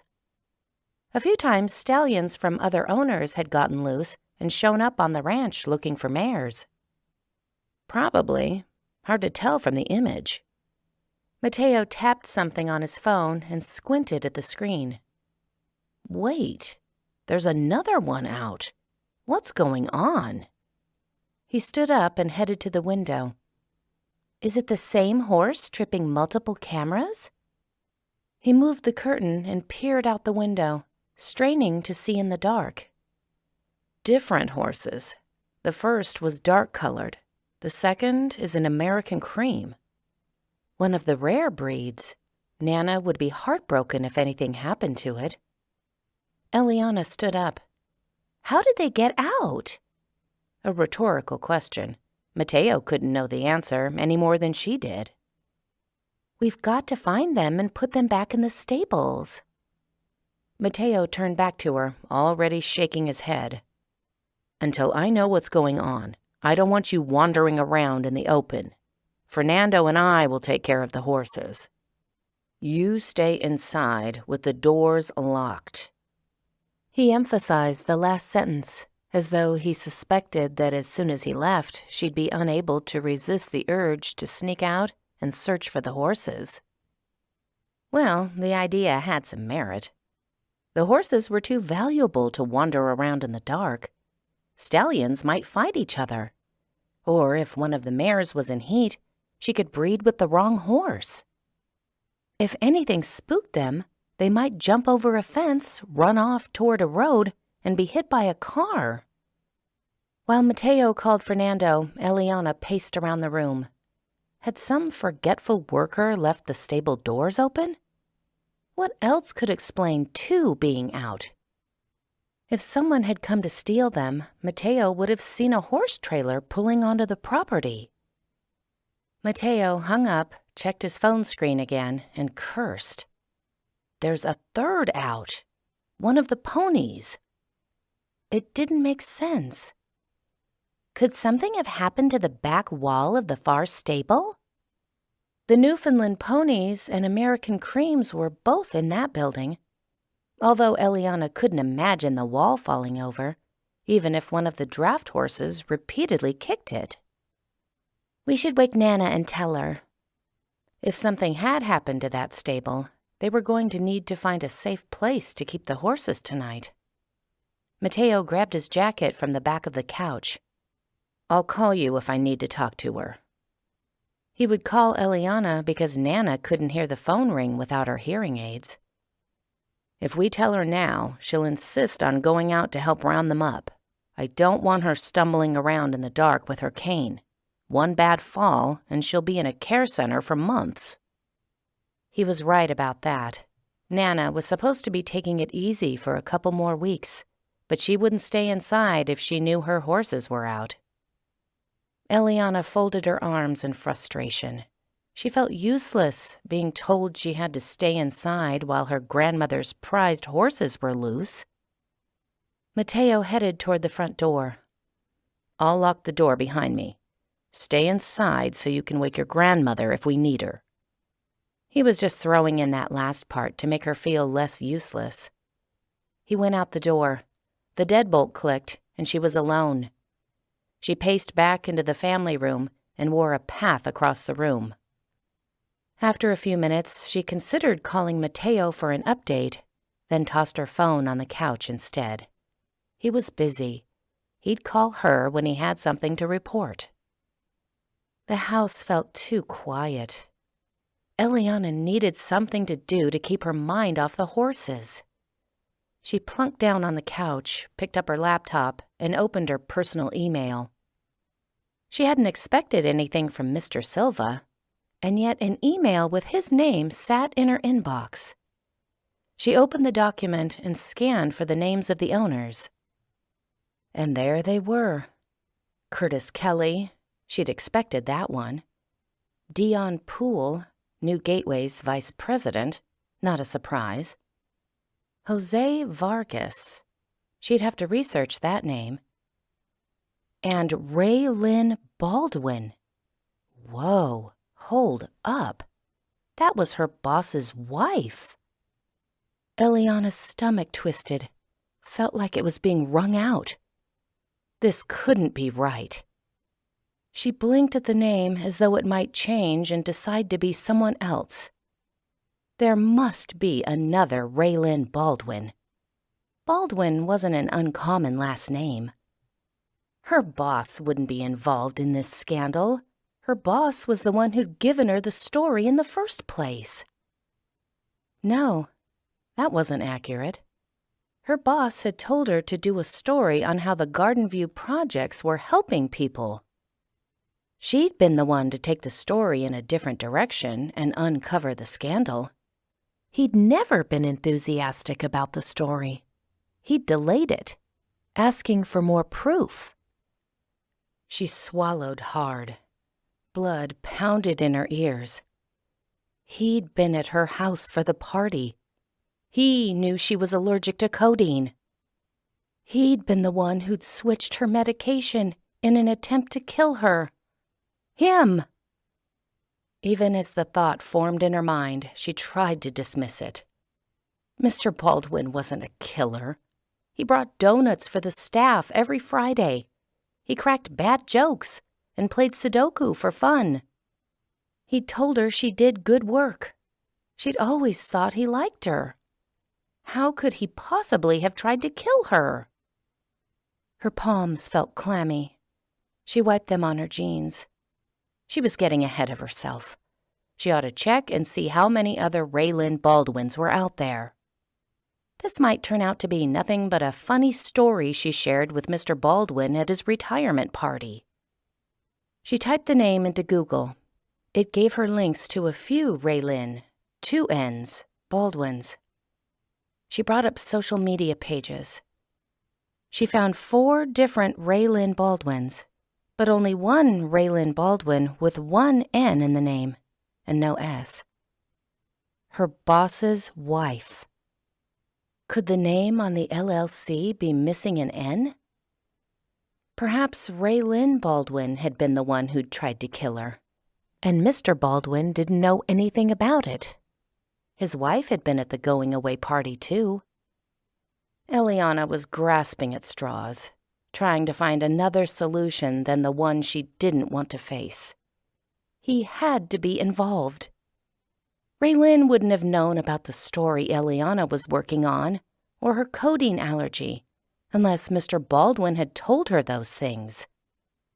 And why would he tell her an effective way to kill Eliana if he hadn't been in on the plan?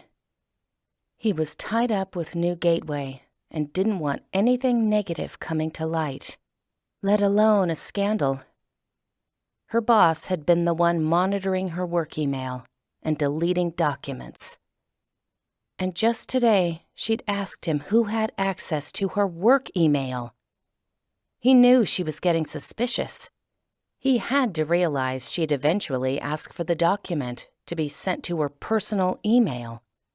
He must know he didn't have long before she put the pieces together. Would that be enough to spur him into some sort of drastic action? Her mind raced. She'd have to move, find another job. Although Mr. Baldwin obviously wouldn't give her any references.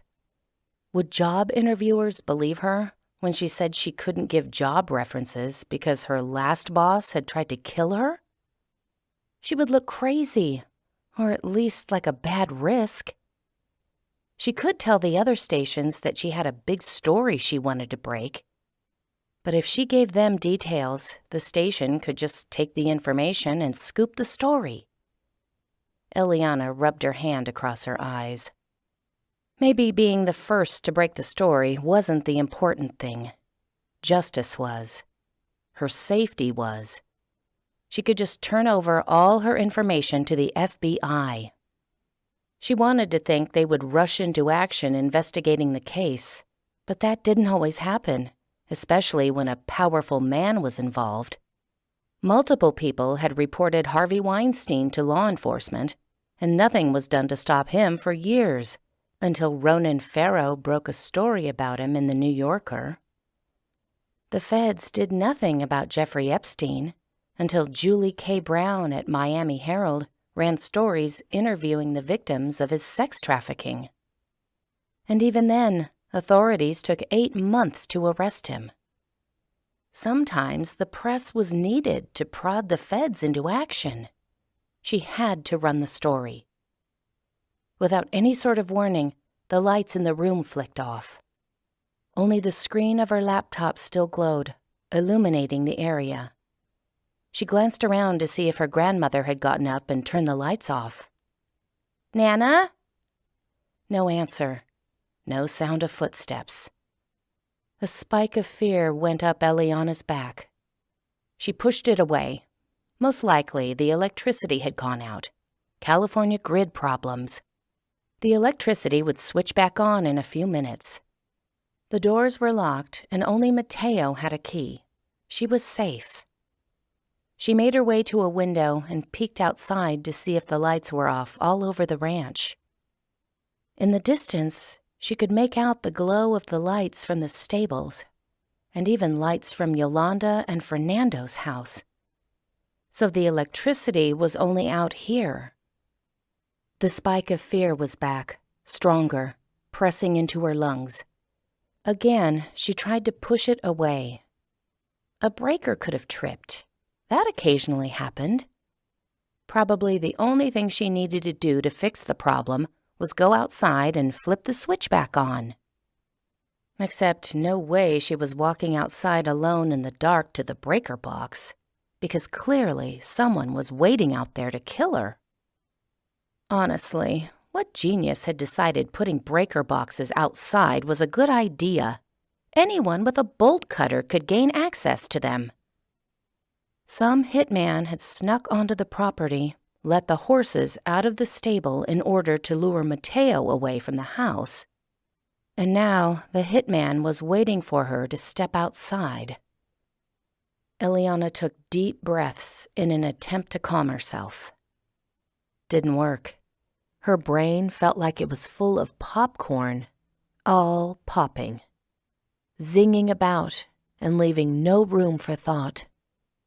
Panic was such a bad survival adaptation. If she was in danger, her brain ought to kick into high gear, not leave her hyperventilating. Mateo. She needed to call Mateo. He was already outside and could check the breaker box and search for anyone loitering around it waiting to kill her. Only Eliana wasn't sure where she'd put her phone, and it was too dark to see anything. She felt along the couch. Nothing. She used the light from her laptop to search the coffee table. Not there. Eliana pointed her laptop in different directions, hoping it would reveal her phone. No luck. There wasn't enough light. She needed a flashlight. A few of her brain cells came back online, and she remembered a flashlight was in the garage by the toolbox. Nope. Eliana wasn't unlocking the garage door and traipsing out there by herself either. That was probably the second place assassins hung out. A candle sat on the fireplace mantel, one that smelled like orange blossoms. Bless its 3 wicks. It would give her 3 times the light. She took cautious steps to the fireplace. The glow of the laptop helped her find the candle and a matchbox. She struck the match and lit the candle. It threw out a circle of light, hopefully enough light to find her phone. She returned her laptop to the coffee table, gave that area a once-over, then examined the couch. Hadn't she left it there? She moved the pillows, checking under them. She felt between the cushions and found a quarter, a pen, and a small plastic toy cat. One of the twins must have sacrificed that to the couch gods. No phone. Should she wake up Nana? But what would she tell her? That the lights had gone out and she was afraid? Eliana was supposed to be a strong, capable woman. Maybe Eliana had set her phone down in a different room. She might have left it in the living room while she talked to Mateo. She padded in that direction, candle in hand. A knock sounded on the front door. Eliana froze. Mateo had a key. He wouldn't knock. The visitor might be Yolanda or Fernando. Either might have seen that the lights were off here and had come to make sure everyone was okay. That seemed reassuringly likely. She was freaking out about nothing, and Mateo would tease her about overreacting. after she'd been the one who'd insisted that his precautions were excessive. She took wary steps toward the front door. The shade was pulled down on the narrow window next to the door, but even if it hadn't been, she wouldn't have seen who was on the porch. The light was off. The peephole in the door would be equally useless. She went toward the window anyway, tempted to pull the shade back to see if she could make out a silhouette. Instead, she halted several feet away from it. If someone she knew was on the doorstep, she'd recognize their voice. No one else was getting in. "It's nothing. It's nothing." "Who's there?" she called. Instead of an answer, a bang sounded, and a small flash of light went off. Both intermingled with shattering window glass. The shade swung up from the impact. Pain slashed into her arm. She screamed and took stumbling steps backward. The candle fell from her hand. It crashed to the ground, and 2 of the lights snuffed out. What had just happened? Had a bomb gone off on the doorstep? In the remaining candlelight, she saw the shade move again. An arm thrust through the window's hole, and a gloved hand reached for the door handle. The movement happened so fast, or perhaps she was so stunned, she didn't have time to think. To decide whether she should rush at the man's arm and hit him with something so he couldn't unlock the door. With the click of the deadbolt latch, the deed was already done. The last candle flame flitted out, plunging the room into darkness. 12. Even without light, Eliana knew what would happen next. The man would open the door and come after her. She turned and ran blindly toward the kitchen. She needed to escape out the back door, find help. The sound of the front door opening and shutting followed her. He was inside. She ran past the living room and dining room toward the family room. In her socks, her footsteps made no sound, or perhaps her heart was beating so loudly she couldn't hear her footsteps. The jumbled pieces of the last few moments came together in her mind, making sense of what had happened at the door. Not a bomb. The man had a gun. He'd knocked on the door as a way to lure her there. When he heard her voice, he shot at her through the window. He hadn't just been trying to get inside. He'd tried to kill her in the process. How had the man found her? Mr. Baldwin may have told Mr. Kelly and Senator Powell about her story, but none of them knew where she was. Was this hitman from Mitzi? A flashlight beam wavered through the rooms behind her. The man was searching for her. She'd reached the family room. By the glow of the laptop on the coffee table, she was able to judge where the kitchen door was. She went through it, losing what little light remained in the house. She knew by memory where the back door was. Once outside, she would run for Mateo, for anyone who had a phone and could call the police. A few feet from the back door, she hesitated. She'd seen coverage of enough police captures to know that before the police broke into a house, they stationed people in the backyard. Most of the time, the officers that went through the front door were just flushing the criminals out the back for the policemen to catch there. Was another assailant waiting to shoot her the instant she stepped outside? At the last moment, she turned and took cover behind the large kitchen island. The assassin couldn't see her back here, and the island was probably the best thing in the house to use as a shield from bullets. Drawers covered one side, cabinets the other. It had 4 layers of wood, plus all the things Nana kept inside it. Stacks of cans in the front cabinets and pots and pans in the drawers. Eliana wouldn't be safe here for long, though. She needed a weapon. She should have run down the hallway to Nana's room and grabbed the handgun from her nightstand. Was there a way to get by the gunman without being seen so she could head that direction? She'd most likely be shot if she tried. The hallway offered no cover at all.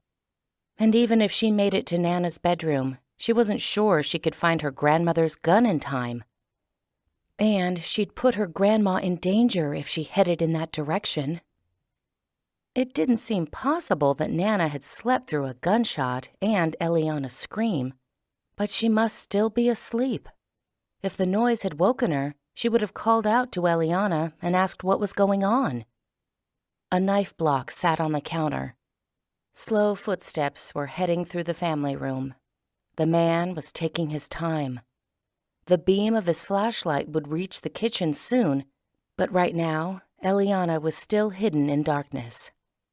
A knife during a gunfight might not do a lot of good, but she didn't let herself do a risk analysis. She stood, pivoted to the counter, and grabbed a knife.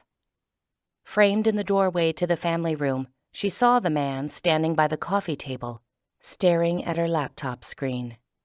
Even though he wore a ski mask to hide his features, she still knew who he was. How could she not? She'd seen his broad shoulders, stout body, and pear-shaped gut every day at work. Mr. Baldwin. He hadn't paid a hitman.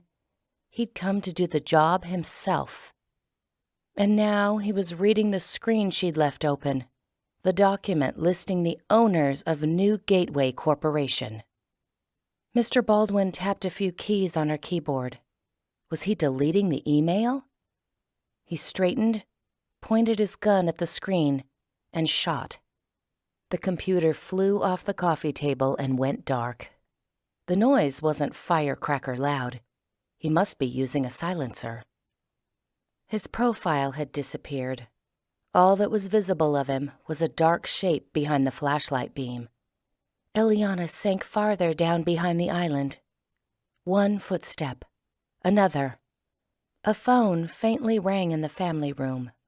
It was a cheery, plinking tune that sounded completely out of place. She couldn't tell whether it was Mr. Baldwin's phone or her own. She'd never heard her new phone's ringtone. The footsteps paused and turned, perhaps to check if she was hiding with it. She grasped the knife in her right hand. Her left arm throbbed, reminding her that something had hit her when Mr. Baldwin shot the window, either a piece of glass or a bullet. In the dark, she couldn't see the extent of the damage. The phone stopped. He'd found it and done something to it. The footsteps toward the kitchen resumed. Her mouth went dry. If he came in here, he would walk around the island to look for her, maybe even go into the laundry room. She had to make sure she moved around the island, always keeping it between the two of them so he couldn't see her. When she had a clear path to the family room, she'd race out there and make a dash for the front door. If Mr. Baldwin had brought help, they wouldn't expect her to go out that way. Maybe Mr. Baldwin wouldn't come in here. He hadn't heard the back door open or shut. If he thought she'd made her way in here, he'd expect her to run outside. With the knife clutched against her chest, she said a silent prayer. Let him head to the den. It was on the other side of the family room. Up the stairs would be even better. She couldn't die here like this. Her mother would be so upset. And her father. Eliana had always supposed she would eventually make peace with him. Now, that might never happen. Her entire future could be taken from her. The flashlight beam swept into the kitchen, lighting up the bottom of cabinets to one side, then the laundry room door on the other. Footsteps made their way across the family room, coming nearer. There's no point hiding, Mr. Baldwin said. You left a trail of blood across the kitchen floor. A wave of panic hit her. She hadn't thought of the blood. Of course it had dripped everywhere she went. Instead of grabbing a knife, she should have grabbed a kitchen towel to tie around her arm. She ought to speak, to reason with him, plead for her life, something. No words came. She already knew bargaining was pointless. He'd spoken to her. She knew who he was. If he let her live, she would turn him in. His only chance for freedom was to kill her and leave without being seen. Had he even brought anyone else with him? Or had he come alone, lest chance an accomplice could rat him out? Mr. Baldwin stood just outside the kitchen door. "I know your grandmother is here somewhere. It would be a shame if I found her before I found you." With those words, Eliana realized how he'd located her safe house. He'd heard her say, "I love you" to Nana. He'd never bought that she'd actually said the words to Mateo. Mr. Baldwin had found out her grandma's name and where she lived. Now he was using her as leverage to get Eliana to come out. Her whole body shook. "I've got a gun," she lied. "I told you my grandmother had guns. If you don't want to be shot, turn around and leave." She peered around the island. He'd retreated behind the doorframe in the family room. All she could see of him was the flashlight beam flowing past the wall. "If you really have a gun," he said, "why haven't you fired yet?" "Because, unlike you, I don't want to kill another human being, especially someone I thought was a friend." A pause. "I don't want to kill you." He had the nerve to sound exasperated. "I never wanted to kill you. But you didn't know when to stop. How many times did I tell you to drop the story, and you just wouldn't listen?" "You don't want to kill me," she repeated, grasping onto that thought like it was a lifeline. "Leave, and I won't tell anyone I recognized you." He didn't seem to hear her. "It's the way politics have always worked. You grease the politician's hand, and he helps you out. That's business as normal. Senator Powell is no more corrupt than any of the rest of them. You had no right to go behind my back and dig up dirt on him. You were supposed to do a puff piece about the good Garden View has done for those ungrateful, lazy SOBs." He was working himself up, making himself angrier. He spat out a few more things about the tenants and her, all laced with curses. She needed to keep him talking. He must have set off one of the trail cams when he came to the house. Mateo would have been notified. He must be on his way by now. He'd know an intruder was inside the house as soon as he saw the front door. "How were you able to get past the cameras?" she asked. "That should have been impossible." She knew him well enough to know that he wouldn't pass up the chance to brag about his cleverness.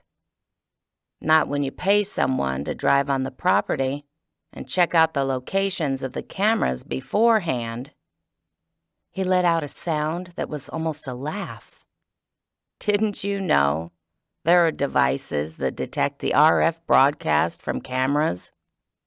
She didn't know what RF broadcast was, let alone how it could be detected. "The flower delivery van," she said flatly. Mateo had been right. The guy had been casing them. "I had to walk for a while and come up behind a few cameras in order to disable the important ones, but I managed." Her heart pinched painfully. Mateo wouldn't be coming momentarily. Not if he didn't get a notification from the cameras. "Are you sure you avoided them all? If you kill me, the police will check the cameras. They'll hunt you." "I'm sure," Mr. Baldwin said smugly. "If I hadn't, your bodyguard would have been out looking for me before I emptied an entire stable." Her stomach sank. More than 3 horses were out. Mateo would be busy for a long time. Mr. Baldwin poked his head around the doorframe, shining the light at the island. "I don't think you actually have a gun. I'm calling your bluff." She'd never thrown a knife before. It was a skill, she now realized, that was completely underutilized in her upbringing. Mr. Baldwin took 2 steps into the kitchen. She glanced over the island and hurled the knife in his direction. He flinched and lifted his hands to protect his face. The flashlight beam flew wildly to the ceiling. He took several steps backward, retreating behind the doorframe again.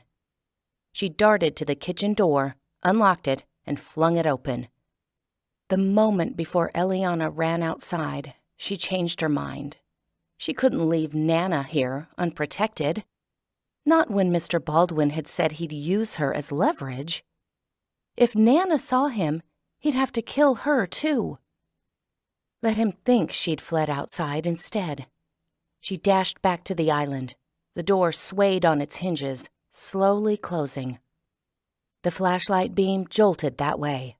She held her breath, waiting to see if he took the bait. A second passed. She heard his footsteps. He'd come into the kitchen. Was he heading to the door or the island? He pointed the flashlight beam on the floor by the door. No blood trail would give her away this time. He couldn't possibly discern the difference between the drops she'd left going to the door and the ones she'd deposited coming back. Mr. Baldwin rushed outside, flashlight sweeping to one side of the yard and then the other. The door swung shut behind him. Eliana sprung from her spot, lunged at the door, and locked it. As soon as she was done twisting the deadbolt, she dropped to the ground. She'd barely hit the floor before a spray of bullets shot through the door and wall.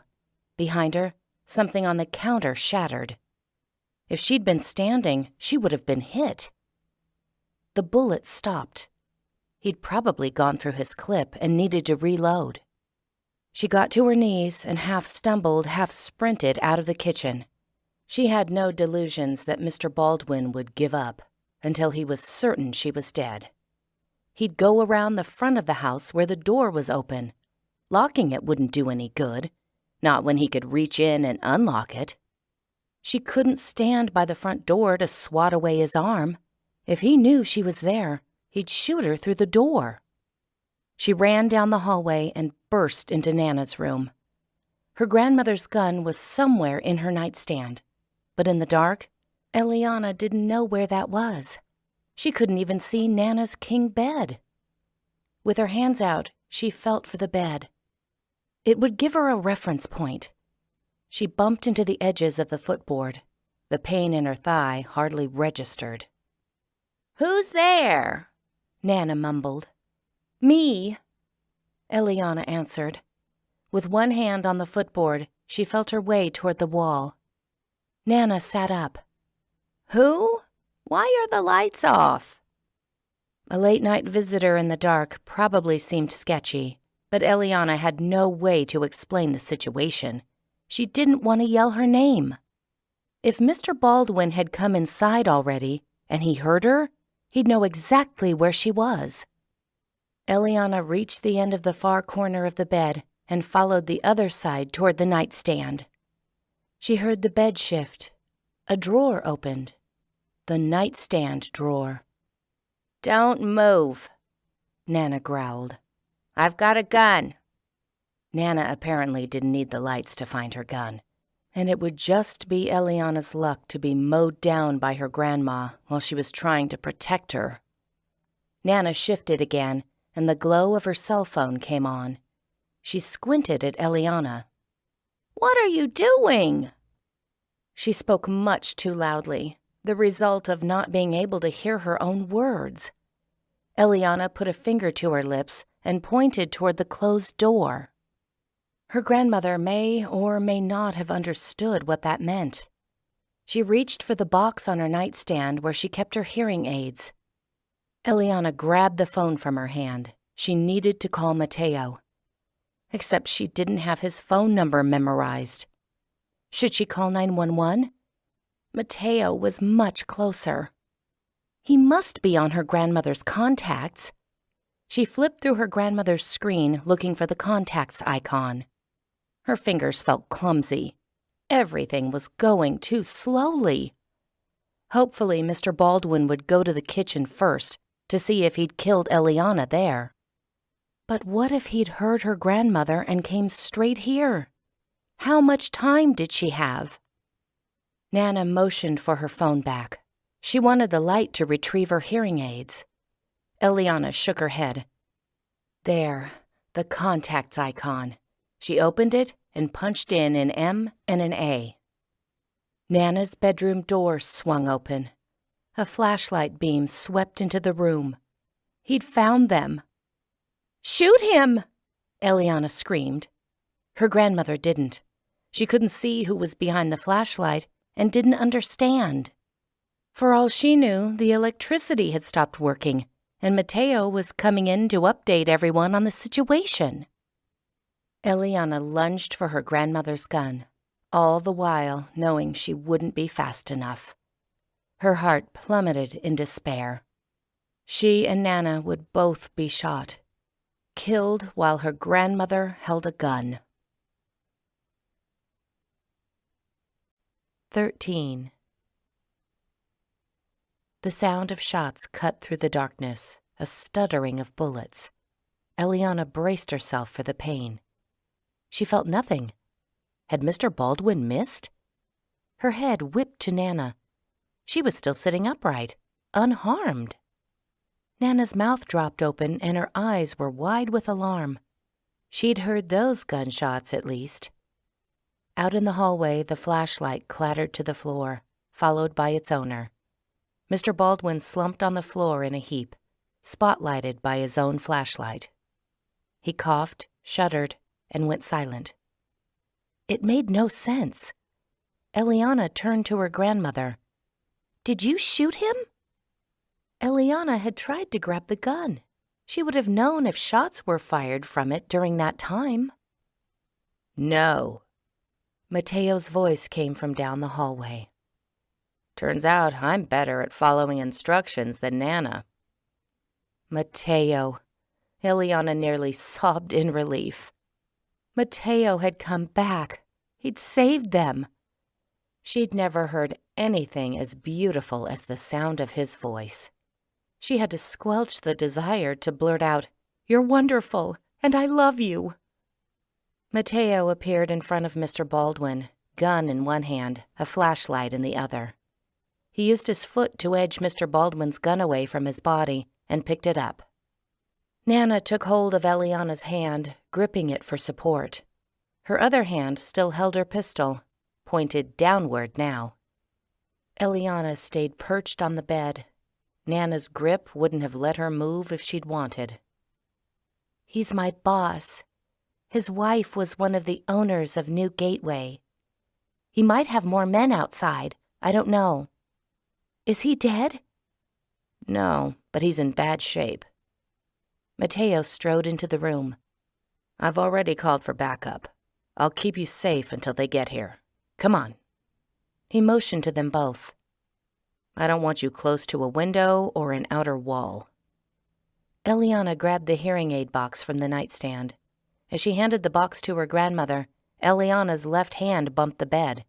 Pain snapped up her arm. She grimaced and bit her lip, waiting for the pain to subside. Mateo turned the flashlight on her. "You're injured," he said in alarm. "Why didn't you tell me?" She'd momentarily forgotten. It didn't come up. He was immediately at her side, his light pointed at her. Blood covered so much of her arm she couldn't see where the wound was. Some was dripping down her hand onto the floor. "It didn't come up?" Mateo repeated. He checked the back of her arm. A second, bigger wound was there. "The bullet went through," he said, much too calm considering the words he'd just uttered. A bullet seemed so much more serious than being hit by a shard of glass.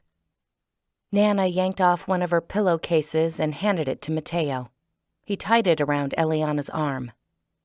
"Any other injuries I should know about?" His fingers on her arm were quick and gentle. "I don't think so," Eliana said. "But I want you to know I love you." She could say that because Nana had only started putting in her hearing aids and hadn't turned them on yet, and also because Eliana was clearly in shock and couldn't be held responsible for what she said. That was a freeing feeling. "We should get married, give up our jobs, and help Nana raise horses. Also, kids. We should raise those, too. Nana finished with her last hearing aid. Who's that man who attacked Eliana? Are there more around? That's my boss, Eliana said. We don't know if he was alone, but I really deserve a raise after this. Still shock-talking. Mateo put his phone to his lips. Did you hear that? We need paramedics as well. A voice from the phone replied, I've already dispatched them, officer. Mateo had been connected to 911 the entire time.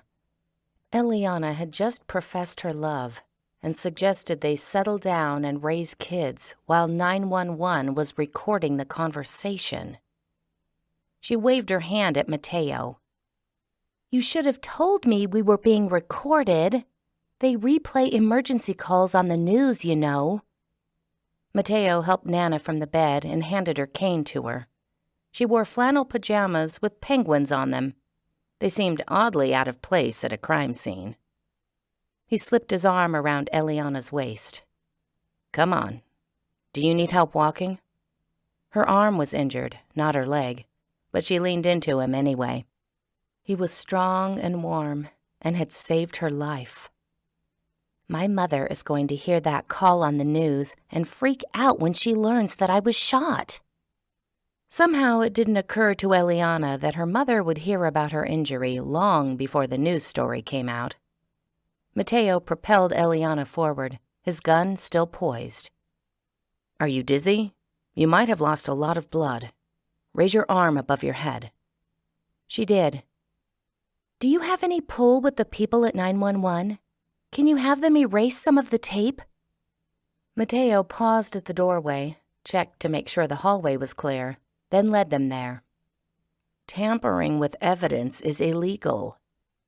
Well, yeah, but exceptions should be made if you were a little delirious and proposed to your bodyguard during a 911 call. Mateo motioned for Nana to follow them. She had a cane in one hand and her gun in the other. Where are we going? Eliana asked. The safest place in the house, he said. Turned out the safest place in the house was standing in the utility room behind the water heater. This was a fact that Eliana hadn't known before. Full tanks of water were good at stopping bullets. She felt a little ridiculous wedged behind a water heater while her grandmother stood guard in her penguin pajamas, and Mateo checked her over for other wounds that she may have forgotten to disclose. But at least Eliana knew they were safe. Once all the adrenaline stopped pumping through her, her arm hurt so much worse. Every minute it seemed to grow more painful. Several police cars came, sirens wailing, and secured the area before they sent in paramedics. They took Mr. Baldwin away first. Then a second set of paramedics helped Eliana into the back of a waiting ambulance. They took her blood pressure and gave her oxygen. Started an IV and changed her pillowcase bandage for a sterile one. Nana rode with her. Mateo stayed behind to talk with the police officers on the scene. She wished he'd come too. She would have liked him fussing over her, holding her hand, looking into her eyes. She would have liked some sort of reaction to her profession of love, besides his comment that she'd lost a lot of blood. The implication was that she was talking nonsense. Granted, she sort of had been, but that didn't change the fact that she loved him. That was one thing she was certain about. Facing imminent death put things in perspective. She'd spent a lot of time dating men who were rich, sophisticated, and had impressive job titles. None of that mattered. She wanted Mateo, with his quick smile, dry wit, and loyalty to his family. She wanted someone who was brave enough to put his life on the line to make the world a safer place. Not because it paid well, but because it mattered. And now that Mateo had taken out her attacker, she no longer needed a bodyguard. When would she even see him again? The paramedics gave her some morphine for the pain. For a while, everything felt detached, like she was watching a medical show, not experiencing it. The paramedics wheeled her into the hospital where a trauma surgeon, an ER doctor, and 2 nurses met her. They checked her blood pressure and oxygen again, throwing around the term GSW while they discussed her treatment. She finally figured out GSW stood for gunshot wound. A stupid acronym. GSW had more syllables than gunshot wound. But every profession had to have its acronyms so employees could sound cool saying them. She smiled at the group. "This is just another day at the office for you, isn't it?" Instead of chuckling at her joke, they checked her morphine levels. An X-ray tech determined that no major arteries were involved in the injury, and her humerus was undamaged. "That means," she said, "despite your lack of laughter, no one can claim that I don't have a humerus bone in my body." They didn't even crack a smile. "The ER is a tough crowd," she said. The surgeon sutured the wound and gave her antibiotics. He decided to keep her overnight for observation, probably because she was telling jokes like a drunk person. But she was happy to be alive. The feeling made laughter seem like a good idea. When she woke up the next morning, her mother was sitting in the hospital room. She'd brought a change of clothes, Eliana's phone, and a fair amount of anxiety.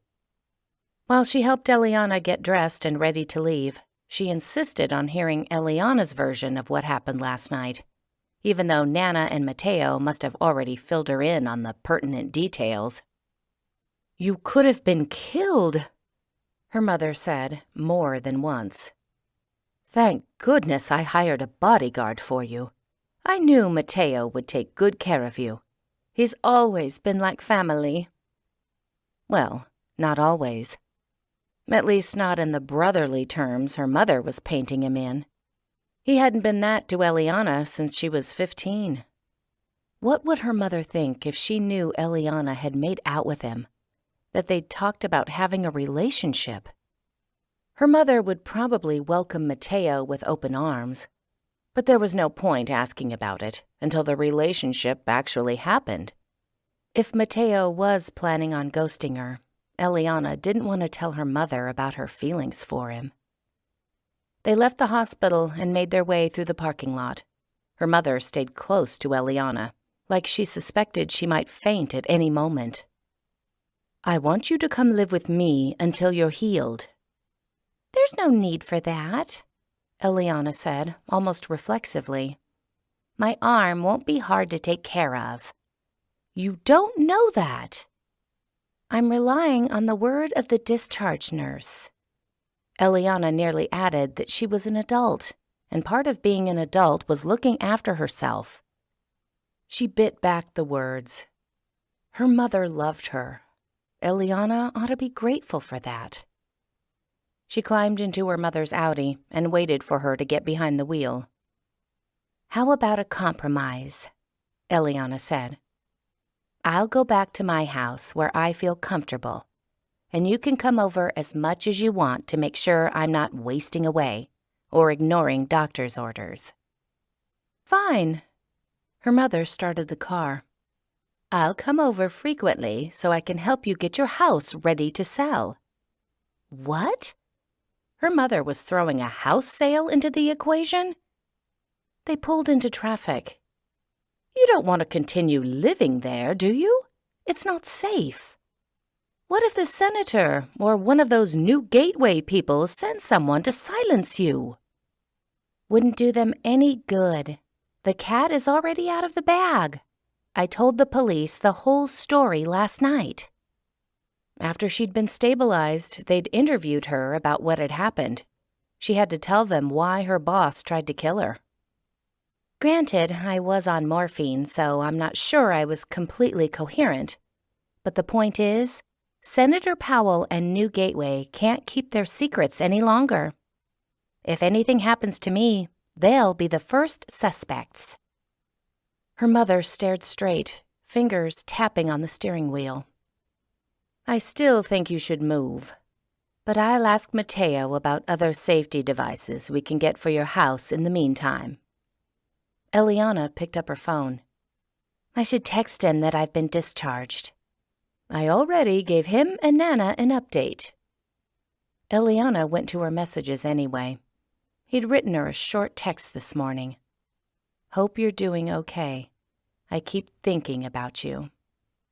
She stared at the text, trying to read between the lines. He kept thinking about her because he wanted to be with her? Or he kept thinking about her because he was reliving last night, and now she was part of his PTSD. How mad was he going to be when he found out that she'd been stupid enough to slip up and hint at their location to the murderer? Any normal person would be mad about that. Eliana could have gotten them all killed. Her mother glanced in her direction. Nana texted me back and said to tell you she loves you. She'll pray for a speedy recovery, and she would send you clothes, but she can't touch them until the police are through with everything. Great. Another opportunity where law enforcement might rifle through her underwear. Why had this become a theme in her life? When you gave Mateo an update about me, did he text you back? She wasn't sure why she asked or what she expected her mother to say. She just wanted to talk about Mateo. No, but he has to do all sorts of paperwork today, making statements about his part in the incident and whatnot.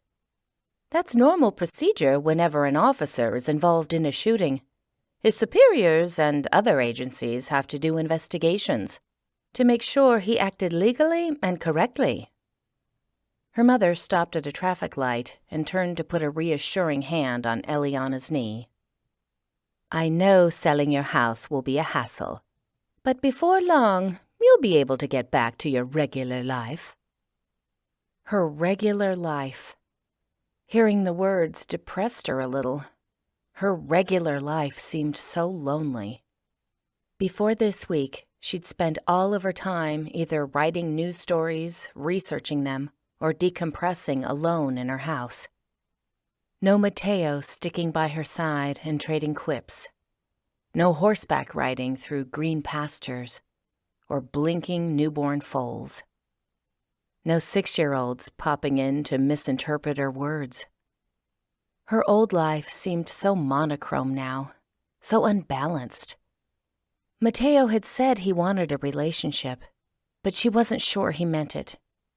And if there was one surefire way to scare off a man, it was telling him you wanted to marry him and raise kids and horses together. The Audi reached Eliana's house. She and her mother climbed out of the car. The yard and house, the ficus tree standing guard, they all looked so normal, like the last few days hadn't changed everything. Her mother locked the car and slipped her keys into her purse. If you want to lie down and get some sleep, I'll keep watch. Keep watch how? Oh, honey, her mother said soothingly. My parents taught me to shoot when I was 10 years old. Sometimes you have to keep an eye out for mountain lions. She patted her purse. And for psychotic men who want to kill your daughter. So don't you worry. Mama brought her heat. It occurred to Eliana that she didn't know her mother nearly as well as she thought. 14. A few minutes later, Tia Mooney, the station manager, called to see how Eliana was doing. Mrs. Mooney said she was shocked, astounded really, that Mr. Baldwin had tried to kill her. Right, that. Eliana had drunk morphine, called her last night, and left a message about the shootout. Always the diligent employee, she'd felt compelled to let them know she wouldn't be in for a while, and neither would Mr. Baldwin. She told them about the shooting, but hadn't gone into any other details. Mostly because by that point, the morphine was making her sleepy. Take as much time off as you need, Mrs. Mooney said. Get whatever medical attention and therapy you need. The station will fully cooperate with the police investigation. I hope we can handle the particulars of the case without dragging the station's name through the mud. You know that our goal is to serve the community, and we wouldn't want to do anything that would jeopardize our position. Really, Reuben Baldwin always seemed so rational. I can't think why he would do this to one of his employees." Eliana filled her in on the matter. Mrs. Mooney's voice changed from horrified shock to near eagerness. "We've got to break the story as soon as possible. I mean, for your protection, of course. The sooner the information about Senator Powell and New Gateway is public, the safer you'll be." Mrs. Mooney was apparently willing to drag the station's name through the mud, if it also meant breaking the biggest story the station had seen in years. "You've got documentation for all of this?" Fortunately, Eliana's work was backed up on her home computer, since her work laptop had been a casualty of the shootout. "Yes, I'll send you what I have. Most of the story is already written, although last night's events add a few more details. Since you've got an injured arm, I'm more than happy to write the rest. Just dictate whatever facts you feel are pertinent, and I'll incorporate them. And of course we'll want to interview you since you've become part of the story." "I'd be happy to do an interview, but you don't need to worry about finishing the story. It'll only take me a few minutes to update it and send it to you." The story was her baby, and she would finish it and get the credit if she had to type it out one-handed. "Good, good. I'll be waiting for it. I'll send a crew to your house for the interview. They should be there in a half an hour." "So soon?" "I look like I've been through a war zone." "All the better for the story." But not necessarily better for Eliana's ego. She didn't want to face the world with traces of dried blood still on her skin, or hair that had been dusted by pieces of flying wall during a shootout. She hurriedly dictated the rest of the story and handed it off to her mother so she could fix the mistakes. Then Eliana took a shower while holding her left arm out of the water. Everything took longer. By the time she'd dressed and blow-dried her hair, and applied some eyeliner, mascara, and lipstick, after all, her ex-boyfriends were probably going to see this, and she didn't want them to think she'd let herself go. The crew from the station had not only come, they'd set up, tested the lights and sound, and were chatting with her mother. Lena Sato, one of the top anchors, swept over to Eliana. She gave her hand a squeeze. "We're so glad you're okay. Everyone at the station is stunned. Who knew that Reuben had such a dark side?" Marcel Davis, the cameraman, stood from the couch. "Those of us who weren't on a first-name basis with Reuben had an inkling." "I didn't," Eliana said, "and I wasn't on a first-name basis." Marcel came over and gave Eliana a careful hug. "That's because he put on a good front when beautiful women were around." Had he? Eliana had never assumed he acted different depending on the crowd. "I tell you," Marcel said, "he had a nasty temper. When any of the guys messed up, the man swore like a locker room coach with a losing team." She'd heard some of that last night. "Ready to take the hot seat?" Lena gestured at a couple of armchairs. Marcel returned to his tripod and winked at Eliana. "I always knew you wanted to be in front of the camera someday. All you had to do was survive a couple of murder attempts to reach your goal. What's next on your bucket list?" "Oh, I don't know." Eliana sank into the chair. "Maybe I'll try a safer career, like milking venom from snakes." Marcel checked the camera's focus. "Probably not much different than investigating politicians." Lena gracefully sat in a chair beside Eliana. Her makeup and hair were flawless. Despite Eliana's attempts to make herself presentable, she was going to look pale and disheveled next to her. Lena smoothed out a wrinkle in her skirt. "The last thing you should do is switch careers." Right now, all the station bigwigs want to bend over backward to make you happy. This should get you out of covering business openings, airport delays, and anything involving crowds of children. Good point. I wonder if I could get Mr. Baldwin's old parking spot. Now you're thinking big. Lena rested her hand on Eliana's knee. Really, I'm so glad you weren't hurt worse. In a lower voice, she added, I always wondered why Mr. Baldwin went for the softball stories on Senator Powell. Makes sense now. Ready when you are, Marcel called. And Lena's countenance instantly changed from friendliness to professionalism. She asked Eliana to relate the story of her investigation of Senator Powell and the Garden View projects. Eliana did, answering more of Lena's questions along the way. Altogether, she spoke for 45 minutes. Most of that would end up on the cutting room floor. News stories generally only used a few minutes. Her quotes would become sound bites. While Lena and Marcel were packing up, Lena asked, How long until you come back to work? I'm not sure. Mrs. Mooney told me to take all the time off I needed. Lena snorted. You'll be in Monday then? You don't know how not to work.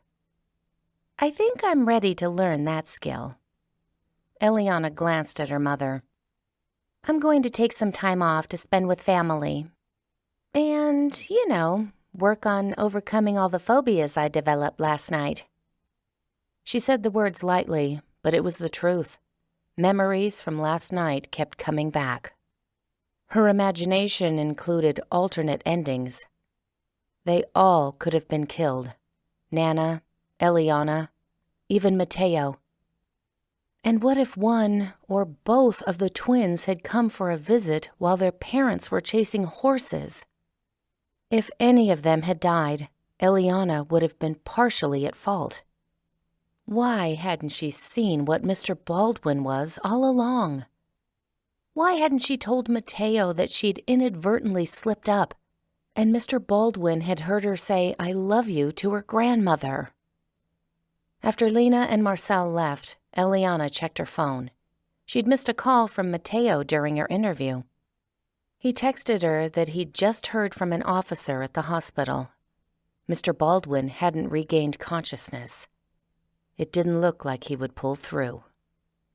Perhaps Eliana shouldn't have felt a tug of sadness at that news, but did anyway.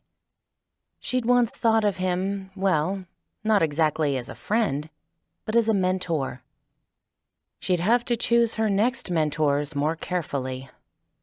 Eliana called Mateo back. He didn't pick up, so she texted him that she was doing fine and had finished with an interview. A few minutes later, he returned her text with a brief one of his own. Sorry I missed your call. We'll talk soon, although I'm not supposed to talk about the case until the investigation is over. The guy had saved her life. Did his superiors really expect her not to talk about that with him?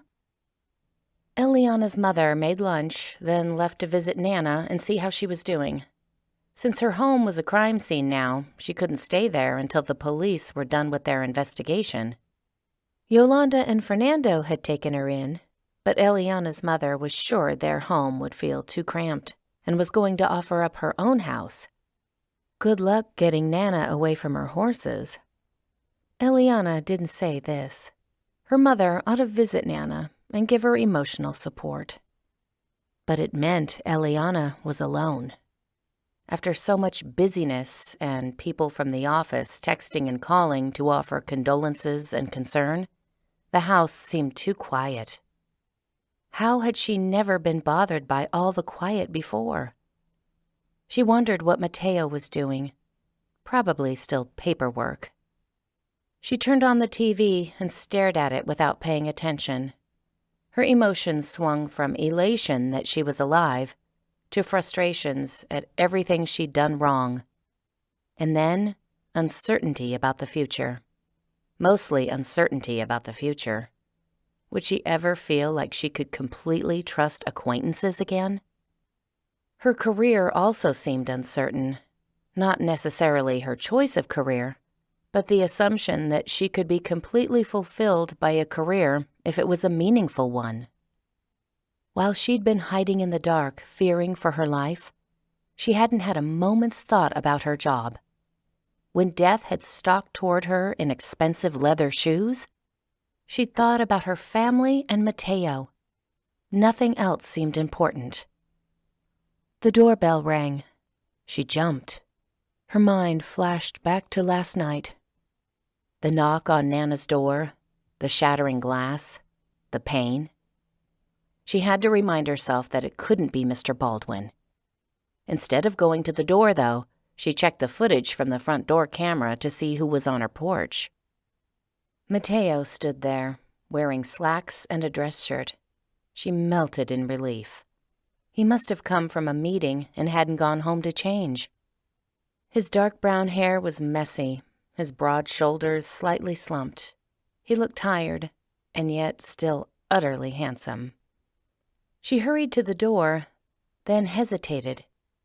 What if he'd come in person because he wanted to say the type of thing you didn't say over text? Like, "Hey, I don't want to marry you." Well, there was no way to know until he spoke to her. She opened the door, holding it wide so he could come in. "Good to see you." A stupid thing to say. It sounded so formal. Her time with him had been anything but formal. "Were you just at work?" He stepped inside. "No, I was answering some questions for my chief. I'm on paid leave while they do an investigation." She led the way into her living room. "How long does that take?" "Somewhere between a couple of days and a couple of weeks." He didn't seem upset about this, just resigned. She sank down on the couch. "So, what are you going to do with your time now that you're done with difficult clients?" He sat next to her instead of on the couch across from her. "Who says I'm done with difficult clients?" She shrugged, enjoying having him so close. "I'm sure you'll have others. I just meant I don't need a bodyguard anymore." He leaned back on the couch. "I don't know about that. You seem to get yourself in a lot of trouble. Somebody's got to guard your body." His gaze went over her in a considering manner. "Might as well be me." She smiled. He was flirting, and flirting meant she hadn't completely scared him off. Her fingers traced a line on the couch cushion. About the things I said last night." "Right. I'm holding you to those." His mouth quirked into a grin. "I've already got names picked out." "For our kids?" "No, for the horses. I'll let you have some say in the kids' names." She studied his eyes to see how much of this was a joke to him. All of it? Was he trying to set her at ease by laughing about the things she'd said? She should probably laugh along, only she couldn't bring herself to. His hand slid to hers. "I'm just teasing. I won't hold you to anything you said while you were in shock." He squeezed her hand. "Except the part about us getting married. That was a legitimate proposal, and I'm officially accepting." He was enjoying embarrassing her too much. He was also holding her hand, though, and looking into her eyes. She tilted her head.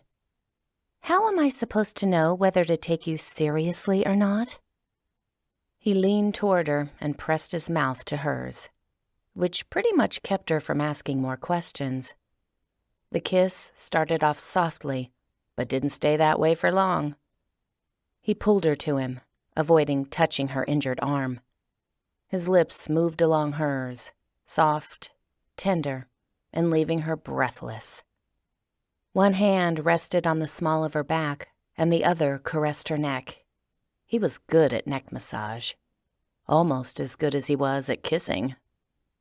He finally lifted his head. His eyes were dark and intense, with not a hint of teasing left in them. "When I noticed the house had gone dark, and you didn't answer your phone? You don't know how panicked I was. I saw the smashed window by the front door and realized someone had gone inside. He stopped himself. I'm not supposed to talk about the case. After the investigation is over, I'll finish telling you about the heart attack I had when I thought I might have already lost you. She rested her hand against Matteo's chest, feeling his steady heartbeat. I'm glad your heart is fine, although I may have to keep my hand here a while longer just to make certain. He put his hand over hers. I never should have left the house to return the horses to their stables. I don't know what I was thinking. His brown eyes looked truly penitent. I'll spend the rest of my days trying to make it up to you. He took her hand from his chest and kissed her fingertips. Do you have any idea how Mr. Baldwin found you? She bit her lip. She was going to look like such an idiot when she told him what she'd done. Matteo misinterpreted her hesitation. Forget I asked. I'm not supposed to talk about the case yet. Okay, she said, relieved. Let's go back to kissing and deciding what to name our children. His eyes narrowed in suspicion at her reaction. You're not at all troubled or trying to figure out how he knew your location? I'm easily distracted by kissing. Matteo made a grumbling sound. Wait a minute. Did you let Mr. Baldwin know where you were? Not on purpose.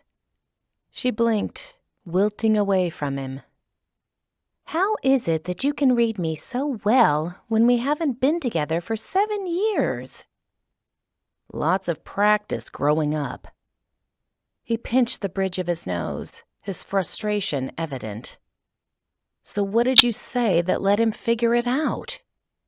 He held up his hand. No, don't answer that. She wasn't good at following instructions. It was the core trait of being a difficult client. I accidentally mentioned my grandmother. He put the pieces together. I told you not to answer. Sorry. She gazed at him through lowered lashes. I really am sorry. I put everyone in danger because of a slip of my tongue. You don't have anything to make up to me. All the making up will be on my end. You saved our lives. I would throw my arms around you and hug you, except I'm pretty sure that would hurt. His expression softened. He wound an arm around her waist and gently pulled her into a hug. She rested her head against his shoulder. He smelled good. Some sort of cologne that reminded her of the outdoors, of warm, starry nights. Maybe because he'd worn the same cologne when they laid out on the blanket and looked at the night sky. She breathed it in. So, time for a define the relationship talk. Are we dating now? His teasing tone returned. We're engaged now. I told you I was holding you to that. Are you? He cupped her chin in his hand and dropped a kiss on her mouth. Then another. Her eyes fluttered shut. He wasn't serious about being engaged, but it was nice to pretend that she was his fiancée. You're that sure about me after being together for a few days? He ran his hand along her back. I was sure about you 7 years ago. I should have never let you walk out of my life. I intend to remedy that now. He lowered his head and kissed her so fervently that none of it felt pretend. The news story ran later that night. Matteo watched it with her on the couch while they ate dinner. He'd made green chili enchiladas, proving he'd learned some fierce cooking skills from his mother. When the news story wrapped up, Matteo clapped. A+ work. I can almost hear the FBI director calling his agents and yelling at them to open an investigation into Senator Powell. She picked up a glass of water and lifted it like she was offering a toast. To the power of the press. That story is totally almost worth taking a bullet for. Mateo raised his glass to hers. To a long and brilliant career. She clinked her glass against his. To my bodyguard for keeping me safe. He smiled, keeping his glass next to hers. To my long and brilliant, but hopefully far less dangerous job of keeping you safe. Hopefully. He leaned over and kissed her again. Epilogue. Eliana expected a lot of things after the story about Senator Powell and New Gateway ran. She expected denial and backlash. Those came right on schedule. Lawyers from both places contacted the station, threatening lawsuits for defamation. It was all bluster. The station hadn't reported anything that couldn't be substantiated. What Eliana hadn't expected was for the public to start caring about her and her part in the events. The national news picked up the story right away. Senator Powell was the chair of the Housing, Transportation, and Community Development Subcommittee, and nothing was so interesting as seeing a man of power topple from his position. Everyone loved a good scandal. But she was surprised when national news outlets began calling her and wanting interviews. They compared her to David of Goliath fame, even though she hadn't fared nearly as well as David. She'd been shot, and her bodyguard had been the one to take down Mr. Baldwin. Really, she couldn't understand why so many people were interested in her. "They love you," her mother said, after she, Eliana, and Mateo had watched an unauthorized story about her. "Because you're proof one person can make a difference. You're a role model." Her mother nodded knowingly at Eliana. "And it doesn't hurt that you're young and beautiful. Beautiful people are always more interesting to the public." Eliana hadn't bought that explanation. "That might be true if the news stories about me concentrated on my research and not the fact that I was shot by my boss." The stories always ended there, detailing the gunfight and her injuries. A better role model would have done something more resourceful than hide behind the kitchen island for most of the ordeal.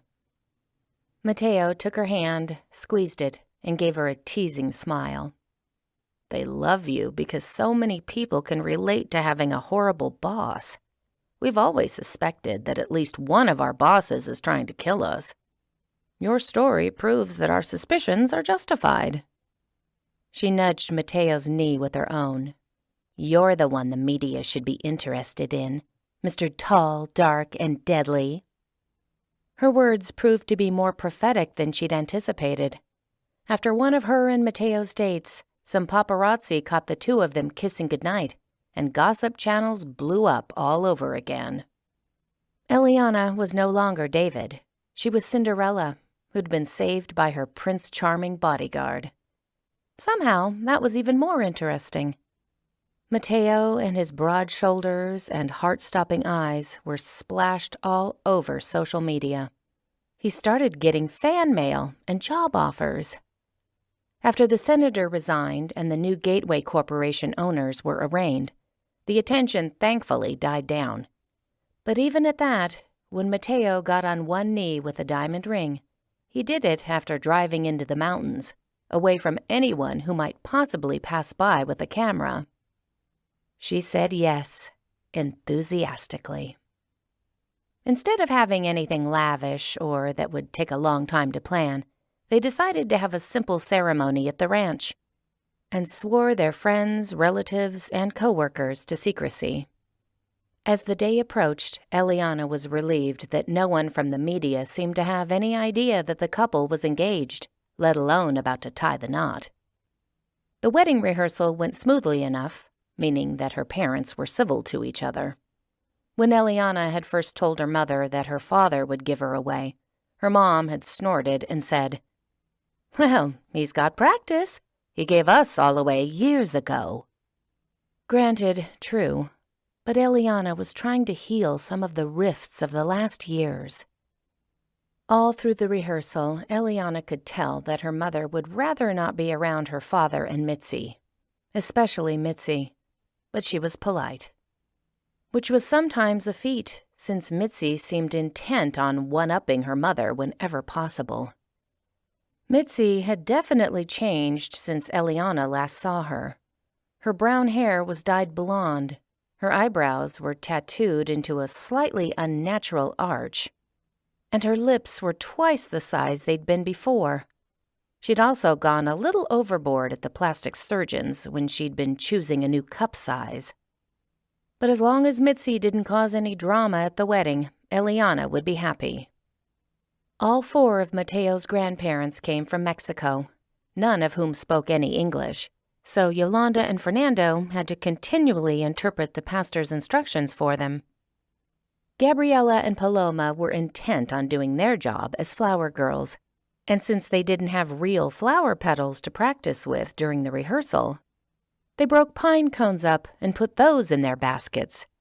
They had to be reprimanded a few times for chucking pine cone pieces at each other, but all in all, did a good job. After the rehearsal, the group went to town for dinner. They'd gotten a private room with 2 tables, while the groomsmen, all police officers, regaled the bridesmaids at their table with stories of robberies and drug busts. Eliana and Mateo sat with their families at the other table, watching tension mount between Eliana's mother and Mitzi. Mitzi had an opinion on all the wedding details, and she didn't mind sharing them, relentlessly. Caroline, Eliana's sister, kept gazing longingly at the other table. Eliana couldn't blame her. That table was laughing and joking around. The only people at the family table not affected by the tension were Mateo's grandparents, who mostly talked to each other in Spanish and ignored everyone else. "What will you do if it rains tomorrow?" Mitzi asked. "I really think you should have planned to have the wedding at a church."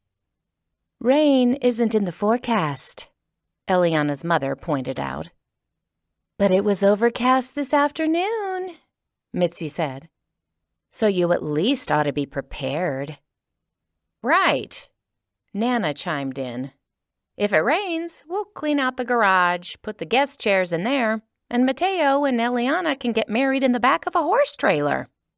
They'll get hitched by the hitch." Mitzi blinked at her in horror. "A horse trailer?"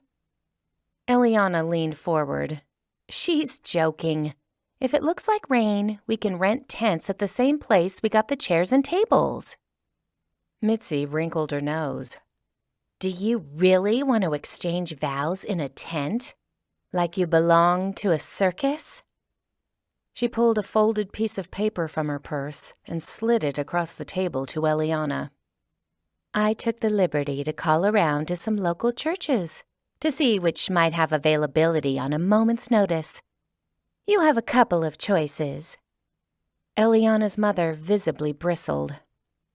"Mateo and Eliana already decided to have their wedding at the ranch. We're not making changes now. We'd have no way to tell the guests." Mitzi shrugged. "You have all of their phone numbers. They're friends and family, not strangers. Besides, if you really didn't invite that many people, you could easily send out texts with a change of venue." "If?" Did she think they'd lied about that detail just to prevent Mitzi from inviting her own friends?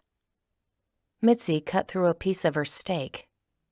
"Of course, the ranch will be the cheapest venue, but your father is paying for everything, and don't you want something that's a little classier than horse pastures?" Well, she just managed to not only insult Nana, but Mateo's parents as well. They lived on the ranch. Yolanda and Fernando exchanged affronted glances. Eliana's mother sat straighter. "Money isn't the point. The ranch has been in our family for generations. The pastures are picturesque. And with all the lights, flowers, and arbors we're setting up, It will rival any venue for beauty." "Unless it rains," her father said. He always took Mitzi's side. Time to nip this argument in the bud. Eliana plastered on a placating smile. "Mateo and I want to have our wedding at the ranch because that's where we met." "Yep." Mateo put his hand on hers for support. "We had our first kiss by the stables." "Are you talking about when I was 16? Eliana asked. "Because I don't count that as our first kiss." "It was a kiss," Mateo said. "And it was our first one, so it counts." Eliana's father frowned. "You were kissing my daughter when she was 16? "Oh, right. None of the family knew about that." "No," Eliana said hurriedly. "I mean, it was perfectly innocent. That's why it doesn't count." Mateo raised an eyebrow at her. Apparently, he didn't think the kiss had been perfectly innocent and was still counting it. Eliana's father scowled. "What else happened when you were 16 that I don't know about?"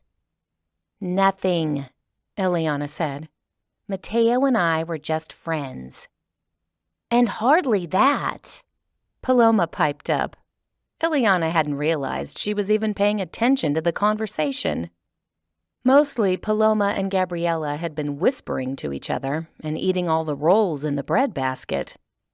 Fernando gave his daughter a sharp look. "What?" Paloma asked. "Eliana said so herself. Remember when she first came to dinner?" "Exactly," Eliana said. For once, Paloma's commentary was getting her out of trouble instead of into it. "Back when Mateo and I were teenagers, we were more like acquaintances that didn't do anything that would shock our parents." She glanced at Mateo. His eyebrow was still raised, but he refrained from contradicting her. This was one of the reasons he was such a great catch. He would let her ramble on in an attempt to smooth things out. "Anyway," she'd forgotten what they were talking about before kissing became the subject. Mitzi took a last bite of her steak. "I'm not trying to throw a wrench in your plans. I just want your wedding to be as beautiful as mine was." She paused to throw a meaningful glance at Eliana's father. "Best day ever, right?" "Really? Saying those things in front of the ex-wife that your husband left in order to marry you was so tacky." Eliana wasn't sure how to respond. Her gaze cut to her mother. Her lips were pursed, and she was clutching her glass too hard. "I'm just bringing up these points," Mitzi added, "because I believe in being prepared." Eliana's father patted her hand. "It's one of her best qualities. She's always thinking ahead." Eliana's mother muttered, "She certainly was when she met my husband." Perhaps her mother hadn't meant for anyone else to hear that commentary. She'd said the words softly, but the Spanish conversation at the end of the table had momentarily ceased, leaving the table silent. Mitzi's eyes narrowed and her nostrils flared. Before she could open her mouth to speak, Mateo said, "We'll keep our eyes on the weather report." He took the piece of paper that Mitzi had given Eliana and slipped it into his pocket. "Thanks for this." Mitzi sniffed, still affronted. Eliana's father glowered at her mother. How long until this dinner ended? Most everyone had eaten their main course, but they were still waiting on dessert. "Where are the brownie sundaes?" Eliana asked to no one in particular. "Didn't the waiter say he'd bring them soon?" "I'll go find him and ask." Caroline jumped up and left the table. She could smell a scene brewing. Their mother had a glint in her eyes that said she wasn't sorry for what she'd already said and would say more if pushed. Eliana glanced at Mateo. Was he having second thoughts about marrying into this dysfunctional family? He wasn't looking at her, but at her parents, and he didn't look happy. She needed to keep the conversation on safe topics. "The brownie sundaes are amazing here," she announced. "Mom and I used to get them every time we had something to celebrate. I think a wedding deserves 2 apiece, right?" Her mother's expression softened. "At least 2. We'll tell the waiter to bring extra for everyone." "I'll have to pass." Mitzi sat back in her seat and gave a laugh that felt judgmental. "If you eat too much dessert, the fat goes to all the wrong places." Gabriella chose this moment to turn to her twin and say, "That's probably why her lips are so big." For a moment, all Eliana could do was gulp and hope the twins didn't put forth theories about the size of Mitzi's chest. Several people spoke at once, Yolanda apologizing for her daughter's rudeness, Fernando chastising Gabriella in Spanish, and Eliana's father assuring Mitzi that her lips weren't too big. Eliana's mother laughed, which also contributed to the general pandemonium. Almost immediately after Yolanda apologized, she announced that she still had some things to do in preparation for the wedding, and her family needed to leave. She and Fernando shuffled the twins and Mateo's grandparents out of the room. Eliana's father said they had better go as well. He didn't bother giving a reason. One wasn't really needed. All in all, this night was probably the worst wedding rehearsal dinner ever. Mateo hardly said anything on the ride back to the ranch, and as he kissed her goodnight on her grandma's patio, she could still feel his tension. Should a man be this tense the night before his wedding? Again, she worried he was having second thoughts. "I'm sure everything will go smoothly tomorrow," she told him. "Weddings are like plays, right? If your dress rehearsal bombs, you'll have a great opening night." Instead of answering, he checked his phone. She watched him, waiting. "This is where you say, 'I'm sure we'll have a great opening night. 5-star reviews.'" "Sorry, I was checking tomorrow's weather forecast. Now there's a 30% chance of rain after 8 p.m. The ceremony started at 5, with dinner and dancing to follow. "We'll be done with the important things by then. If we have to cut the dancing short, it'll still be fine." He put his phone away. "Right, it will be fine." Fine. She'd said the word first, but wanted a lot more enthusiasm from him in return than the word fine. But then it had been a long day for both of them. Things would be better tomorrow. The next day, Eliana worried about the weather. She'd never live it down if a storm came through, blew away the tents like Mary Poppins nannies, and soaked everyone. She worried about forgetting her vows, and that her mother and Mitzi would cause a scene, and that Paloma and Gabriella would pelt the audience with flower petals. She also worried that Mitzi was right, and those 2 brownie sundaes she'd eaten would make her wedding dress too tight.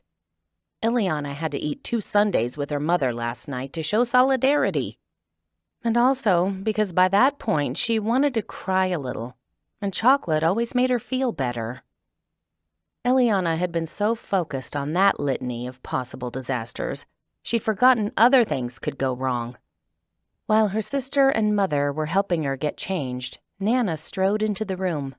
She wore a floral dress and a hat fit for the Kentucky Derby. Quite a change from her normal attire. "Is a person allowed to shoot at trespassers?" she asked, hands on her hips. "That's the law, right?" "No," Eliana said. It was half answer, half exclamation. "No. Tell me the paparazzi didn't find out about this." Nana had been friendly to reporters when the story about political corruption first came out. She'd loved bragging about Eliana to reporters. But when the gossip channels started commenting on Eliana and Mateo's relationship, her attitude completely changed. She considered those reporters pests who made money by violating other people's privacy. Who's trespassing?" Eliana's mother asked, doing up the last of the wedding dress's pearl buttons.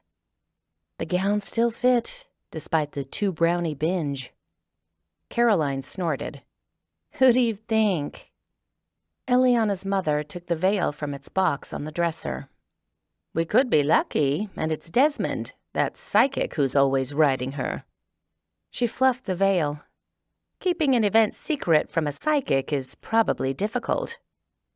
"2 men," Nana said. "Whoever they are, they've got cameras. The kind with lenses as big as hubcaps. Definitely paparazzi." "How did they find out about my wedding?" Her mother tucked the veil into Eliana's hair. "Maybe that's how Mitzi paid for her last round of plastic surgery. She charged someone for a chance at an exclusive." Caroline sent their mother an exasperated look. "You promised not to bash Mitzi today."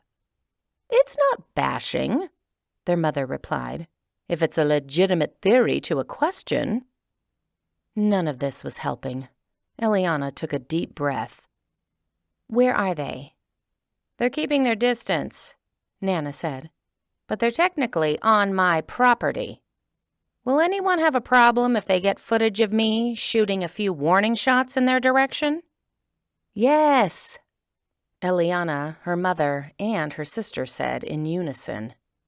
"Fine," Nana said. "I'll tell Mateo and let him deal with them."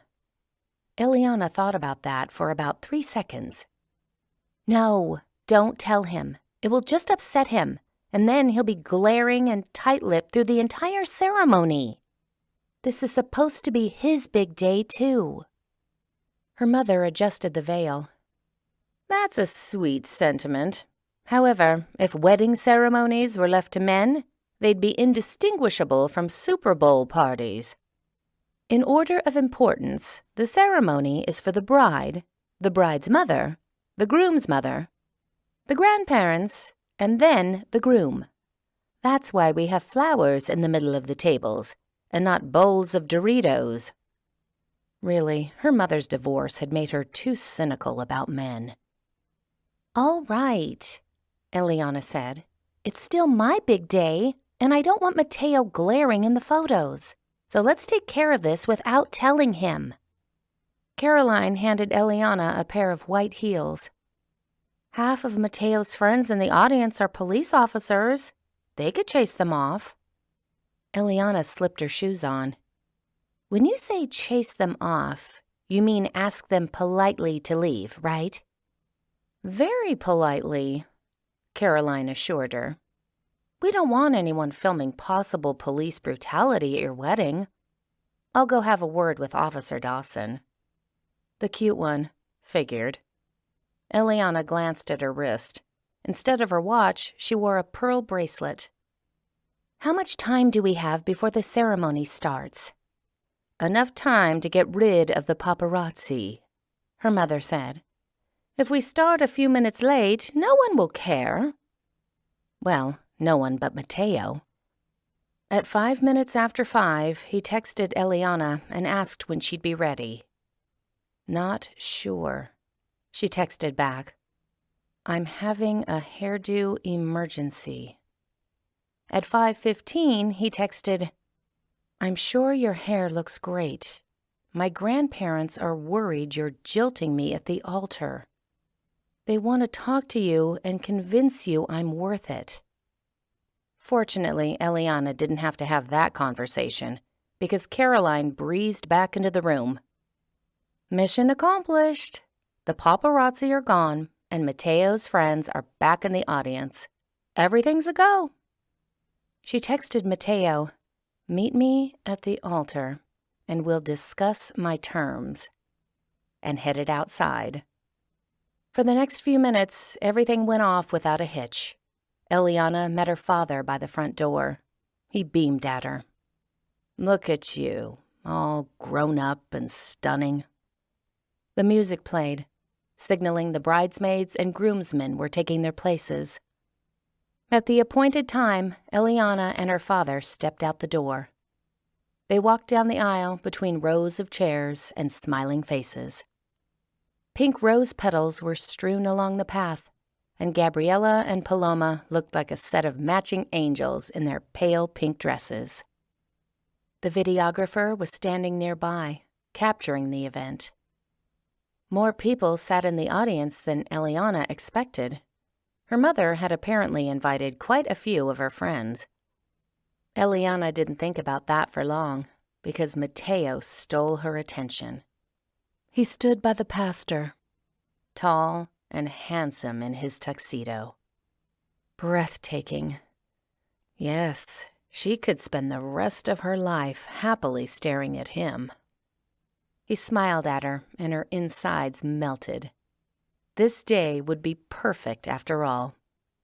She was halfway to him, halfway to happiness. A flash of movement in the trees behind the wedding party caught her attention. She had to blink twice to make sure she was seeing correctly. Despite Caroline's assurance that the paparazzi had left, a man with a huge camera stepped from behind one of the trees. Eliana's next step faltered. What was she supposed to do about this? What could she do? Officer Dawson also noticed the photographer and cursed loud enough to be picked up by the videographer. He and another man shot out of their seats and headed toward the intruder. Eliana's father paused to see what they were doing, and Eliana was yanked off step. Fortunately, or perhaps unfortunately, no one in the audience noticed her misstep because they were craning their necks to see what the officers were doing. Gabriella turned around and called, "Mommy, why are Mateo's friends chasing that man?" This was also loud enough for the video to pick up. The camera dude sprinted towards the road, but he wasn't going to be able to outrun the officers for long. Mateo turned to see the spectacle, and Eliana worried he'd go after the reporter as well. Instead, he turned back to her with resolve, with a look of pained patience. The look nearly did her in. He doesn't want to be here, she thought. He doesn't want to be a part of the chaos my life has become. Who needed tents? Her wedding had turned into a circus without them. The rest of her steps felt wooden. Mateo's grandparents spoke to each other loudly in Spanish and waved their hands in the direction of the fleeing man. Mateo's gaze kept flicking over his shoulder to the chase. Eliana didn't have to watch it. She knew the moment the man had been tackled because the audience went, "Yes," in unison. Caroline, her maid of honor, yelled, "Break his camera!" Well, that was just the tender pronouncement this moment needed. One of the groomsmen leaned toward Caroline. Technically, breaking personal property is illegal. He probably didn't mean for the audience to hear him, but the pastor's mic picked it all up. "So is trespassing," Caroline retorted. "We don't want any pictures of Officer Dawson slamming the guy. No evidence means less chance of a lawsuit." Great. If the guy brought a lawsuit against them, would Eliana have to testify? Probably. This just kept getting better. She reached Mateo. He took her hand and was finally giving her his full attention. But his lips were pressed tightly together. Her heart sank. That wasn't the look she'd longed to see on his face while they were standing at the altar. All of it suddenly seemed like too much. Their wedding had been ruined before she even had a chance to forget her vows. And she had forgotten them. All the time she'd spent rehearsing them last night. All for nothing. The pastor glanced over his shoulder, checking to see if the disruption was finished. "I'm sorry," she whispered to Mateo. "You shouldn't have to keep dealing with this sort of thing. I know you didn't sign up for any of it." She couldn't meet his gaze because tears blurred her eyes. She looked down instead. What were they supposed to do now? Start the ceremony over so the videographer could record an entrance without swear words impromptu legal advice, and a horrified-looking audience? Mateo gently lifted her chin. His tight-lipped expression was gone, replaced by concern, by love. Hey, I'm definitely signing up for all of it. If you're involved, I'm going to be there with you. That's what marriage means. I'm here, for better or for worse. She tried to compose herself. I'm sorry that this is one of those times when things are in the worse category. He shook his head. No, this is the best. It doesn't matter what else happens today. Marrying you is going to be the best day of my life. And just like that, all the tension left her. He was right. The only thing that really mattered was that the two of them were going to be together from here on out. She couldn't be unhappy when she thought of it that way. She smiled at him. You're so sweet. I'm glad I get to spend the rest of my life loving you. The pastor shifted his weight and cleared his throat, gathering attention to him. Yes. Well, he took another glance over his shoulder. That was unexpected, but thankfully it's over. Are you ready to exchange vows? Mateo grinned. I think we just did. She nodded. I'm ready for the man and wife part. And so the pastor obliged. This has been Her Ex-Crush Bodyguard, written by Jeanette Rallison, narrated by Madeline Mrozek. Copyright 2022 by Jeanette Rallison. Production copyright by Jeanette Rallison.